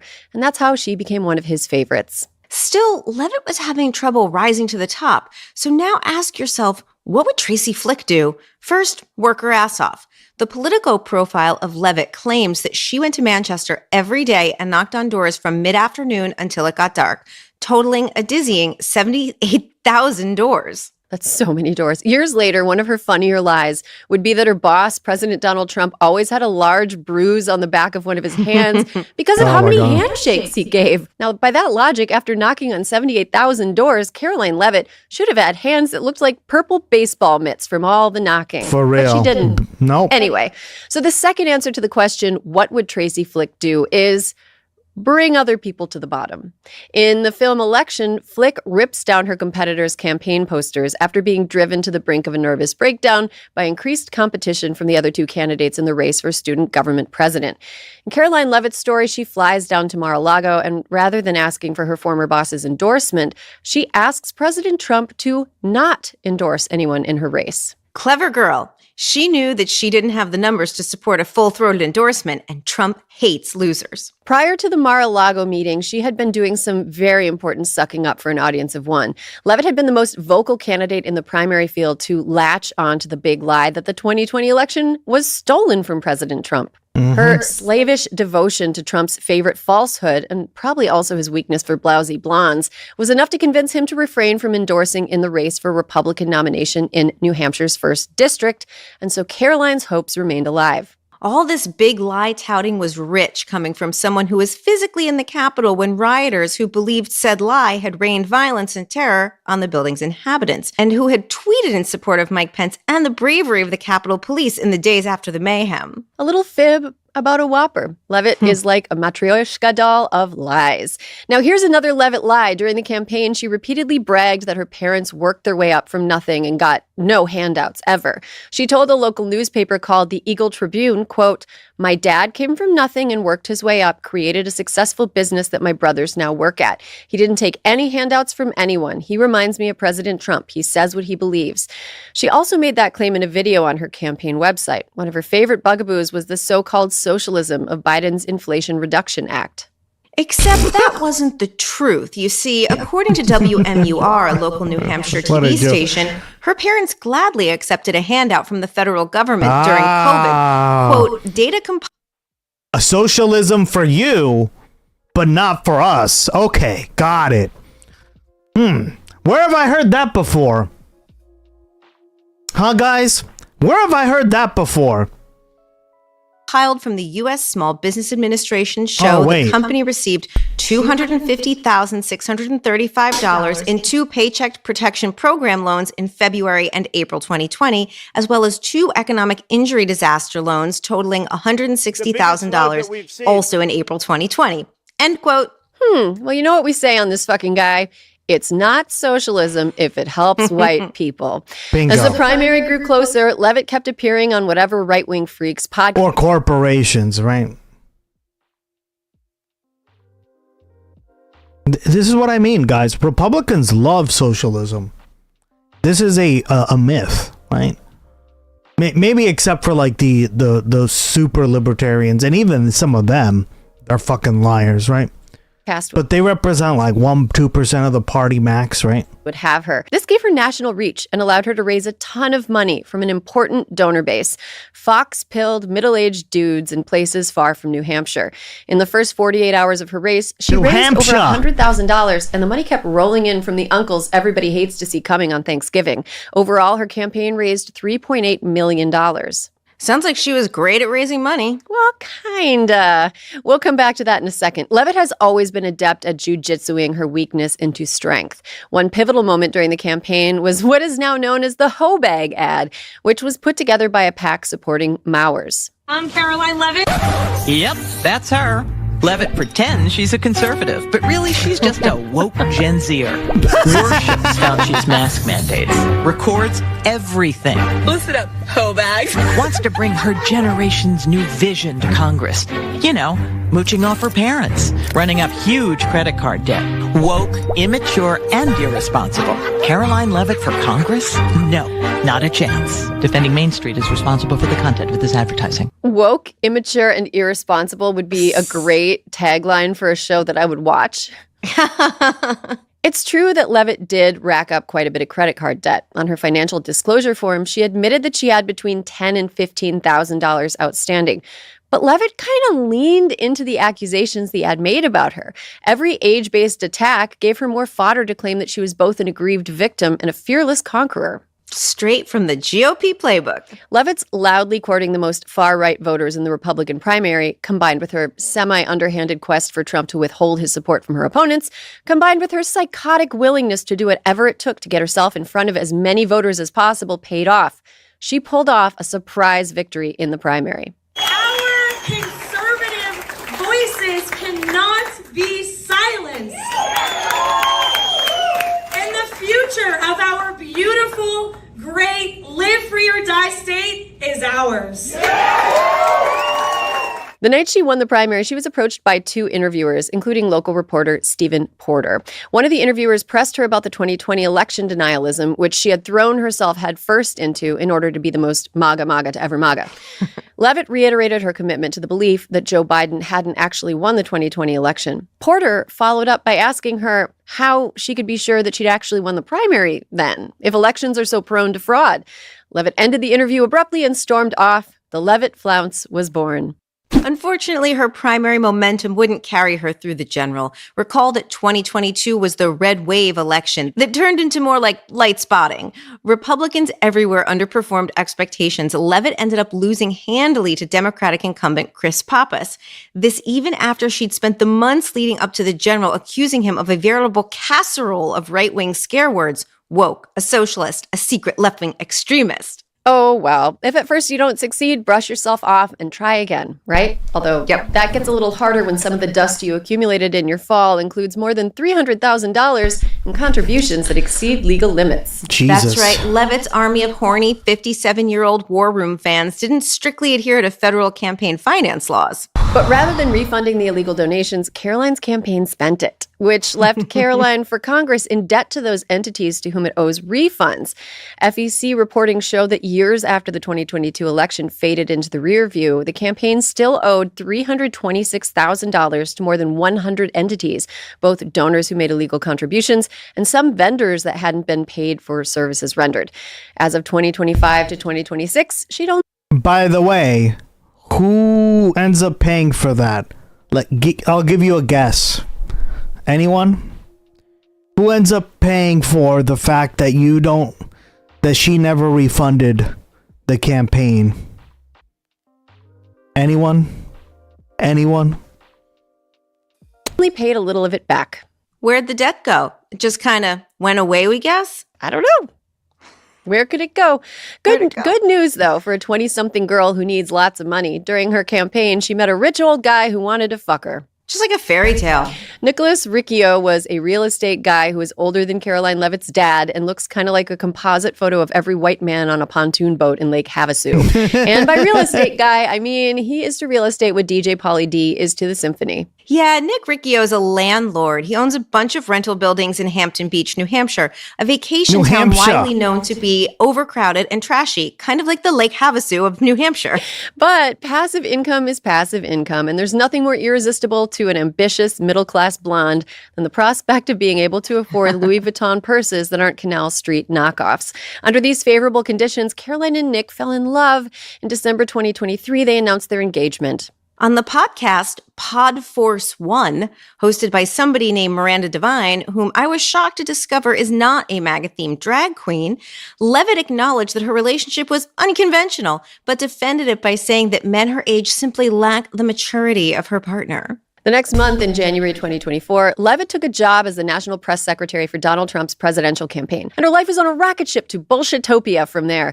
She even appeared in a Project 2025 training video. Project 2025, the Heritage Foundation packet of policy ideas designed to streamline America's descent into a Christian nationalist hellscape, which Donald Trump pretended to know nothing about until he was elected and started enacting the whole thing. Now, Alyssa, this is perhaps the rudest joke I've ever written in this series, but it begs to be told. Between President Trump and her geriatric husband, Caroline Levitt is the Michael Phelps of gargling old guys' balls. That's 23 gold medals for her. As press secretary to Trump, she zipped around the country defending the ramblings of her old, rapidly mentally deteriorating boss. That is, until this summer when she took some time away from the campaign to give birth to her son. Wait.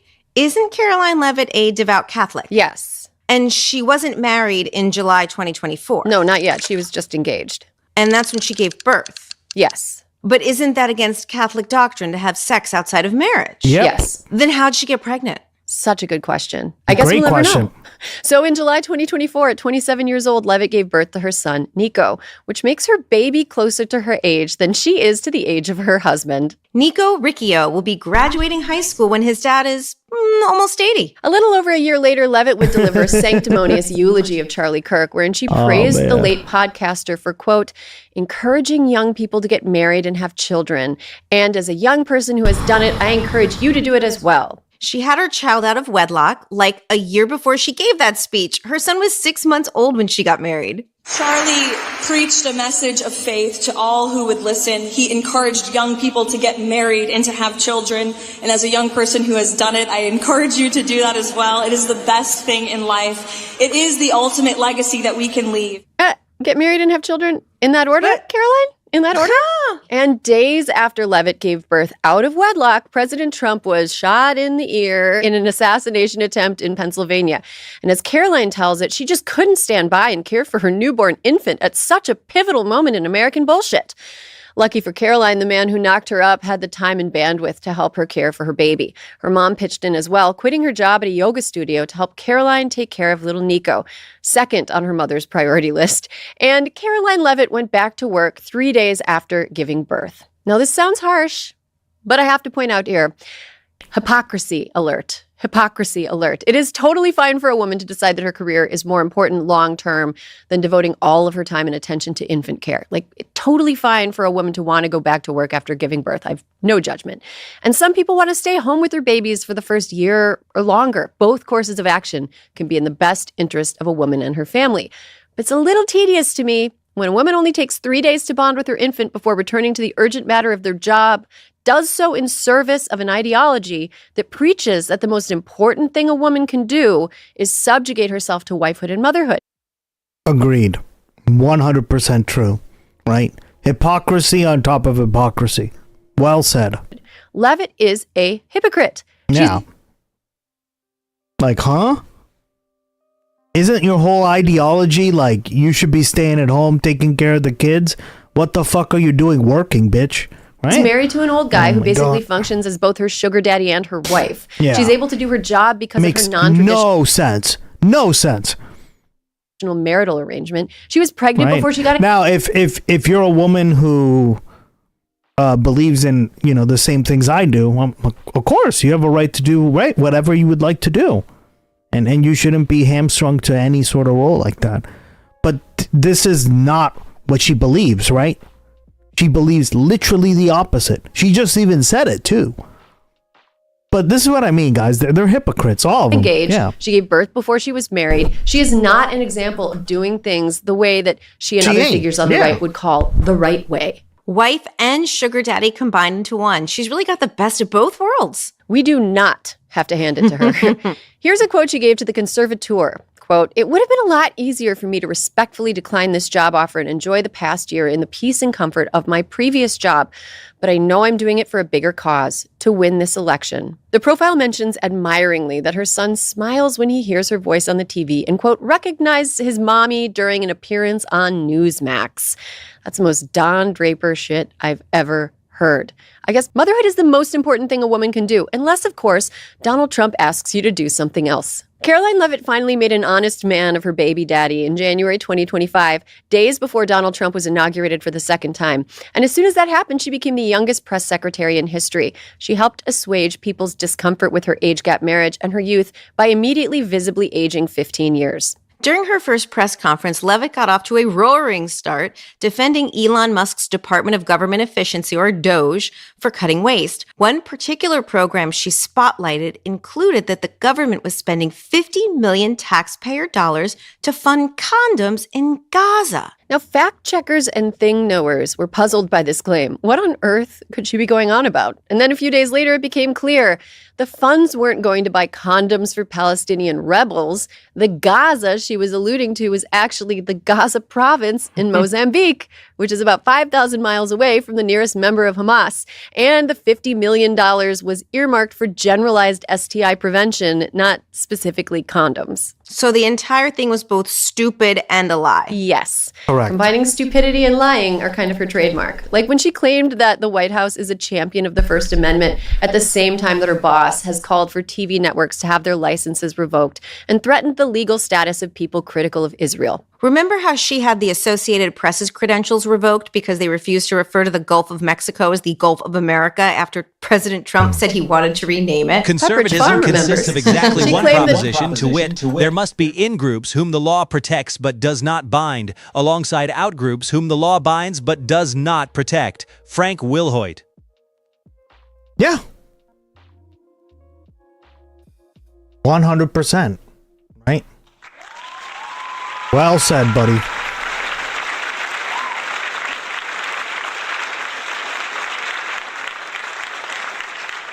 Which is the complete and total opposite of what I believe. It should apply equally, right? Power structures should be equal as they possibly can be, right? We talked about this yesterday. All these things, hierarchies, should only exist to keep like minimal order, right? Like maybe like I don't know, right? When it comes to like something decentralized, right? Like you're running you're running a workshop or something, right? Somebody needs to do this, somebody needs to do this, somebody needs to do this, right? Somebody needs to manage the finance, all that stuff. Rare. Damn right. You love that, huh, Jersey? Jersey loves that I added that fucking shit in.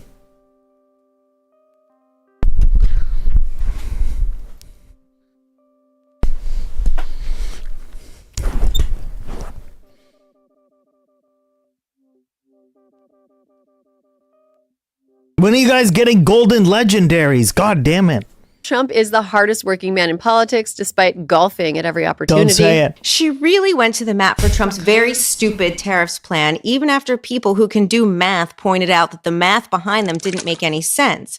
And when called out for being an idiot, she wraps herself in righteous indignation. I'm sorry, have you ever paid a tariff? Because I have. They don't get charged on foreign companies, they get charged on the importers. And ultimately, when we have fair and balanced trade, which the American people have not seen in decades, as I said at the beginning, revenues will stay here, wages will go up, and our country will be made wealthy again. And I think it's insulting that you're trying to test my knowledge of economics and the decisions that this president has made. I'm now regret giving a question to the Associated Press. Mary. She's argued against birthright citizenship, which is expressly guaranteed by the Constitution. Although our bought and paid for Supreme Court might have something to say about that. TBD.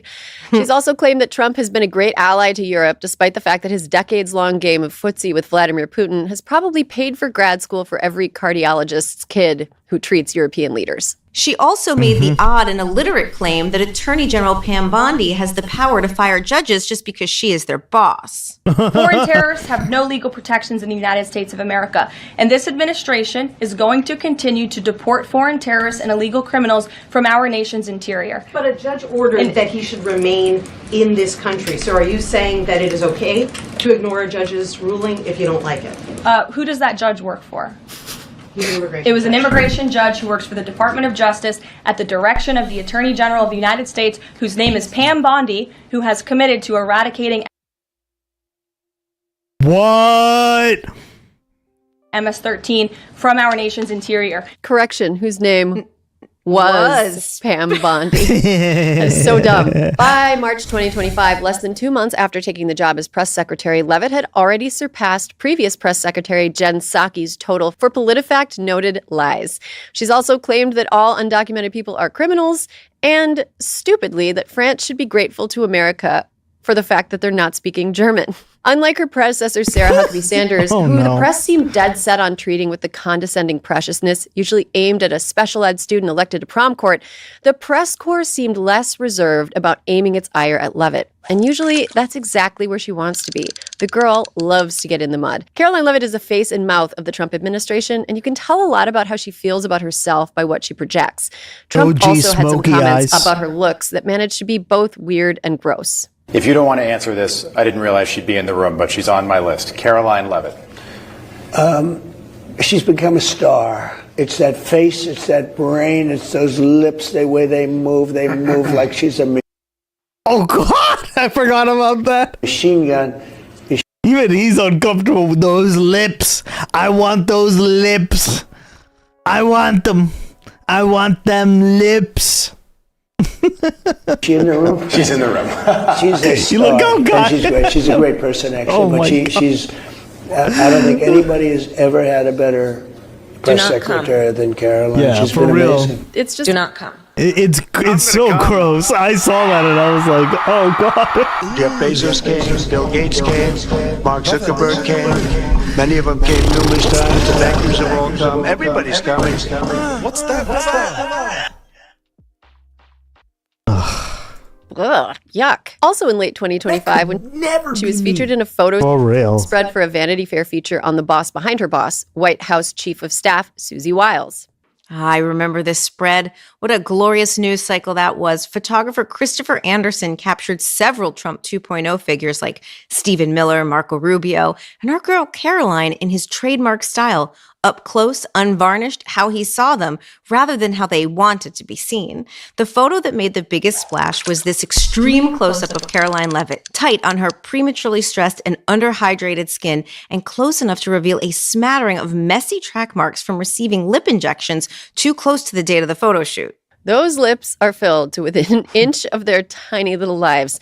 Anderson has since said in interviews, such as one he did on journalist Jim Vandehey's podcast, that he didn't intend to humiliate her, nor does he humiliate any of his subjects. Rather, he simply wanted to reveal something. Well, mission accomplished. He revealed that Levitt, as most of us watching from home can glean, is a deeply insecure person who has signed her life away to an ideology that demands a certain aesthetic from women, an aesthetic that nobody embodies naturally. The only way for a medium cute girl from New Hampshire to live up to it, even in the springtime of her youth, is to mangle her own face. The track marks betray a compliance so complete that it submits to demands for self-mutilation. Even when that self-mutilation is something that is not advised for pregnancy. That's right. A month after the Vanity Fair feature went live, Levitt announced that she was pregnant again with a child due in May 2026, which would have made her at least a couple months pregnant at the date of the photo shoot. Now, is it possible she didn't know? I mean, maybe, but she'd already had a kid, and any woman who has had one child can tell you that it's pretty hard to not recognize the symptoms of being in your first trimester the second time around. Injectors and estheticians can lose their license for knowingly injecting a pregnant person since there isn't data to prove that it's safe to receive lip injections or Botox during pregnancy. So... Wow! Good to know. I didn't know that. But are we shocked? Hell no. Somebody should be in trouble here. We'd be remiss at this point if we didn't dunk on the fact that Caroline Levitt apparently cannot cook. Check out her dry-ass Thanksgiving spread. We've thoroughly roasted this sad little meal on an episode of Hysteria, but not as thoroughly as Caroline roasted that turkey. Thank goodness Caroline has a wife. Otherwise, she would never eat. In 2020... Ew. By the way, guys, if you want to make turkey, there are ways to do it so it doesn't come out dry. It takes a lot of work, but boy, is it worth it. Right?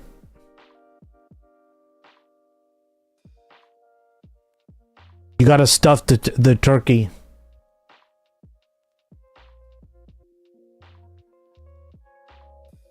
With lots of butter. Jersey, you gotta stuff the turkey, girl.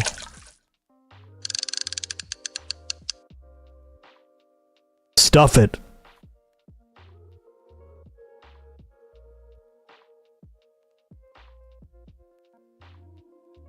Oh God.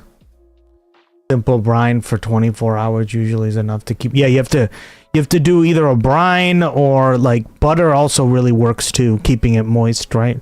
Like stuffing it underneath the skin. You use a lot of butter. Yep. Butter under the skin and yep, exactly. That's what you do. Scandinavia, 100% correct. Yeah. Yep. That will keep it really moist because the problem is turkey, like most Americans that I've gone over, right, who have made turkey, they don't know how to fucking make turkey. It turns out like this, either like dark or not cooked at all and not moist, right? Like it's super dry. It's why a lot of people don't like turkey, right? But if you know how to make it properly, it's actually really delicious, right? But you have to do what you guys said. Either do a right brine or you got to do it. You have to put a lot of butter. I mean, like, I think it's like 4 or 5 sticks of butter. I love turkey. I like it. Cool. Thank goodness Caroline has God, stuff your turkey, girl. Stop not stuffing it. wife. Otherwise, she would never eat. In 20? You can also turn your turkey over breast for an hour. Yep, that would help too, right? 26. But the butter thing I've noticed is the best. I had somebody who did that, and that I went over their house, and they were like from Europe, and I was like, wow, where did you learn this? It's like, oh, this is how you're supposed to make it, and it was fucking delicious. Like it was some of the best turkey I've ever had in my entire life.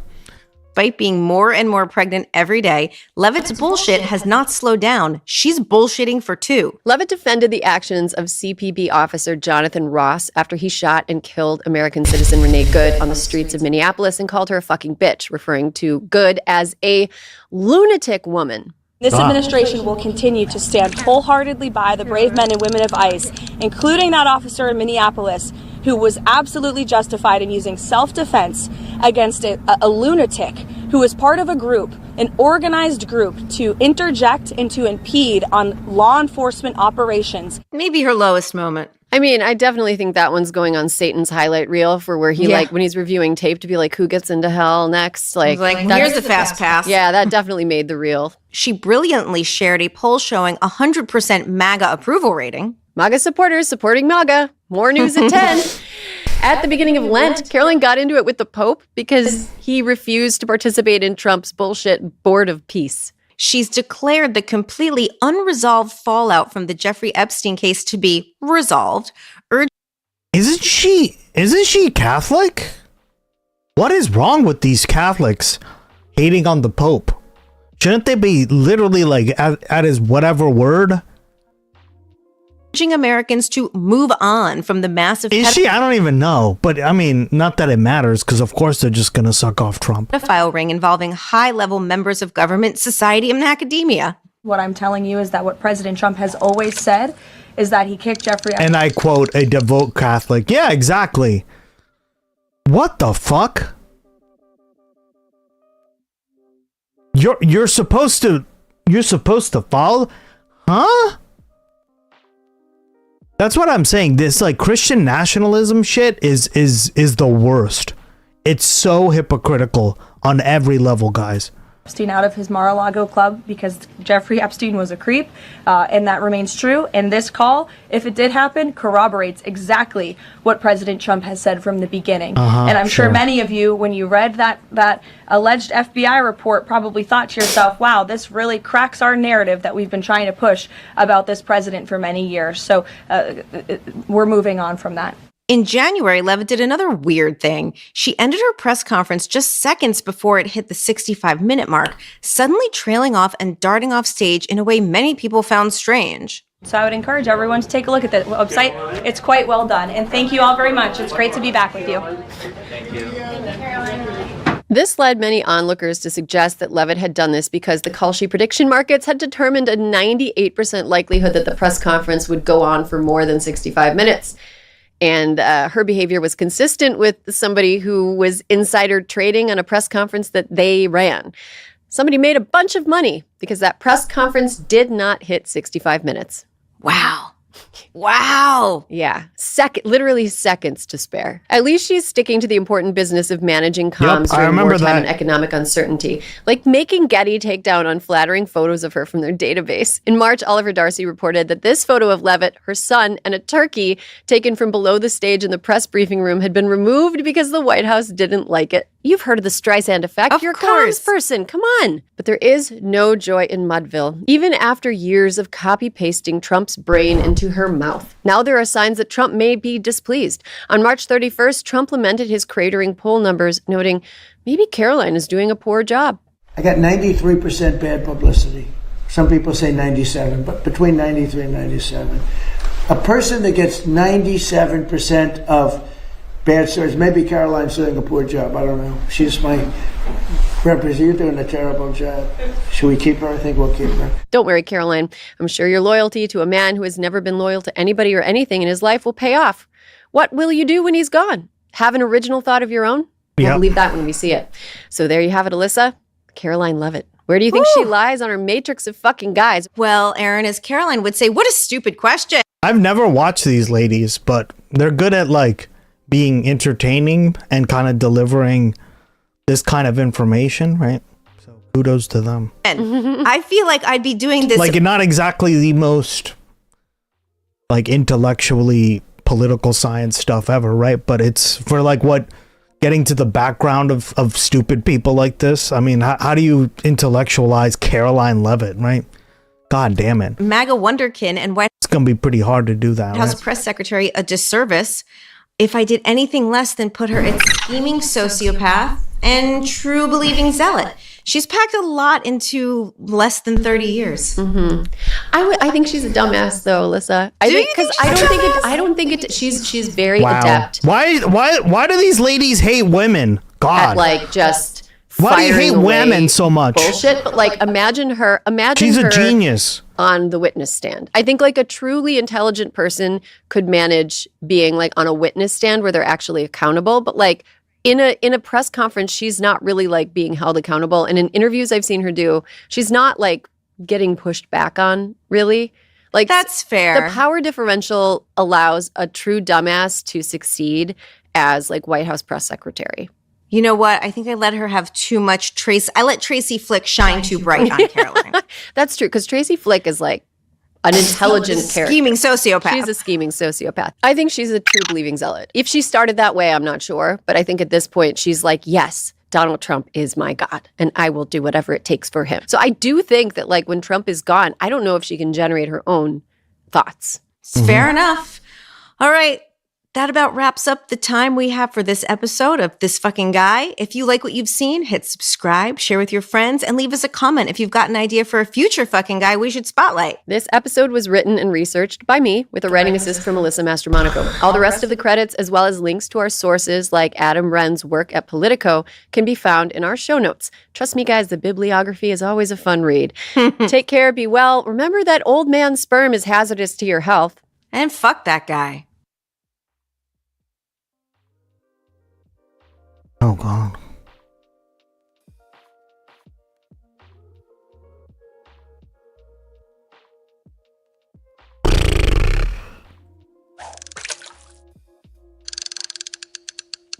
Well, that was brain rot. All right, joining me today on Look, it's Brad Lander. Hip News. He's running for Congress. Is Brad Lander, who has spent years fighting for working families as an affordable housing advocate, city council member, and New York City comptroller.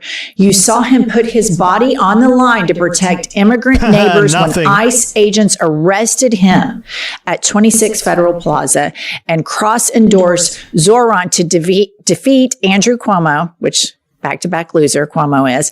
Now he's running to represent New York in its 10th congressional district. How lucky would we be to have Brad Lander in the U.S. House of Representatives? Welcome. Good morning. Great to be here in your New York studio. I know. I'm a new New Yorker. I'm starting to feel New Yorker-ish. I've been here 6 months now. Yeah. I, raised my kids here. I came in my early 20s. Yeah. I raised my kids here. They were born here. They still don't consider me a real New York. Oh, they don't. Really? I know it's going to be, it's a big curve. Okay. I just want to start off with rapid fire questions because I think sometimes politicians give long answers. So these are yes or no questions. Rejecting corporate PAC money, yes or no? Yes. Abolish ICE, yes or no? Yes. Tax the rich, yes or no? Yes. Okay.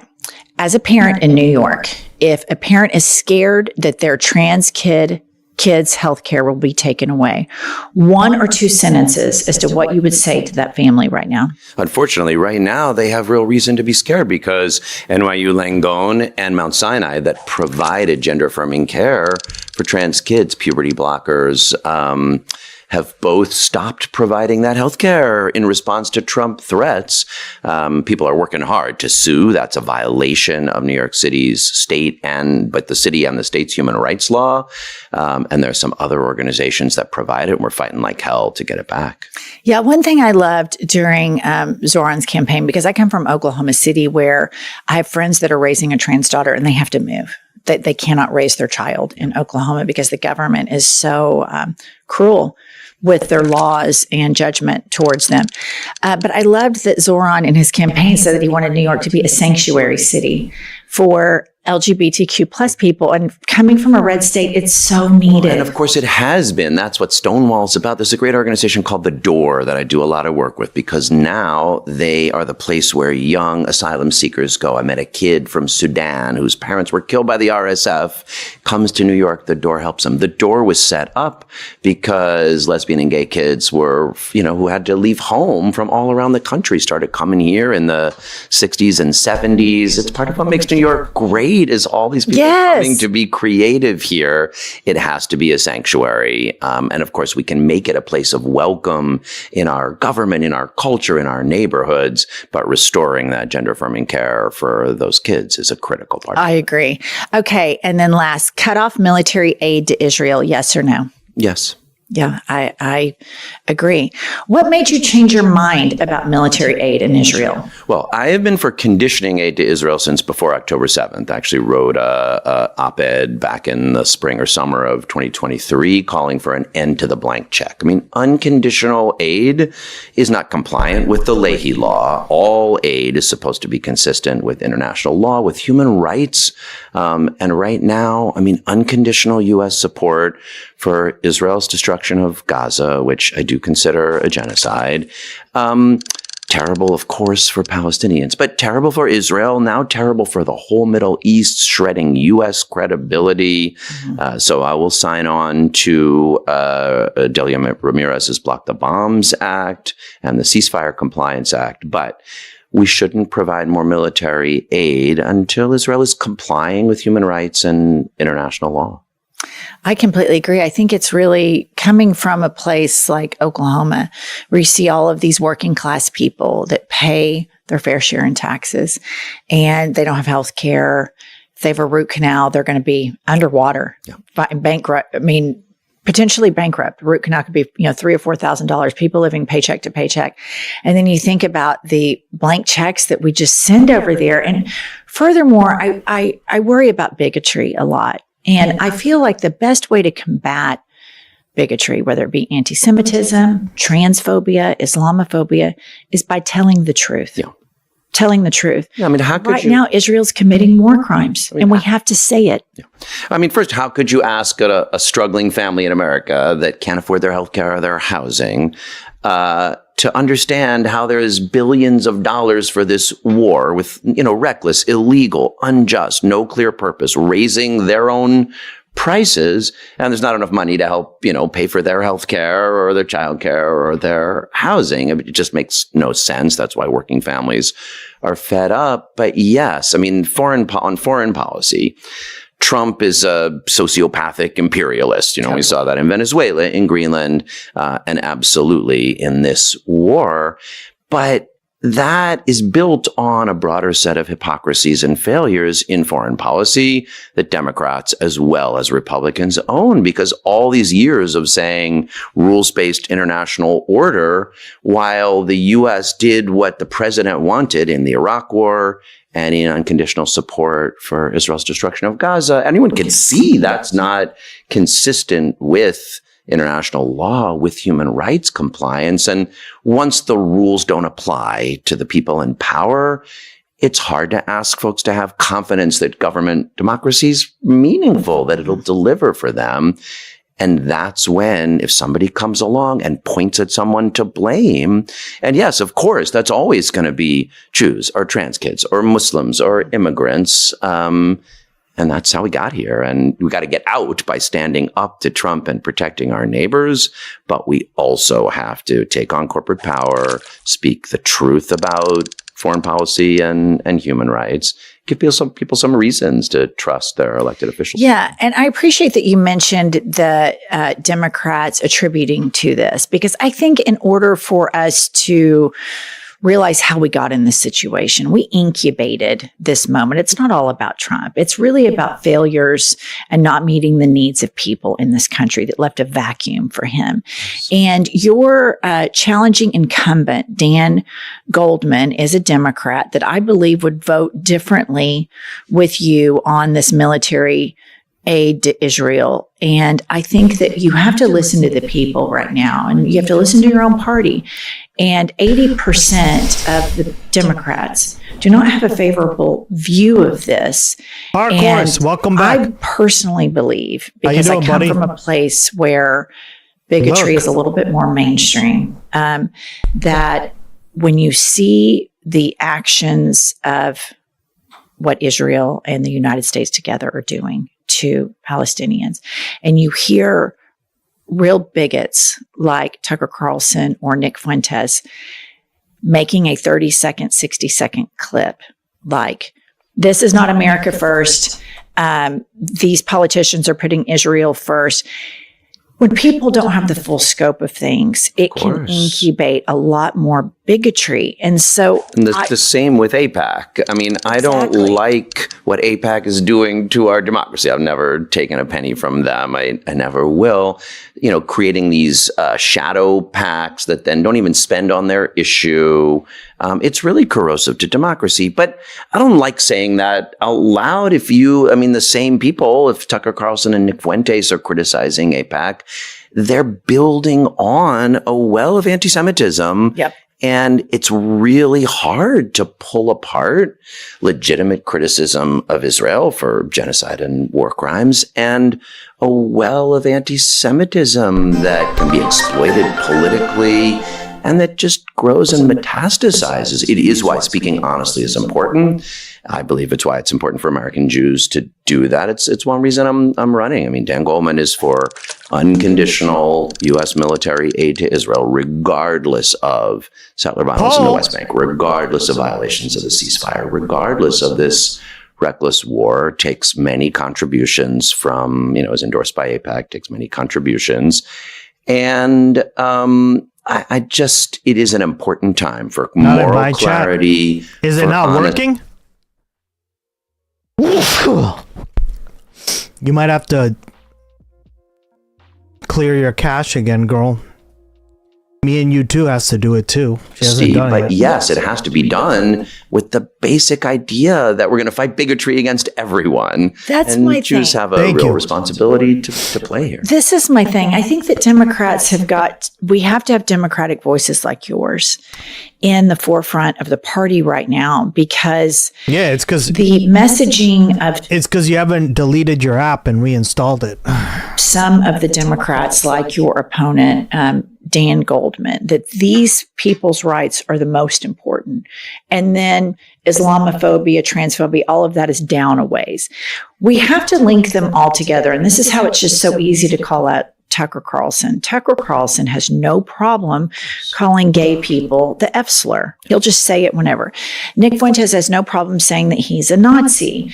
Marjorie Taylor Greene has no problem saying vicious things about trans people. And I think the lesson of the Holocaust and the lesson of all forms of bigotry are you cannot leave one group aside. That's right. That all of universal rights are connected and attached. And I just think it's a real moment for people right now, particularly American Jewish voices, to stand up and say, this is an affront to my people and to Judaism, that we would vote to give money to a military force, as the BBC has reported, over 160 kids were executed by IDF soldiers, snipers, in the head or in the heart. Like that, we cannot, there's no planet anywhere in the world say we're for democracy, we're for universal human rights, but yet here's some money for you to go execute kids. And I mean, selective empathy moves so quickly. For a minute, the war in Iran was about protecting Iranian protesters, very brave. And then as soon as that girls' school was hit with a missile, we're trying to, Trump's trying to have us look the other way. Yeah, I mean, look, the core Jewish value that I learned growing up and that I teach my kids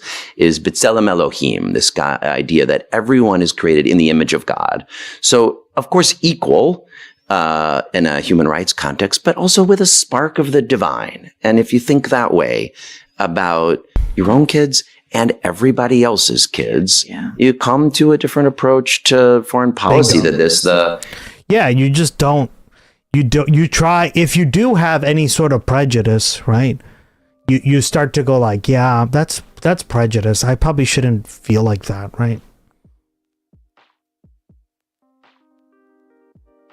You start to be like, oh, well, right? And I don't agree with the God stuff. I think you can do this without believing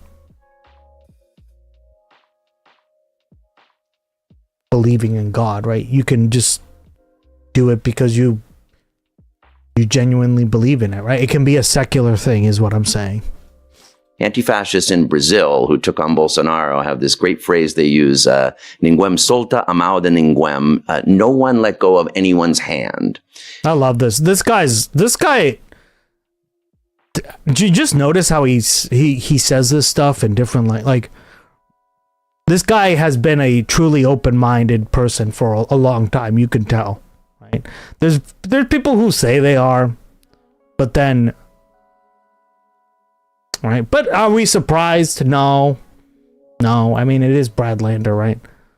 Maybe his politics aren't the best in every way, but on this stuff, and it's just like the opposite of that first they came. I think he's great. You're not going to let them come for trans kids. You're not gonna, give up on the humanity of Palestinian kids in Gaza. Everybody's created in God's image. You've got to then turn that into thoughtful policy that, getting them all healthcare and housing and childcare and safety is hard work. I'm glad you guys like the game I made. You guys have been playing it a lot. Jersey's obsessed with it. He's fucking addicted. He snorts it like crack cocaine. But everybody knows that's where you should start. I like your fishing. Yeah, I basically took the one that everyone else had and I made it better, right? And added Gloggy to it. And then I added the stuff that I know I would like in a game like that, right? Like the epic, tier, legendary, all that stuff is that's what I know would make a game fun for me. So why wouldn't I make a game like that, right?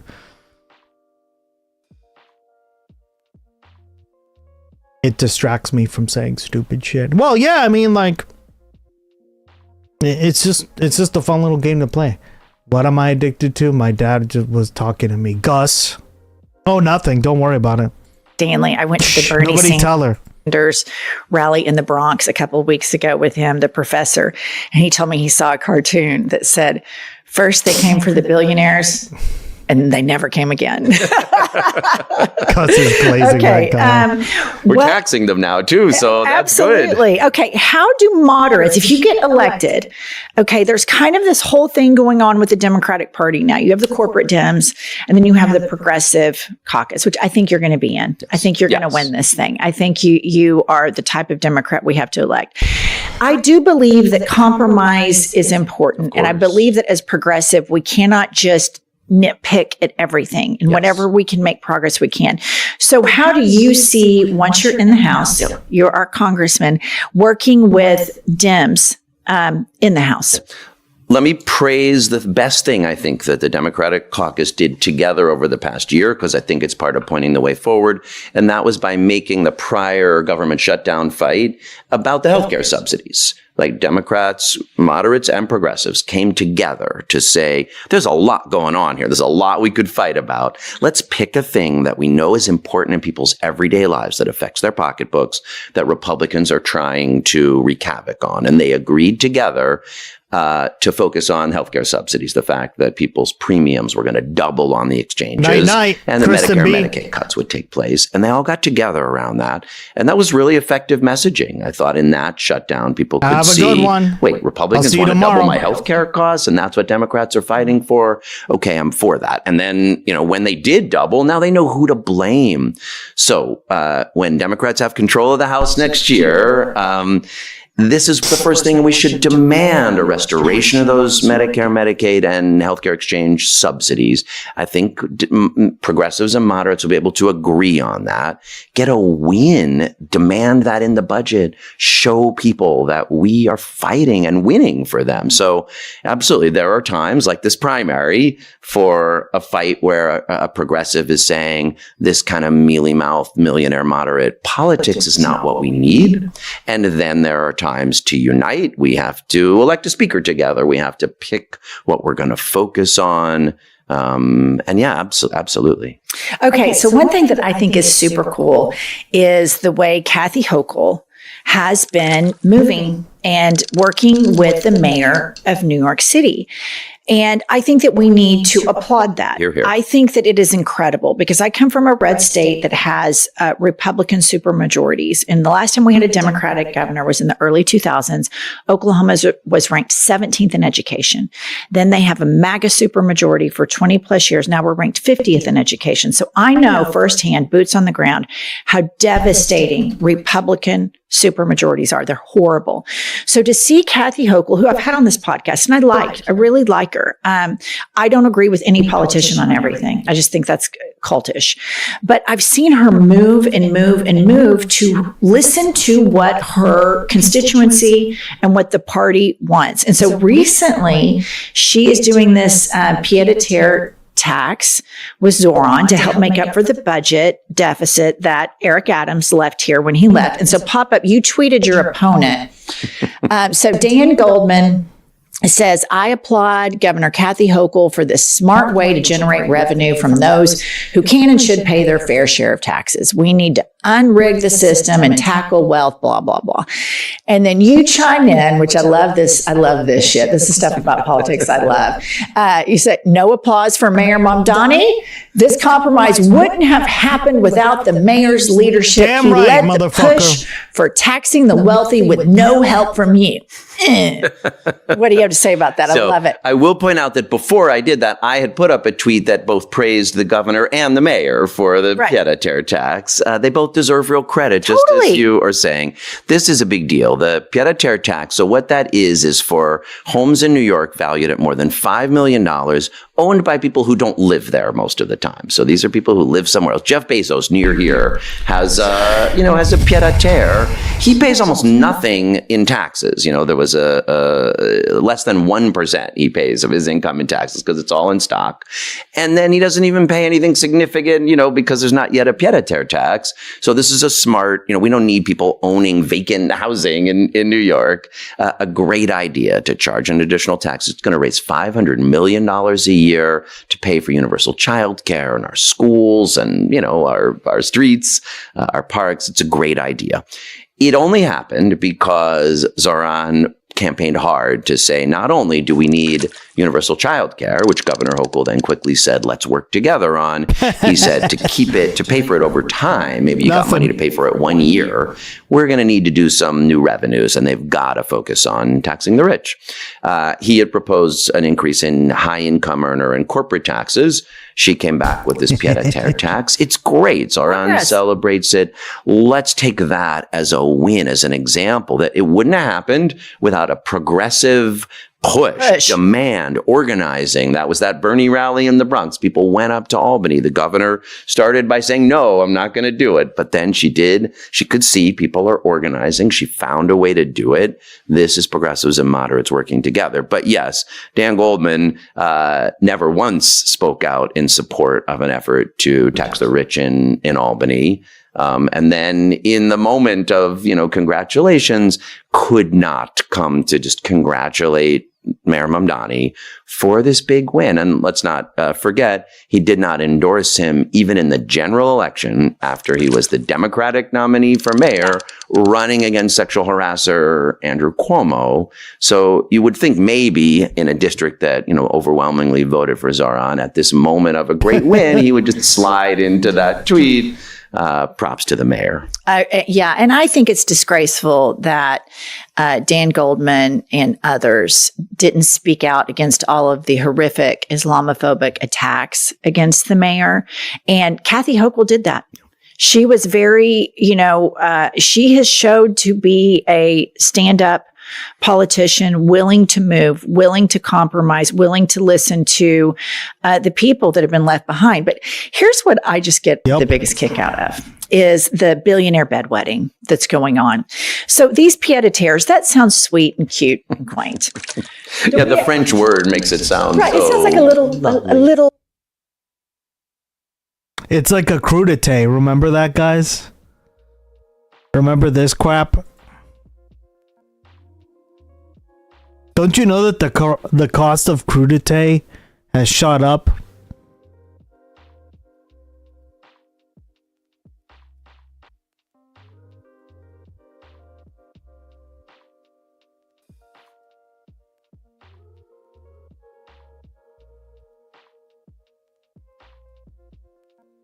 Thought I'd do some grocery shopping. I'm at Wegner's, and my wife wants some vegetables for crudité, right? So here's a broccoli. That's $2. Not a ton of broccoli there. There's some asparagus. That's $4. Yep. And carrots. That's $4 more. That's $10 of vegetables there. And then we need some guacamole. That's $4 more. And she loves salsa. Yeah, salsa there. $6. Must be a shortage of salsa. Guys, that's $20 for crudité, and this doesn't include the tequila. I mean, that's outrageous. We got Joe Biden to thank for this.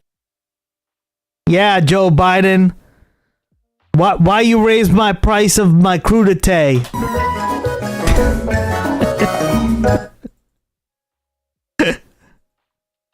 I heard that. I was like, what the fuck is a crudité? Thing, Because I'm not a fucking douchebag. A lot of these pied-a-terres are $5 million or more. Some of them are $238 million. Yeah, that's what I thought he said. And of course, there is this billionaire, and I don't believe he lives in New York City, does he? Or does he?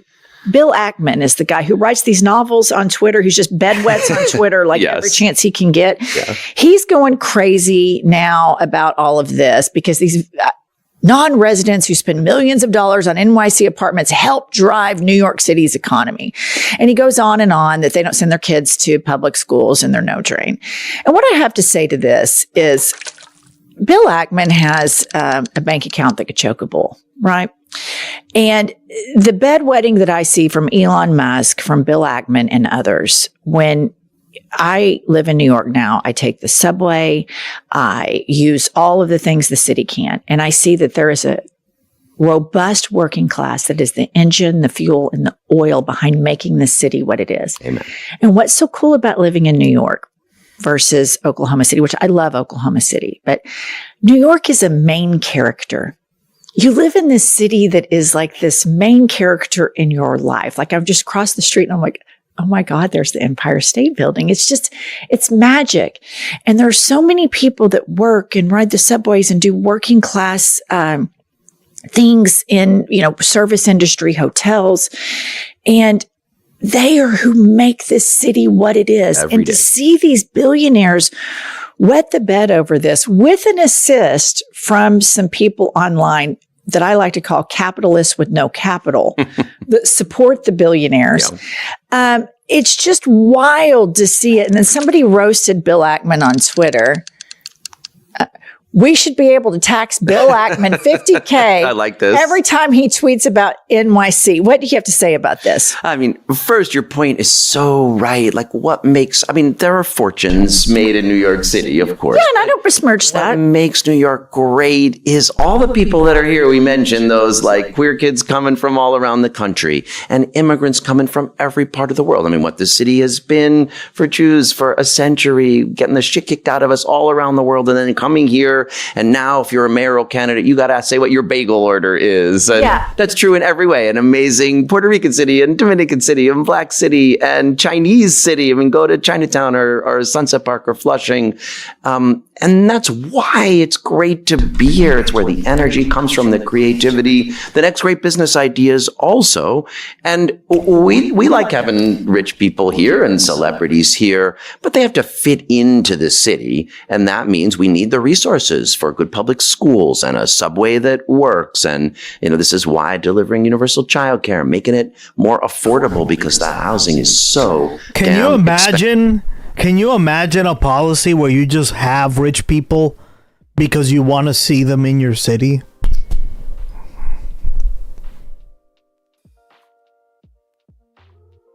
Oh, wait. Expensive. And so the idea that you would complain about a tax on people's... Bill Ackman hasn't left NYC like he said he would if Zoran was elected. Almost like he's full of shit, to be honest. Thank you, buddy. Thank you, Splendinavia. 100%. Right? Second or third or fourth or fifth homes worth more. All these people are... Guys, the reason they're not going to leave, especially from like New York, like maybe even Boston, right? But like California, all these states, right? The reason is because the standard of living in those states are high. New Jersey is another one too, right? I hate to say it because it's New Jersey. Imagine that hellscape. Now, Staten Island? Oh, yeah. They're out of that bitch right quick. Right? But they're moving to Manhattan. They're moving to, like, what is it? The Upper East Side. Yeah. Right? That's why, like, for the longest time, New Jersey had, like, one of the highest per capita incomes in the entire country, right? I think it's Massachusetts now. So we wrestled away some of their high-income earners. But, like, we are literally called Taxachusetts, guys, right? My state is... There's a joke where it's, like, it's called Taxachusetts. And I don't think it's that bad, but... Like to some people it is, right? It's funny because one of the like bosses that I had in like a few jobs prior to the one I had before this, right? She came up from Alabama and she was like, "Yeah, this is my first time being in the North, like this part of the North." And I was like, "Oh, that's cool." Yeah. She's like, "I love the fact that you guys hardly have any taxes on like shopping and stuff." And I'm like, yeah, it's because, especially on clothes, right? She bought a lot of clothes. She was showing me, and I was like, yeah, here it's like we don't tax that stuff. Only after like $350 or $375, right? Because clothes are considered an essential, right? You shouldn't be able to tax them until like a certain point. When it becomes a luxury good, then tax like Massachusetts will actually tax that stuff. I think I'd like to live on Staten Island. I think I'm gonna have to try to do for a while. I want to die in Philly. I love Billy Joel. And $5 million. It's just preposterous. It is. I think, billionaire bedwetting is a great term for it. I'm so glad, that Zoran pushed, that Governor Hochul agreed to implement it. I will say Bill Ackman is one area where Zoran and I have a small disagreement because Zoran has said he even wants, Bill Ackman to feel, welcome in New York City. I'd be glad if he left. Hit the bricks. Hit the bricks, Bill. Go live. The $50,000 tax for every time he tweets about it, I would take as a compliment. think Bill Ackman and all of these billionaire bedwetters go live in Florida and let Governor Kitten Heels, Ron DeSantis, go let that be your governor. Because I read this article once after COVID, everybody moved to Florida. And it was like all of these investment guys were down there like, the problem with living in Florida is you live in Florida. No disrespect to our Floridian listeners. Okay, a couple more things here. If you win, does Hakeem Jeffries have your vote for Speaker? He does. And this is for the reason that you said before. There's times for progressives to fight hard against moderates for something. You know, I remember when AOC sat in Nancy Pelosi's office with the kids from Sunrise. That was a big part of what helped put us on the path to winning the Inflation Reduction Act. Now, she voted for Nancy Pelosi for Speaker and showed the kind of guts that Ro Khanna is showing right now. You have to be willing to hold leaders accountable, not worry if you're not going to sit at the cool kids table. But we have to bring Democrats together, progressives and moderates, and, you know, hopefully we'll win a good bunch of seats, but we're not going to have like a massive majority. That's the nature of politics now. So yes. See, you're better than me. And yeah, that's a very tempered, reasonable response. I'd be, no, I'm not doing it. I have my frustrations. I say them out loud. I'm gonna, you know, and people should hold me accountable as well. Obviously, you're running as an insurgent. It's easy to say, here's what I'm gonna do when I get in there, and I'm not gonna be afraid of leadership. Compromise is important. But we have to, you have to know when it's time to, look, there's times when it's important to build coalitions across the aisle with Republicans as well. I passed a great bill in the city council called the Freelance Isn't Free Act. It makes New York City the first place to really protect freelancers from getting stiffed and screwed by companies that hired them. That bill passed 51-0 because even the Trump supporting Republicans know you can't screw the people that, you know, that. Oh, I have it, guys. 1 second. You want to see the phishing? I just looked it up. I was like, where is it? Because it's driving me kind of insane.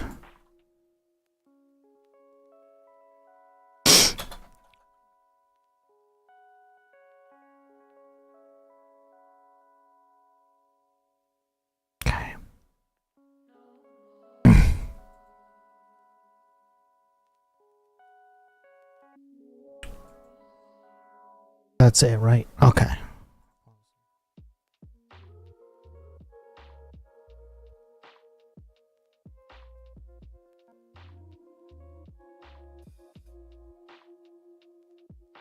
You hired to do work. So there will be opportunities. Members of Congress should fight like hell to take some of the power back from the imperial presidency that both Democrats and Republicans have let happen. So there's times for that. There's absolutely times for Democratic unity. But you also can't be afraid. You have to be willing, you know, putting that discharge petition on the floor in the way that Ro Khanna and Thomas Massie did on the War Powers resolution and on the Epstein files. So time to compromise and time to fight. Enough old. I love it. Okay, here's something I just, off the topic of politics, I just want to ask you a question about. This is my first 6 months living in New York. And so Passover rolls around. And I noticed that like everybody's gone for like 8-10 days. And it's this person, that person. And there's all of these notifications about, you know, I'm out of the office for Passover. And I think there's potentially people that are doing proper Passover for 8 to 10 days. But I also think there's Passover fraud. I think there are people that are probably like, I'm Jew-ish, and I'm going to take off an extra 4 days here. What's your take on that? I was shocked at the amount of out-of-office things that I received, and I think there's a slight bit of piggybacking on this holiday. There's a little Passover fraud going on. Interesting. I mean, people have very different. I think, isn't New York like, it has a large Jewish population. So yeah, that might be part of it, but I don't know about fraud, right? Approaches to Passover. But that's because I grew up in an area that had a lot of Jews, so I'm really used to it, right? Although like B&H Photo, right? I've been trying to buy more stuff from B&H because they're like a smaller business that like treats their workers more respectfully than, I don't know, say Best Buy, right? These bigger corporations. Amazon for sure, right? But B&H has they're very, very religious in how they, how you can order stuff. So you can order stuff on Saturday, but it won't, you won't be able to check out on Saturdays technically, and it won't process until Sunday, right? It's because they're Orthodox Jewish. So stuff like that, right?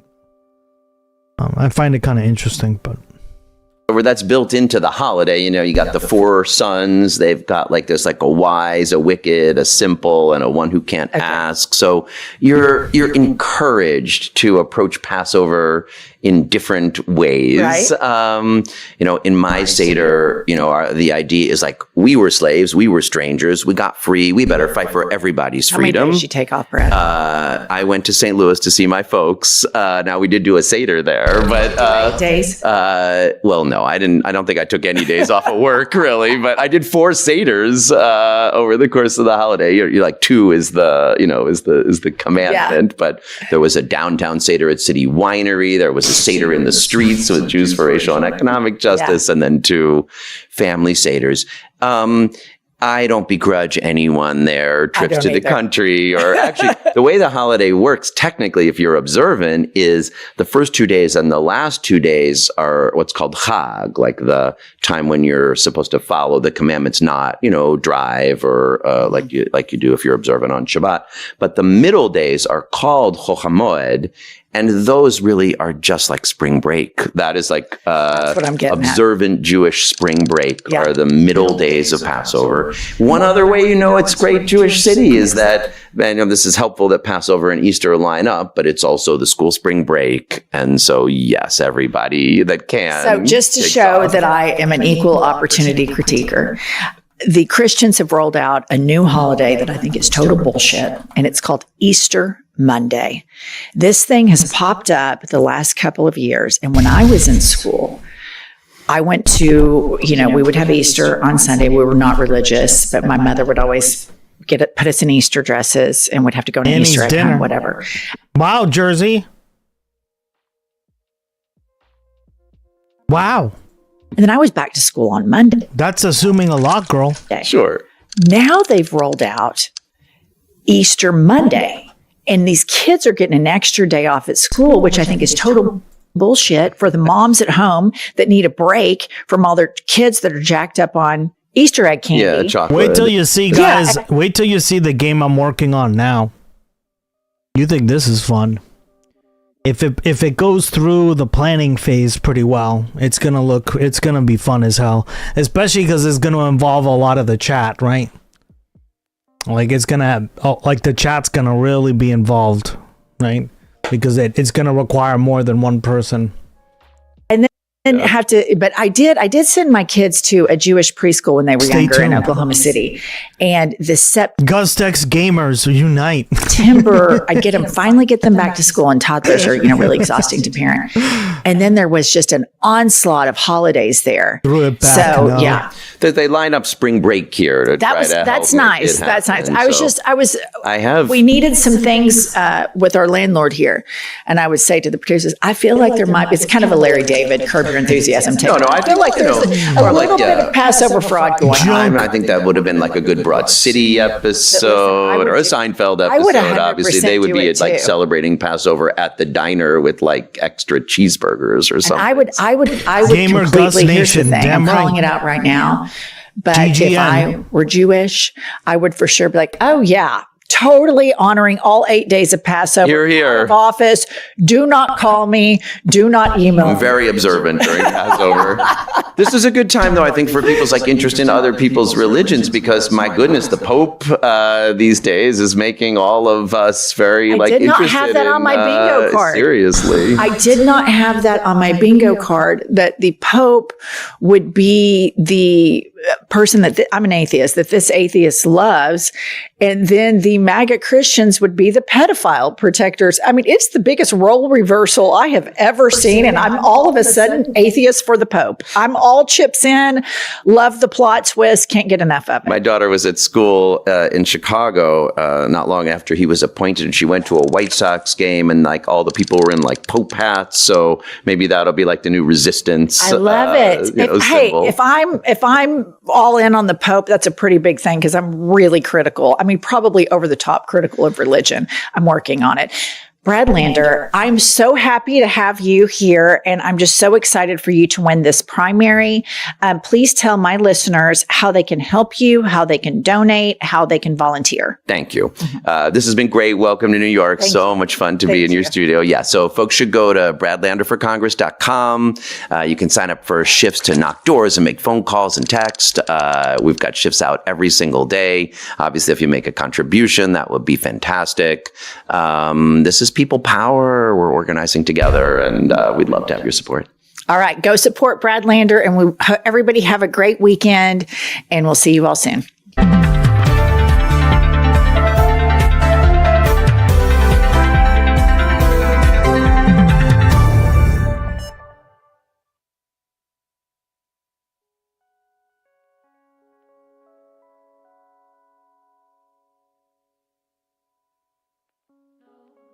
Jesus. All right.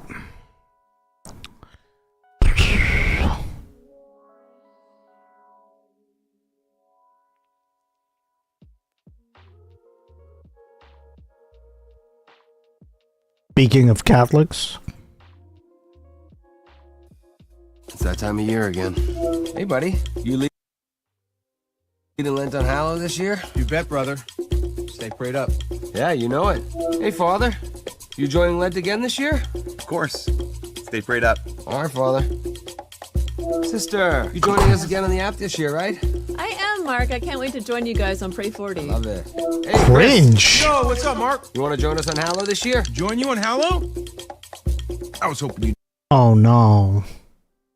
Oh no. Oh no. Oh no.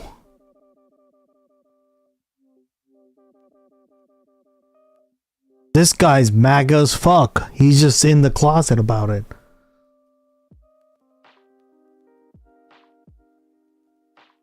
Gus, are you gonna phone bank?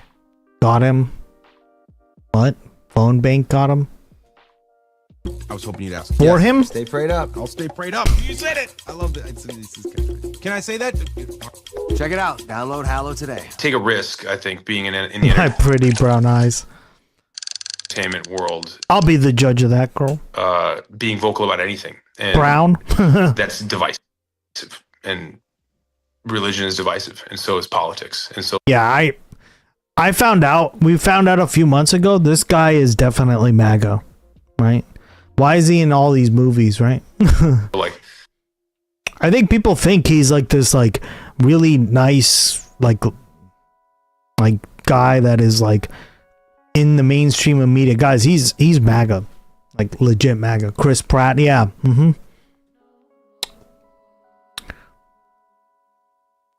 He's just like very hush about it. And I don't think a lot of people have given him the proper amount of slack, like the proper amount of criticism for it.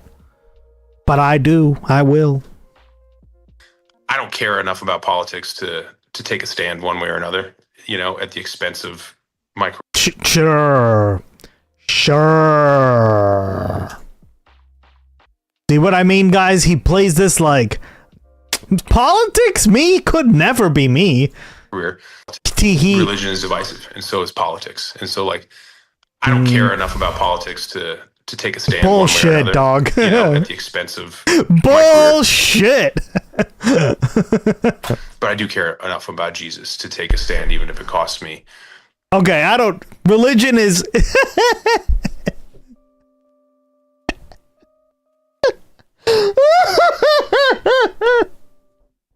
What the fuck? If it costs me everything, I don't care.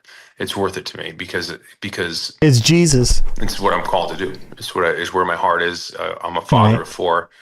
I want to raise my children up in with an understanding that their dad was unashamed of his faith. So back in September, Did you hear that, guys? Politics could never be me. Religion could never be me. But Jesus.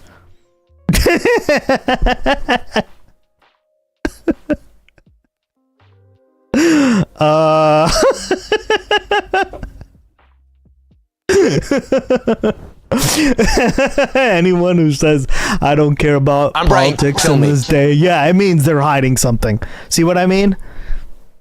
Yeah, no, I and very few people bring it up, and I'm like, he's a huge actor. What the fuck, Chris Pratt, right? He's in like these Avengers movies. He's in all this shit. He's in the Guardian of the Galaxy movies, right? He's in all. Like he's in, I think, what is it, Jumanji, if I remember? He's in Jurassic World, that's what it is, right? He's in all those Jurassic World movies. He's in all these movies, and people just treat him like, I don't know, Charlize Theron or something, right? To be fair, could just be really, really stupid. Well, I mean, that whole statement was really stupid, right? Expensive my career, but being vocal about anything, and that's divisive, and religion is divisive. Hello today. Take a risk, I think, being in the entertainment world. This is really stupid. Religion is really divisive, but Jesus, I will drop it low for Jesus. Being vocal about anything, and that's divisive, and religion is divisive, and so is politics, and so like I don't care enough about politics to guys. Jesus ain't fucking religion. He's real. to take a stand one way or another, you know, at the expense of my career. But I do care enough about Jesus to take a stand, even if it costs me. How does this make any fucking sense? It's worth it to me because it's what I'm called to do. It's where my heart is. I'm a father of 4. Mm-hmm. I want to raise my children up with an understanding that their dad was unashamed of his faith. So back in September, Gotcha. I made a video where I asked the question, why are American Catholics like that? And without even explaining what I meant, I'm sure a lot of you, especially if you were raised Catholic in a different part of the world, you look at some American Catholics and you're like, why are you like that? And what do I mean by that? I mean people who are so wrapped up in the history of the Catholic Church, love things like the Crusades, love things like Francisco Franco, the dictator of Spain, basically wrap themselves in Catholicism to be just the most extreme right-wing bigot. Now that is one part of it, but there's also another part of it as well, and that's the recent Catholics and the Catholic converts who seem to just be like generally quite fanatical.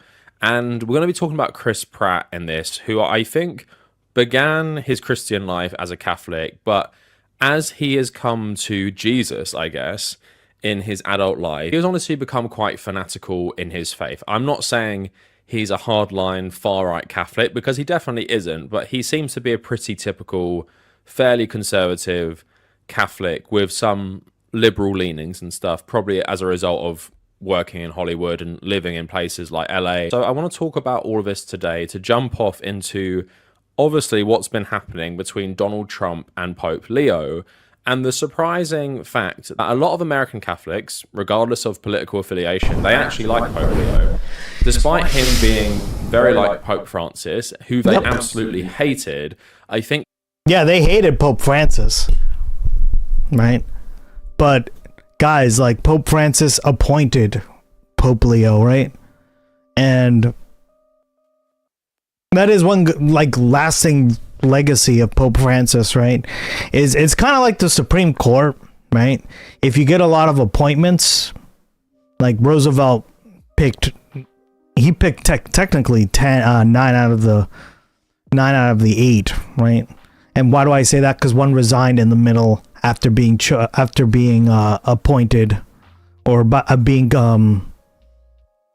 confirmed by the Senate. So then he had to pick another seat, right? Another Supreme Court seat. So there were 9 of them, but he ended up picking 8 out of the 9, right? So only one never really got fully filled. Generally, that's like when you see drastic changes. It's the same in the Catholic Church, right? If you appoint 80, I think the number was 89% of the cardinals, right? You're going to have a huge and I mean huge impact on the institution, right? And Leo was one of those choices, right? If I remember correctly, we talked about that. Him being an American has a lot to do with them ignoring that. God, But also Jersey, with a lot stop of fishing Catholics and even pay far-right attention, girl. Catholics siding with Pope Leo over Donald Trump because God damn Pope it. Leo, like Sick of your Francis before shit. him, has called out Israeli atrocities in Gaza, in Lebanon, has called out their war in Iran with the United States. And this, of course, has sent Donald Trump and converted Catholic J.D. Vance into a bit of a frenzy, calling out the Pope. But it actually hasn't gone down well with a lot of American Christians generally. Also, the fact that Donald Trump posted an AI picture of him actually being Jesus Christ, which has gone down horribly with even the most far-right Christians. And you can see on Truth Social, this picture just like absolutely enraged them. And to obviously a lot of non-Christians or people who are more liberal Christians, Donald Trump not being that Christ-like isn't really surprising. But of course, he is one of the most popular presidents with evangelical Christians who literally project their entire worldview and their faith-centric worldview onto this man, thinking God is working through him and stuff. So they've had a bit of a shock, even some of them speculating that he's being possessed by a demon right now because of all the anti-Christ things he's doing. So going to get into all of this today. So we're going to start by talking about some of the celebrities, talk about that Hallow app, which I made a video on like 3 years ago, talk about Chris Pratt as the perfect like case study of why you get people who love Catholicism for a lot of the wrong reasons, but why they would back Pope Leo against Donald Trump, even if Donald Trump represents their politics even more. So all of that coming up, but if you like the video, after you've liked it, please leave a like, maybe share your thoughts in the comments, and maybe subscribe for more videos. If you want to support my channel going forward, please check out my YouTube memberships and check out my Patreon page. And if you want to follow me on social media, follow me at The Tabernacle on Instagram, and also on Blue Sky. So I've spoke about my own Catholic upbringing far too much on this channel, and if you actually want me to go into detail on that, please go watch the other video, but I'll go over it very, very briefly. So all four of my grandparents were Catholic Irish immigrants. Oh, the Tabernacle? To England. So both my parents were raised in an Irish Catholic migrant community. They both went to Catholic school. One thing I actually have to say, hey Eleni, welcome back. How you been? A lot on Twitter about how much I want to abolish private schools and how much I think in the UK context, people who go to private schools shouldn't be allowed to be politicians, journalists, lawyers, bankers, stuff like that. And a lot of people were pushing back saying, I went to Catholic school. And didn't you go to Catholic school? I have to point out that in the UK, there are government-funded Catholic schools. Like, they're essentially state schools, but you have to be a Catholic. And they're open to anyone who is a Catholic. So my parents went to one like that. And as I was raised in a similar community, I went to Catholic schools like that as well. They weren't private Catholic schools. I was also an altar server. And some of my earliest memories are going to Mass with my grandma before I even started school, just after my granddad died and stuff. And I always remember not really believing in it, and through growing up in the Catholic environment and Catholic school, I just never really took the question of if I believed in it that seriously. And then when I really thought about it, when I was like 14, 15, 16, I was just like, yeah, I don't believe in God. And the more I studied religion, especially at university, where I somehow ended up doing a lot of history, I did a history degree about Catholicism, early modern Spain, the Inquisition, and all this stuff. And it just led me to conclude that the Catholic Church is just like a complete political institution that has just been set on controlling people and expanding its power. And it really doesn't have many redeeming qualities. And I'm generally someone who isn't just like atheist and agnostic. I'm actually pretty much against religion as well. Like, I think religion is generally a bad thing. So that is where my Catholic upbringing led me. But Catholicism, even though I was an altar server who went to Catholic school, it was never a dominating force in my life. I never had Catholic guilt. And just like with many different groups around the world, being an Irish Catholic specifically, I think people cling onto the Catholic identity as Irish people or Irish migrants or descendants of Irish migrants because of the history that entails growing up in a place like England or maybe in Ulster and Northern Ireland, that your ancestors were treated as second-class citizens, and that meant their history in this country or being occupied by England, for example, is very different to what people who are Protestants had. So I think Catholics just like cling onto that identity. And in my experience, most people I knew either didn't take religion seriously or they didn't believe in God. And I know this is a very similar experience for many Catholics around the world. If you grow up in a Catholic majority country, or even if you grow up in a migrant minority Catholic community, that seems to be a pretty shared experience for many people. I think it changes if you go to like private schools that are religious.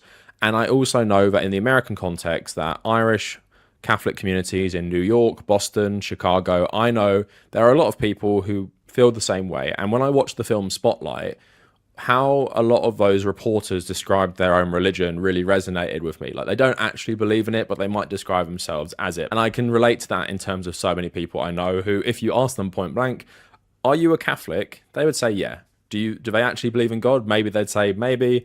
Do they really believe in it? No. But I think that's why for a lot of Catholics, especially Western European ones, be that Spanish, Italian, French, English, Irish, Scottish, I think when you look at America and you see that the Catholics there resemble something more like the evangelicals there, that's why there's such a disconnect of like, why are you guys so different? But when we see someone like Pope Leo, who is an American Catholic, I think a lot of Catholics who were raised Catholics like myself, you see someone like who resembles a priest that you maybe knew growing up, someone who's pretty liberal, someone who's pretty tolerant, someone who's pretty modern, someone who isn't conservative and backwards. So I think that's why he resonates with a lot of younger people like myself, because he resembles the Catholicism you grew up with in England and the West in like the late 1990s and early 2000s, rather than something like my parents grew up with, where nuns would hit you with rulers and it was like very, very disciplinarian and enforced. So that's the context of where I'm coming at this all from.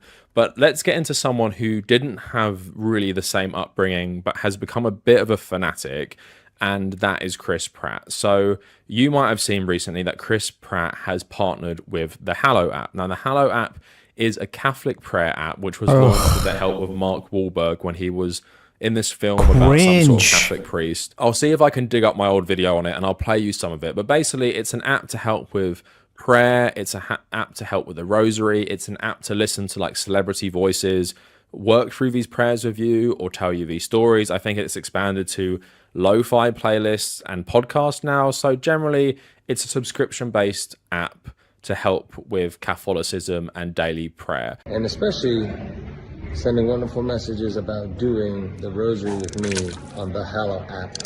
If you haven't yet, go to the Hallow app. Let's do the rosary together. Stay prayed up. You gotta stay prayed up. God bless you. So when you go on the Hallow app, you get met with these pretty decent Catholic artworks, and then you put in your name. I put in Mark Wahlberg, and then it comes and shows you these screens that says, how do you want to pray? Choose 2 or more interests. Then you go on the app itself. This was one of the most funny things I saw. Catholic lo-fi, and obviously I couldn't actually access this because it's behind a paywall. So if we go through, you can see various different things. Cringe. Different celebrities. Brett Favre, who I just saw today was in a big scandal.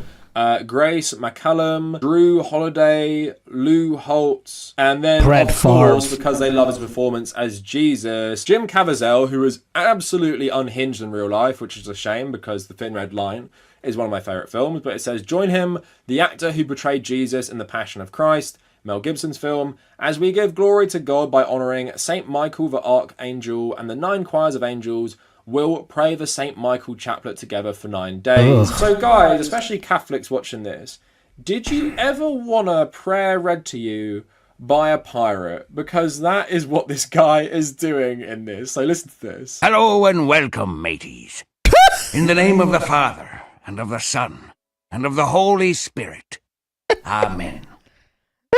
We begin by acknowledging that we are in God's presence, and taking stock of what is in our hearts and our Archimedes. But Mark Wahlberg is Archimedes, let's all drop it low for Jesus. said, you can get your daily rosary with Mark Wahlberg. Welcome to the Rosary. My name is Mark Wahlberg, and I am blessed to be able to pray with you today. I believe in God, the Father Almighty, creator of heaven and earth, and in Jesus Christ, his only Son, our Lord. Holy Mary, Mother of God, pray for us sinners now and at the hour of our death. Amen. People like Mark Wahlberg are perfect representations of what I'm talking about. Expression of faith isn't inwards. It isn't something private. Nope. It's something they have to talk about and lecture. Exactly. Which I think goes against the spirit. That's like the whole point of not. This is what I fucking hate the worst about these people, right? Like, if this is like a personal thing of yours, who am I to say, like, right? Fine, whatever. But goddamn, when you have to showboat the fuck out of this, Mark Wahlberg, Chris Pratt, oh, fuck off.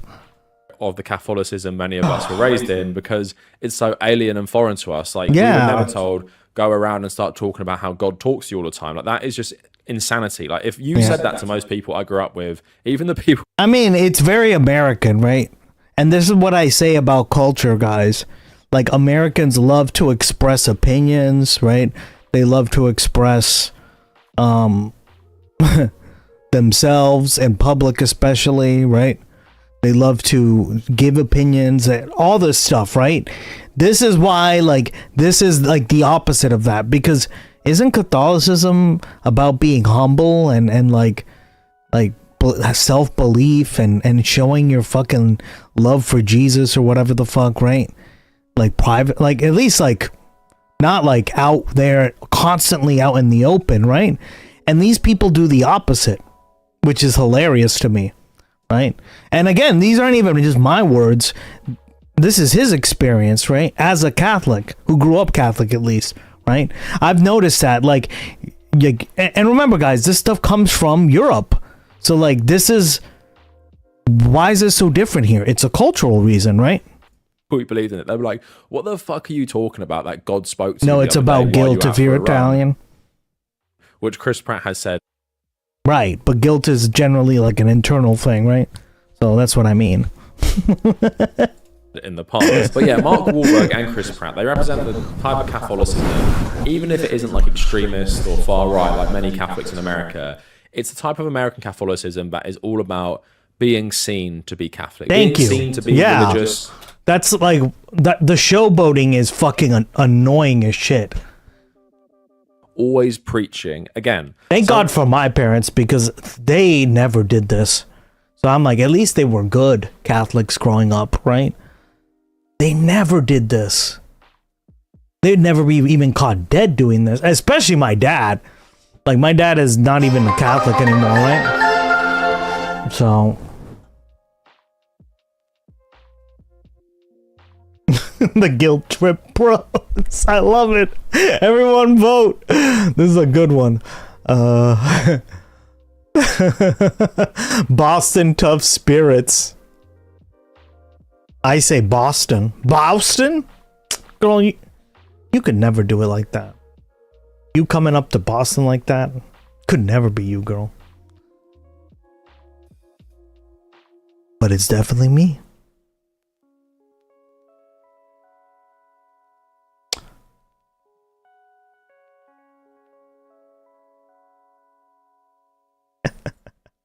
Oh my god. Oh my god, whoops, I muted it.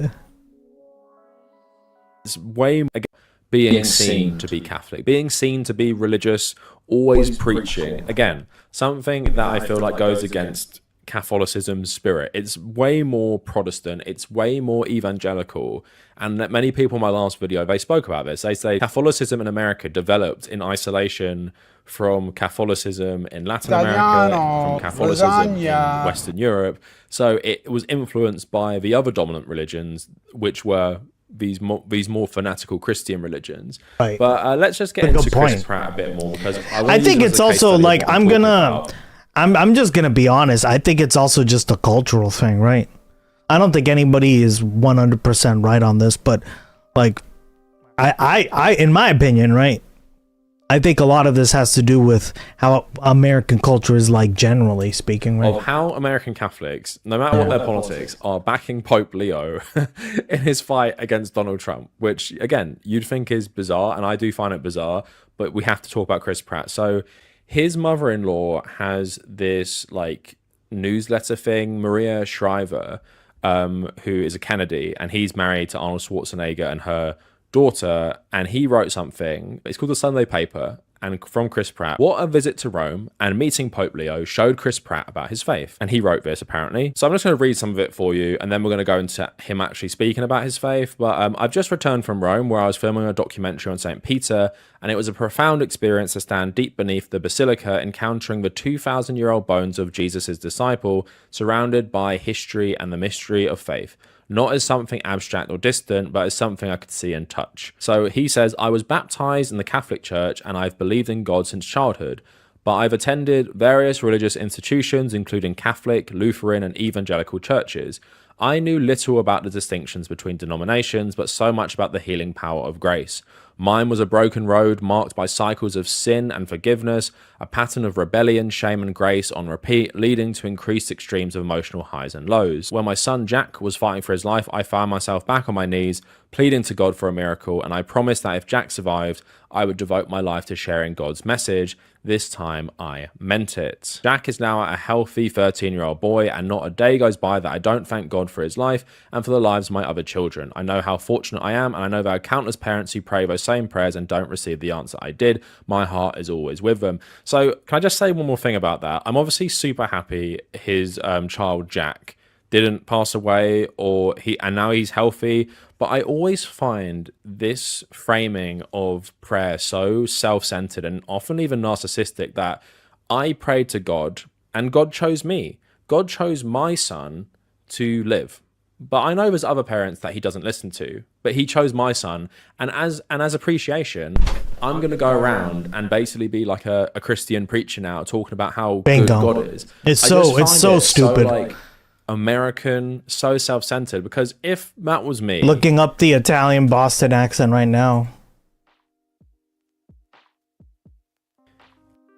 yeah, it's something, all right. And if it was a lot of people, that accent, what I think I knew growing up, if you prayed to God, please, help my family member get better, and that happened, I think people would just say, thank you, God, for listening to my prayers, because I believe in you, I believe in this faith, and you have granted mercy on this person and you've decided it's not their time yet to return to heaven. I think that's where the evangelical influence goes in. And you see that he also said he's been around these other churches where it's like, now, because you've done this for me, I'm now going to spread the Christian word. Now everyone has to believe it just like me. Everyone has to, I have to take this thing and now make it a part of my personal religious journey. I don't know what you guys think, but I do think it's a very American thing. Ever since that moment, I've been trying to understand how to best to speak of my faith, especially knowing not everyone shares it.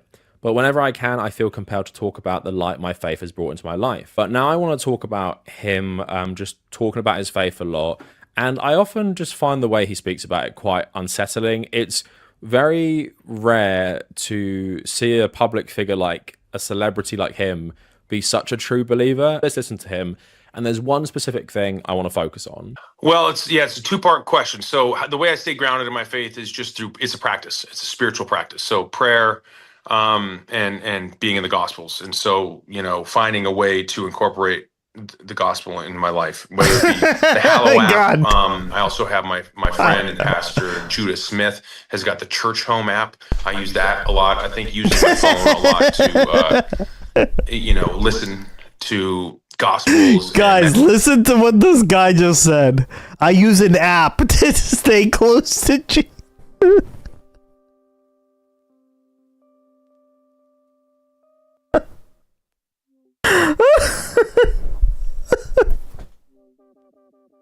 Wow. Meditations and, just...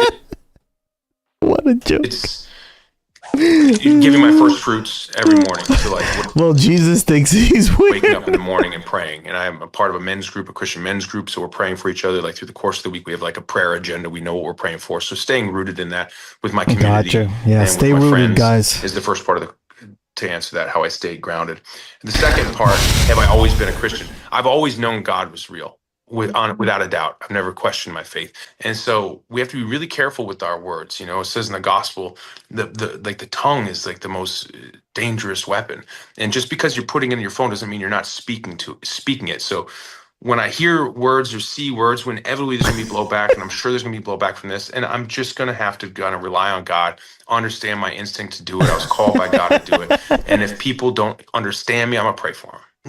the biggest one is probably in this season would be Matthew 5:14, because it really feels like, being a light in this world and not putting a bushel basket over a light. A city on a hill cannot be, hidden. And I'm being called to be that city on the hill at this moment in my life. I feel like it's you take a risk, I think, being in the entertainment world, being vocal about anything, and that's divisive. And religion is divisive, and so is politics. And so, like, I don't care enough about politics to take a stand one way or another, at the expense of and religion. my career. But I'm talking about religion right now. But I do care enough about Jesus to take a stand, even if it costs me.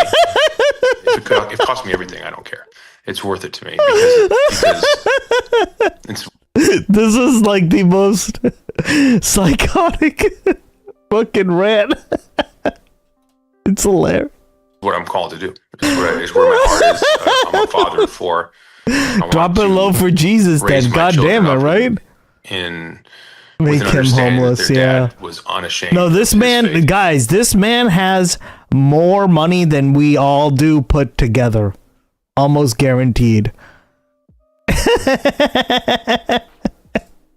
in Jesus, and with a profound understanding of the power of prayer and I wonder what he feels about the eye of the needle thing, right? Oh no, that's just a story, right? He'll probably say something like that. That's just a metaphor for you can be rich, but fuck you, right?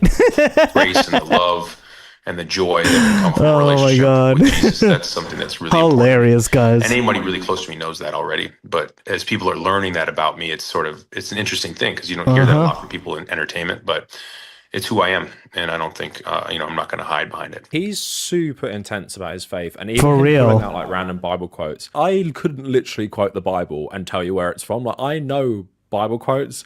I know like certain parables. I can't literally quote the Bible to you and say it's from Matthew 2:10 or some shit like that. And the most important thing he said is he doesn't care about politics enough, but he does care about Jesus. He does care about religion, and he wants his kid to know that he took a stand for his faith. And this is another part of American Catholicism which isn't embodied by Pope Leo, because Pope Leo and Pope Francis, their faith informs their political worldview and informs what they speak out on. For people right, like especially with Francis and Pope Leo, I even told my dad this. I'm like, I guarantee you this man is totally for like gay marriage and stuff, right? He's way more open-minded. But what's the problem? Why doesn't he just flat out say it, which he actually did towards the end of his life, that you shouldn't go after people who are homosexual, right? He said something along those lines. I forget exactly what. But why doesn't he just flat out say that? Because he understands that the whole organization itself is very conservative, right? So he has to gently move the organization to the left, right? In this case.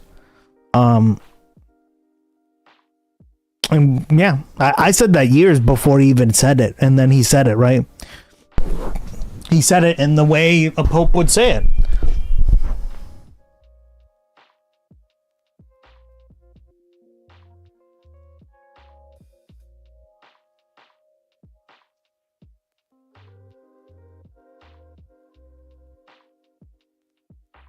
He looks like a frog. He's not a frog. All right, let's see.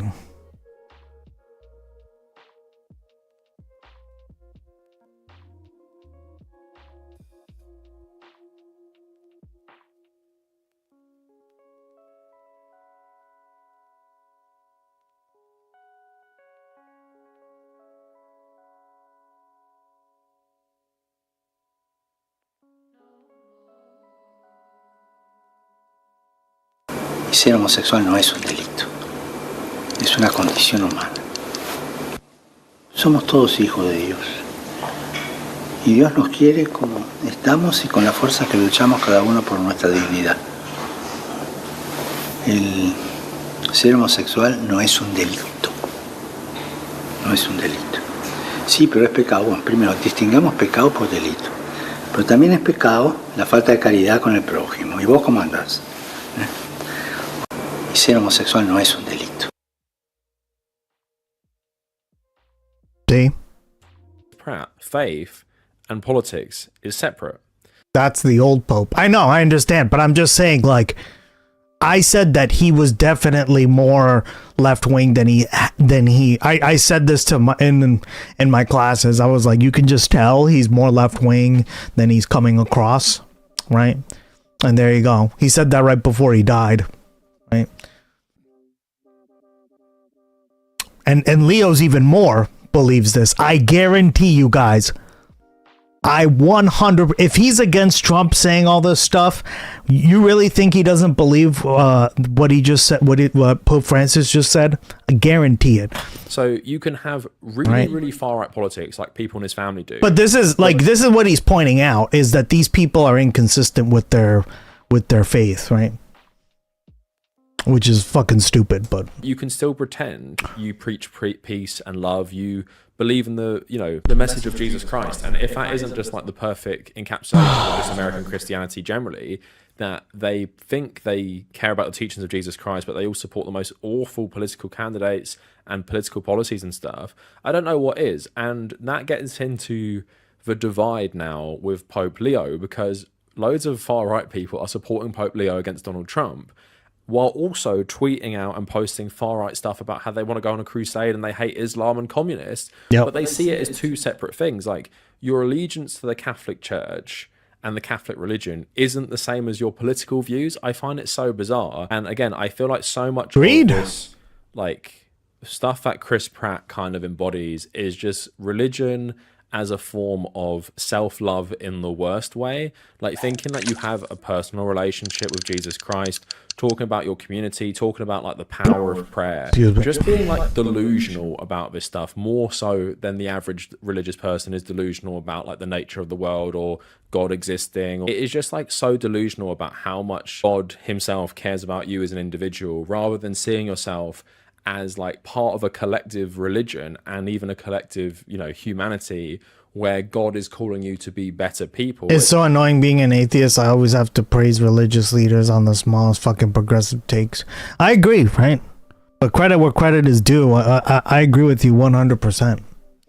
But I mean, I could tell like years ago that he was somebody like that, right? It's just like there are little things you can pick up on the way people speak to let you know how they think in terms, like what their philosophy is in terms of their politics, right? So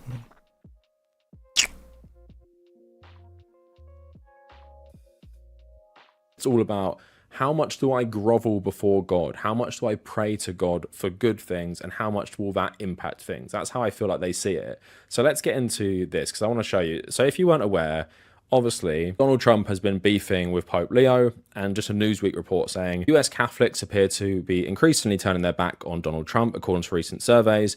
In the midst of the 2024 presidential campaign, Pope Francis urged Catholics to choose the lesser evil when casting their ballots.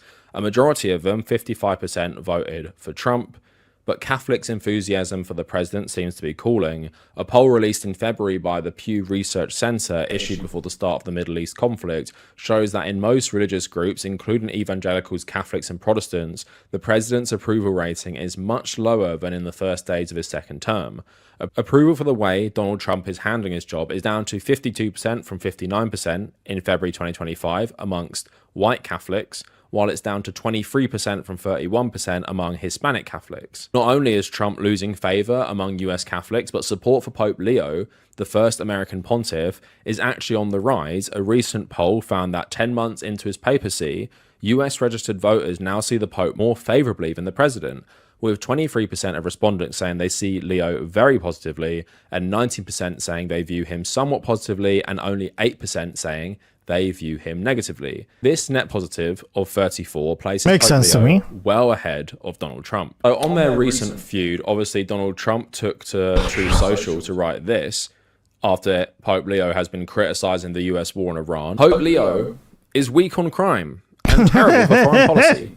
He talks about fear of the Trump administration, but doesn't mention the fear that the Catholic Church and all Christian organizations had during COVID, when they're arresting priests and ministers and everybody else for holding church services and even going outside and being 10 and even 20 feet apart. I like his brother, Lewis, much better than I like him because Lewis is all MAGA. He gets it, and Leo doesn't. I don't want a pope who thinks it's okay for Iran to have nukes. I don't want a pope who thinks it's terrible that America attacked Venezuela, a country that was sending massive amounts of drugs into the US, and even worse, emptying their prisons into our country.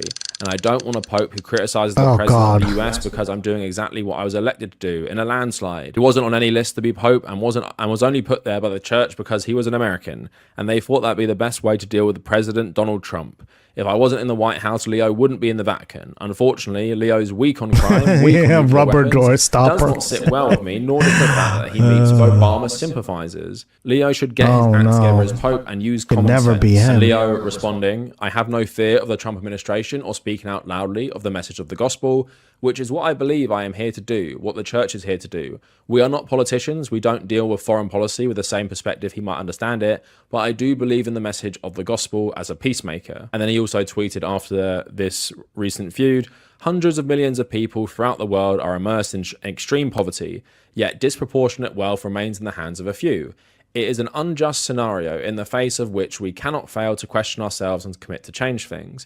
There is no lack of resources at the root of disparities, but the need to address solvable problems related to a more equitable distribution of wealth to be achieved with moral sense and honesty. So clearly a more left-wing pope who American conservatives are generally not liking, but it seems to be the American Christians who hate Leo and are backing Donald Trump are the Zionist ones, where the other ones who are either a bit apathetic to Israel or don't like Israel, of course, are backing Pope Leo, despite him being more left-leaning. Pages like this, Greg the Groyper, Pope Leo needs to excommunicate J.D. Vance from the Catholic Church. And this is symbolic of a lot of the far-right backing Pope Leo against J.D. Vance, who is this Catholic convert, who is backing all Israel's terrible crimes on Iran, Lebanon, and Palestine. Greg the Groyper. So there's an account called Trad West, which is a Catholic Twitter account with 500,000 followers. So I want to use this to show you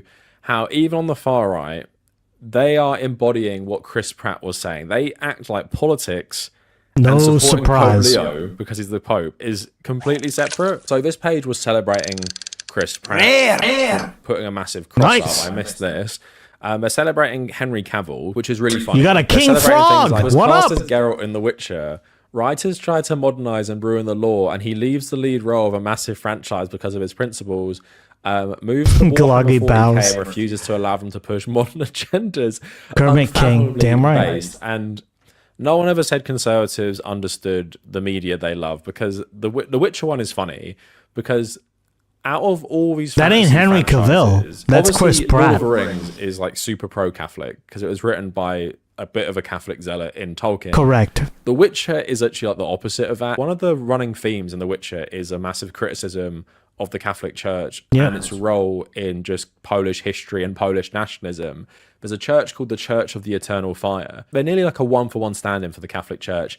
And they're like fanatical racists who burn non-humans and witches. Henry Cavill? Did he mention Henry Cavill? They love, because the Witcher one is funny because out of all these fantasy franchises ruin the law, and he leaves the lead role. Oh, Henry Cavill is in it, but I don't think. Hold on. B. Henry Cavill, raised Catholic, enjoyed singing Catholic church, becomes global superstar. Cass, yeah. What about this? Huh? This is the dumbass point. Because Henry Cavill's from like England, right? He's from the UK. Yeah, he's like the opposite of a fucking Catholic American. So this is the stupidest point you could make. Missed this.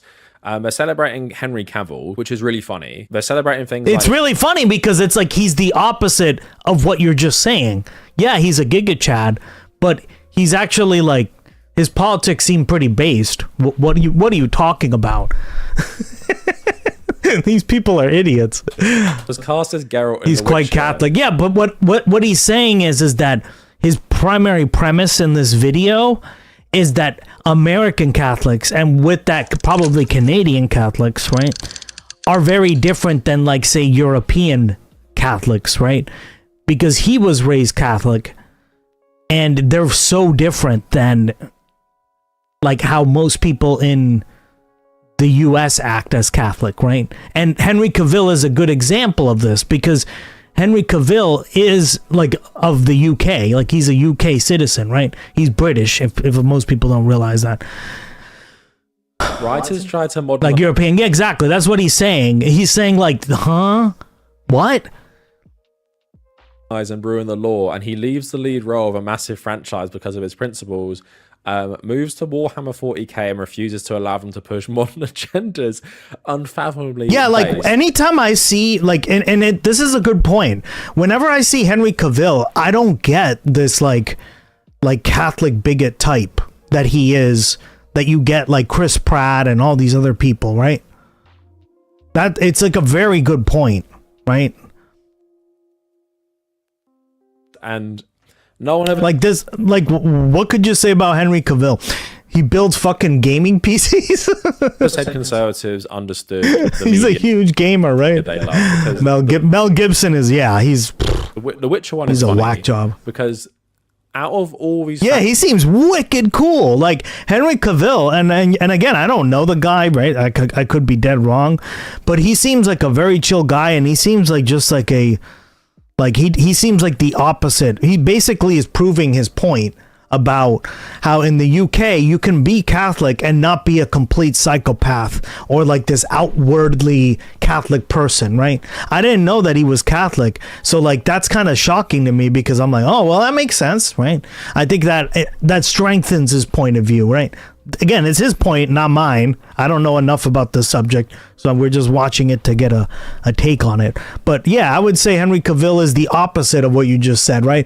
He is a Giga Chad, right? But that doesn't prove that he's on your side, guys. Franchises. Obviously, you grow up with an actor cool. Yeah, exactly. He's like super nerdy, right? He's super, it's just... Because it was written by a bit of a Catholic zealot in Tolkien. Yeah, well, Tolkien's like an older, like, British person too, right? Tolkien was born in like the 1800s, if I remember that, right? When was Tolkien born? Like 18... The Witcher. Right? The late 1800s, if I remember. Yeah, 1892. Come on. You know what I mean? So, like, the times have changed, right? He died in the 70s. Is actually like the opposite of that. One of the running themes in The Witcher is a massive criticism. I think his premise, right, if I understand it correctly, it's that Catholics in Europe are very different now than Catholics in America, in the US, because over time Catholics have become less radicalized in Europe, right? Most of them, at least. Not all of them, but most of them, right? And in the US, they've become very, like, because of various reasons, they're very, like, outwardly, they like outward appearances, and they're not like that in the UK and in other parts of Europe. And it, I think so far I kind of see his point, right? The Catholic Church and its role in just Polish history and Polish nationalism. Yeah, that's another example, right? Like the author of The Witcher, right? His name again? I forget his name. This guy here, right? This guy, like, is clearly somebody who doesn't really like the Catholic Church as an institution, right? If he's writing this in the Witcher books, right? It means he's critiquing it, right? And what did we say about this before? Interesting, huh? I didn't know that, which is good to know. The Church. I haven't played the Witcher games or read the books. I heard they're really good, though. Church of the Eternal Fire. They're nearly like a one-for-one stand-in for the Catholic Church, and they're like fanatical racists who burn non-humans and witches at the stake and ally with these witch hunters who are like one of the most evil factions in the game, right? The Witcher is criticizing a lot Polish history and contemporary Polish Catholicism. It's funny if Henry Cavill was not backing down on the source material to say that's a good thing for Catholicism generally. Yeah, and that also strengthens like his argument that he just said here, right? Right? Because if you're Henry Cavill and you really are like a devout Catholic, why would you pick a Geralt of Rivia to play? Why would you want to play that role? Because it's fucking cool to you, right? You like the material. Well, the material says that the Catholic Church is fucking crap, right? It criticizes it. But he doesn't care because he's not a religious zealot, all right? So that kind of makes sense to me, right? Just going off of like what he's saying here. Definitely isn't. Like if he didn't back down on putting in the church, like I don't know, like that would be like me being in something that is like a movie or something, right? Say if I'm like for trans rights, right? You wouldn't be in a movie that is against trans people, right? Like that would be the opposite of what you'd want to do, right? If you really believed that in trans rights, right? You see what I mean?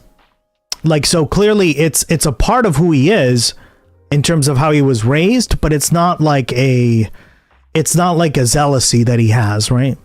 Eternal fire into the show, which I don't think they're in the show. That or he loves money, but I mean, who doesn't? Page be happy about that. But also the Warhammer one's funny. I've only played Space Marine 2, so I don't know. I got to play Witcher. I heard it was good. But even playing that and how like religion is kind of depicted in that, I wouldn't say that Warhammer probably has the most rosy outlook on Catholicism, especially I don't think so either. Kind of inspiring Warhammer, like I don't know a lot about Warhammer though. But that was just a funny thing I thought I'd talk about. And remember, Pope Leo has just talked about redistributing wealth, and Trad West posts, many think communism is just political theory. It's not. It's a spiritual weapon of the devil designed to enslave souls, destroy the church, and erase God from the hearts of men.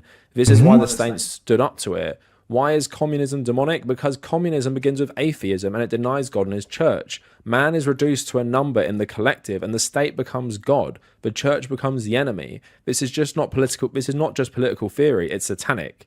And yes, like with the Chris Pratt thing, a lot of these posts seem to be written by AI as well. You have stuff like this: mosques in Germany versus churches in Saudi Arabia. Reconquista 2.0 soon. The Crusades were awful. Europe without the Crusades. So I don't have time to talk about this, but yes, the defensive war narrative around the Crusades is absolutely bullshit and stupid. I'll throw up a thumbnail of the video I've made on this. So if you care about this and you've always wondered why Hey Zach, how you doing? Shit like this, like we were defending Europe from Islam that would have taken over the whole of Europe. It's just so stupid. But again, they love it, and you know they're talking about Reconquista too. So assuming they're talking about like doing violence to Europe's Muslim population. So saying stuff like this, after careful consideration, I've decided to become more extreme in my political beliefs. Think about everything I've just read you. It's all far-right garbage. It's all fanatical, far-right Catholic garbage. So who would you think these people would support?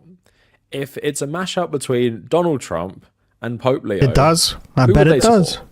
And this is why it's so surprising, but that's why I had to play that Chris Pratt clip where he says, I don't care about politics enough. I don't care about politics enough to take a stand, but I will take a stand for my faith. So here's what Trad West writes or about religion. Leo. You missed Pope that Leo part. Walked into the collapsing moral landscape and doesn't flinch. Immediately sets a tone. No ambiguity. Speaks about truth like it's objective. Reminds the world that Christianity is demanding. Openly challenges the culture of convenience and excess.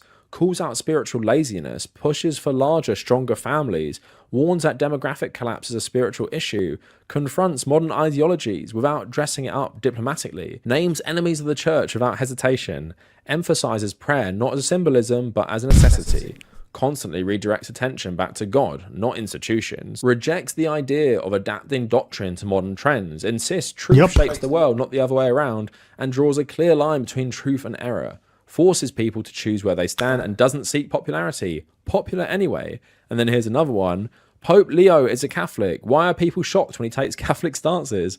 Liberal. Pope Leo is woke. Republican. Pope Leo is not woke. Pope Leo. I love God and his church. And Jesus saying, I love you too. So just one more. A page called Catholic for Catholics, which is, again, an American conservative Twitter page. They wrote a statement saying, President Trump's attack on Pope Leo was disheartening and merits an apology. The attack on Pope Leo is primarily a reaction to the Holy Father's courageous calls for peace amidst the Iran war and Israel's bloody destruction of southern Lebanon. It's a war that is highly unpopular, especially among Catholics who sense the immorality of the whole conflict, let alone the net loss for America. Israel has pulled us into the war and continues to threaten the peace with their insatiable desire for territorial expansion. The role of the Catholic patriot in America is more crucial than ever. Our faith gives us the freedom to never be sheep that follow blindly a political leader or even a pope. We are sheep, but sheep that follow the good shepherd, Jesus Christ. So again, I find that interesting because, like I said, so many of these Catholics are absolutely fanatical far-right racists who hate Muslims, who idolize the Crusades, talk about wanting to do another one, and here they are backing a lefty liberal pope against a far-right president because of things like Israel. And why I find it interesting is it's not even about consistency. It's not like the Catholic Church hasn't allied with warmongers like Donald Trump. The Catholic Church historically backed so many fascist dictators. Good the job. Catholic Church doesn't mind war. The Catholic Church doesn't mind a whole host of terrible things. But maybe that's the good sign sometimes, that all these American Catholics who are right-wing, they're being influenced by a left-wing pope who is saying that these things like the Iran war is bad, and that's even making them go against Donald Trump, who the majority of them supported for president in the first place. But yeah, like I was saying, I find this interesting, but also really, really bizarre that these people who have such fascist politics can still be influenced by the Pope. But I think part of this is also my ending point. So many people who love Catholicism, they love the history. They love the element of the Roman Empire.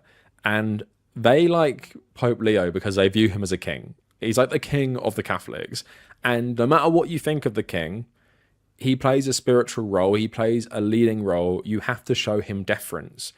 And I think that plays such a role in it. Like, these people are very, very conservative.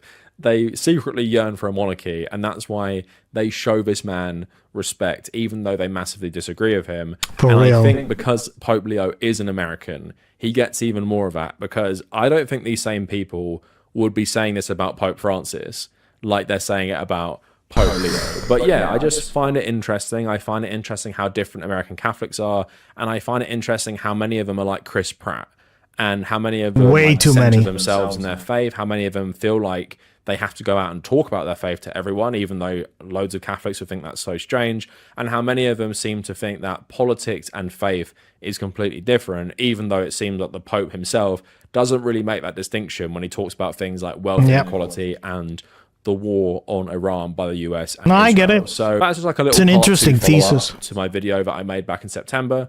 Let me know what you guys think in the comments, and if you made it this far, thank you for watching. Exactly. Whoops. All right, guys. With that, I'm out of here.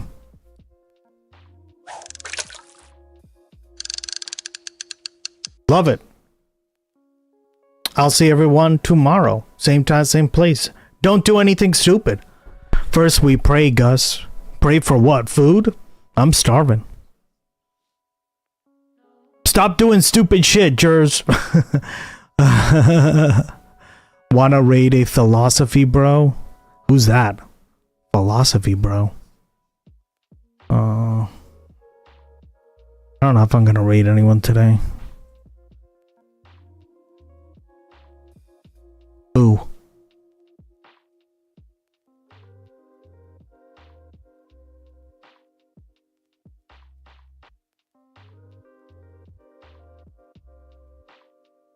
You and your philosophy, Zach Chap. You love it.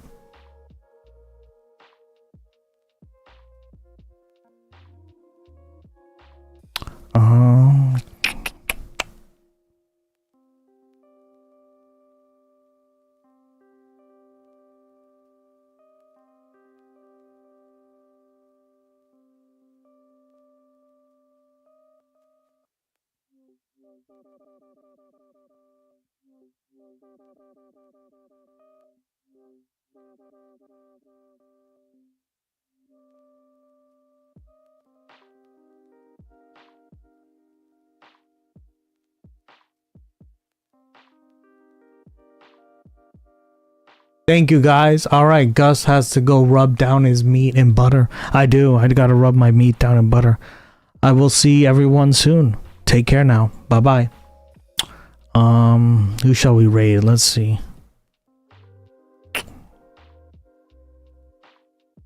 Oh, Rhizome's on. Okay, cool. We always raid him after. All right.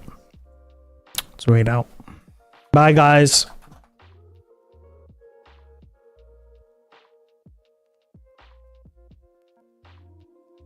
Take care. Bye now. Bye-bye. Zach.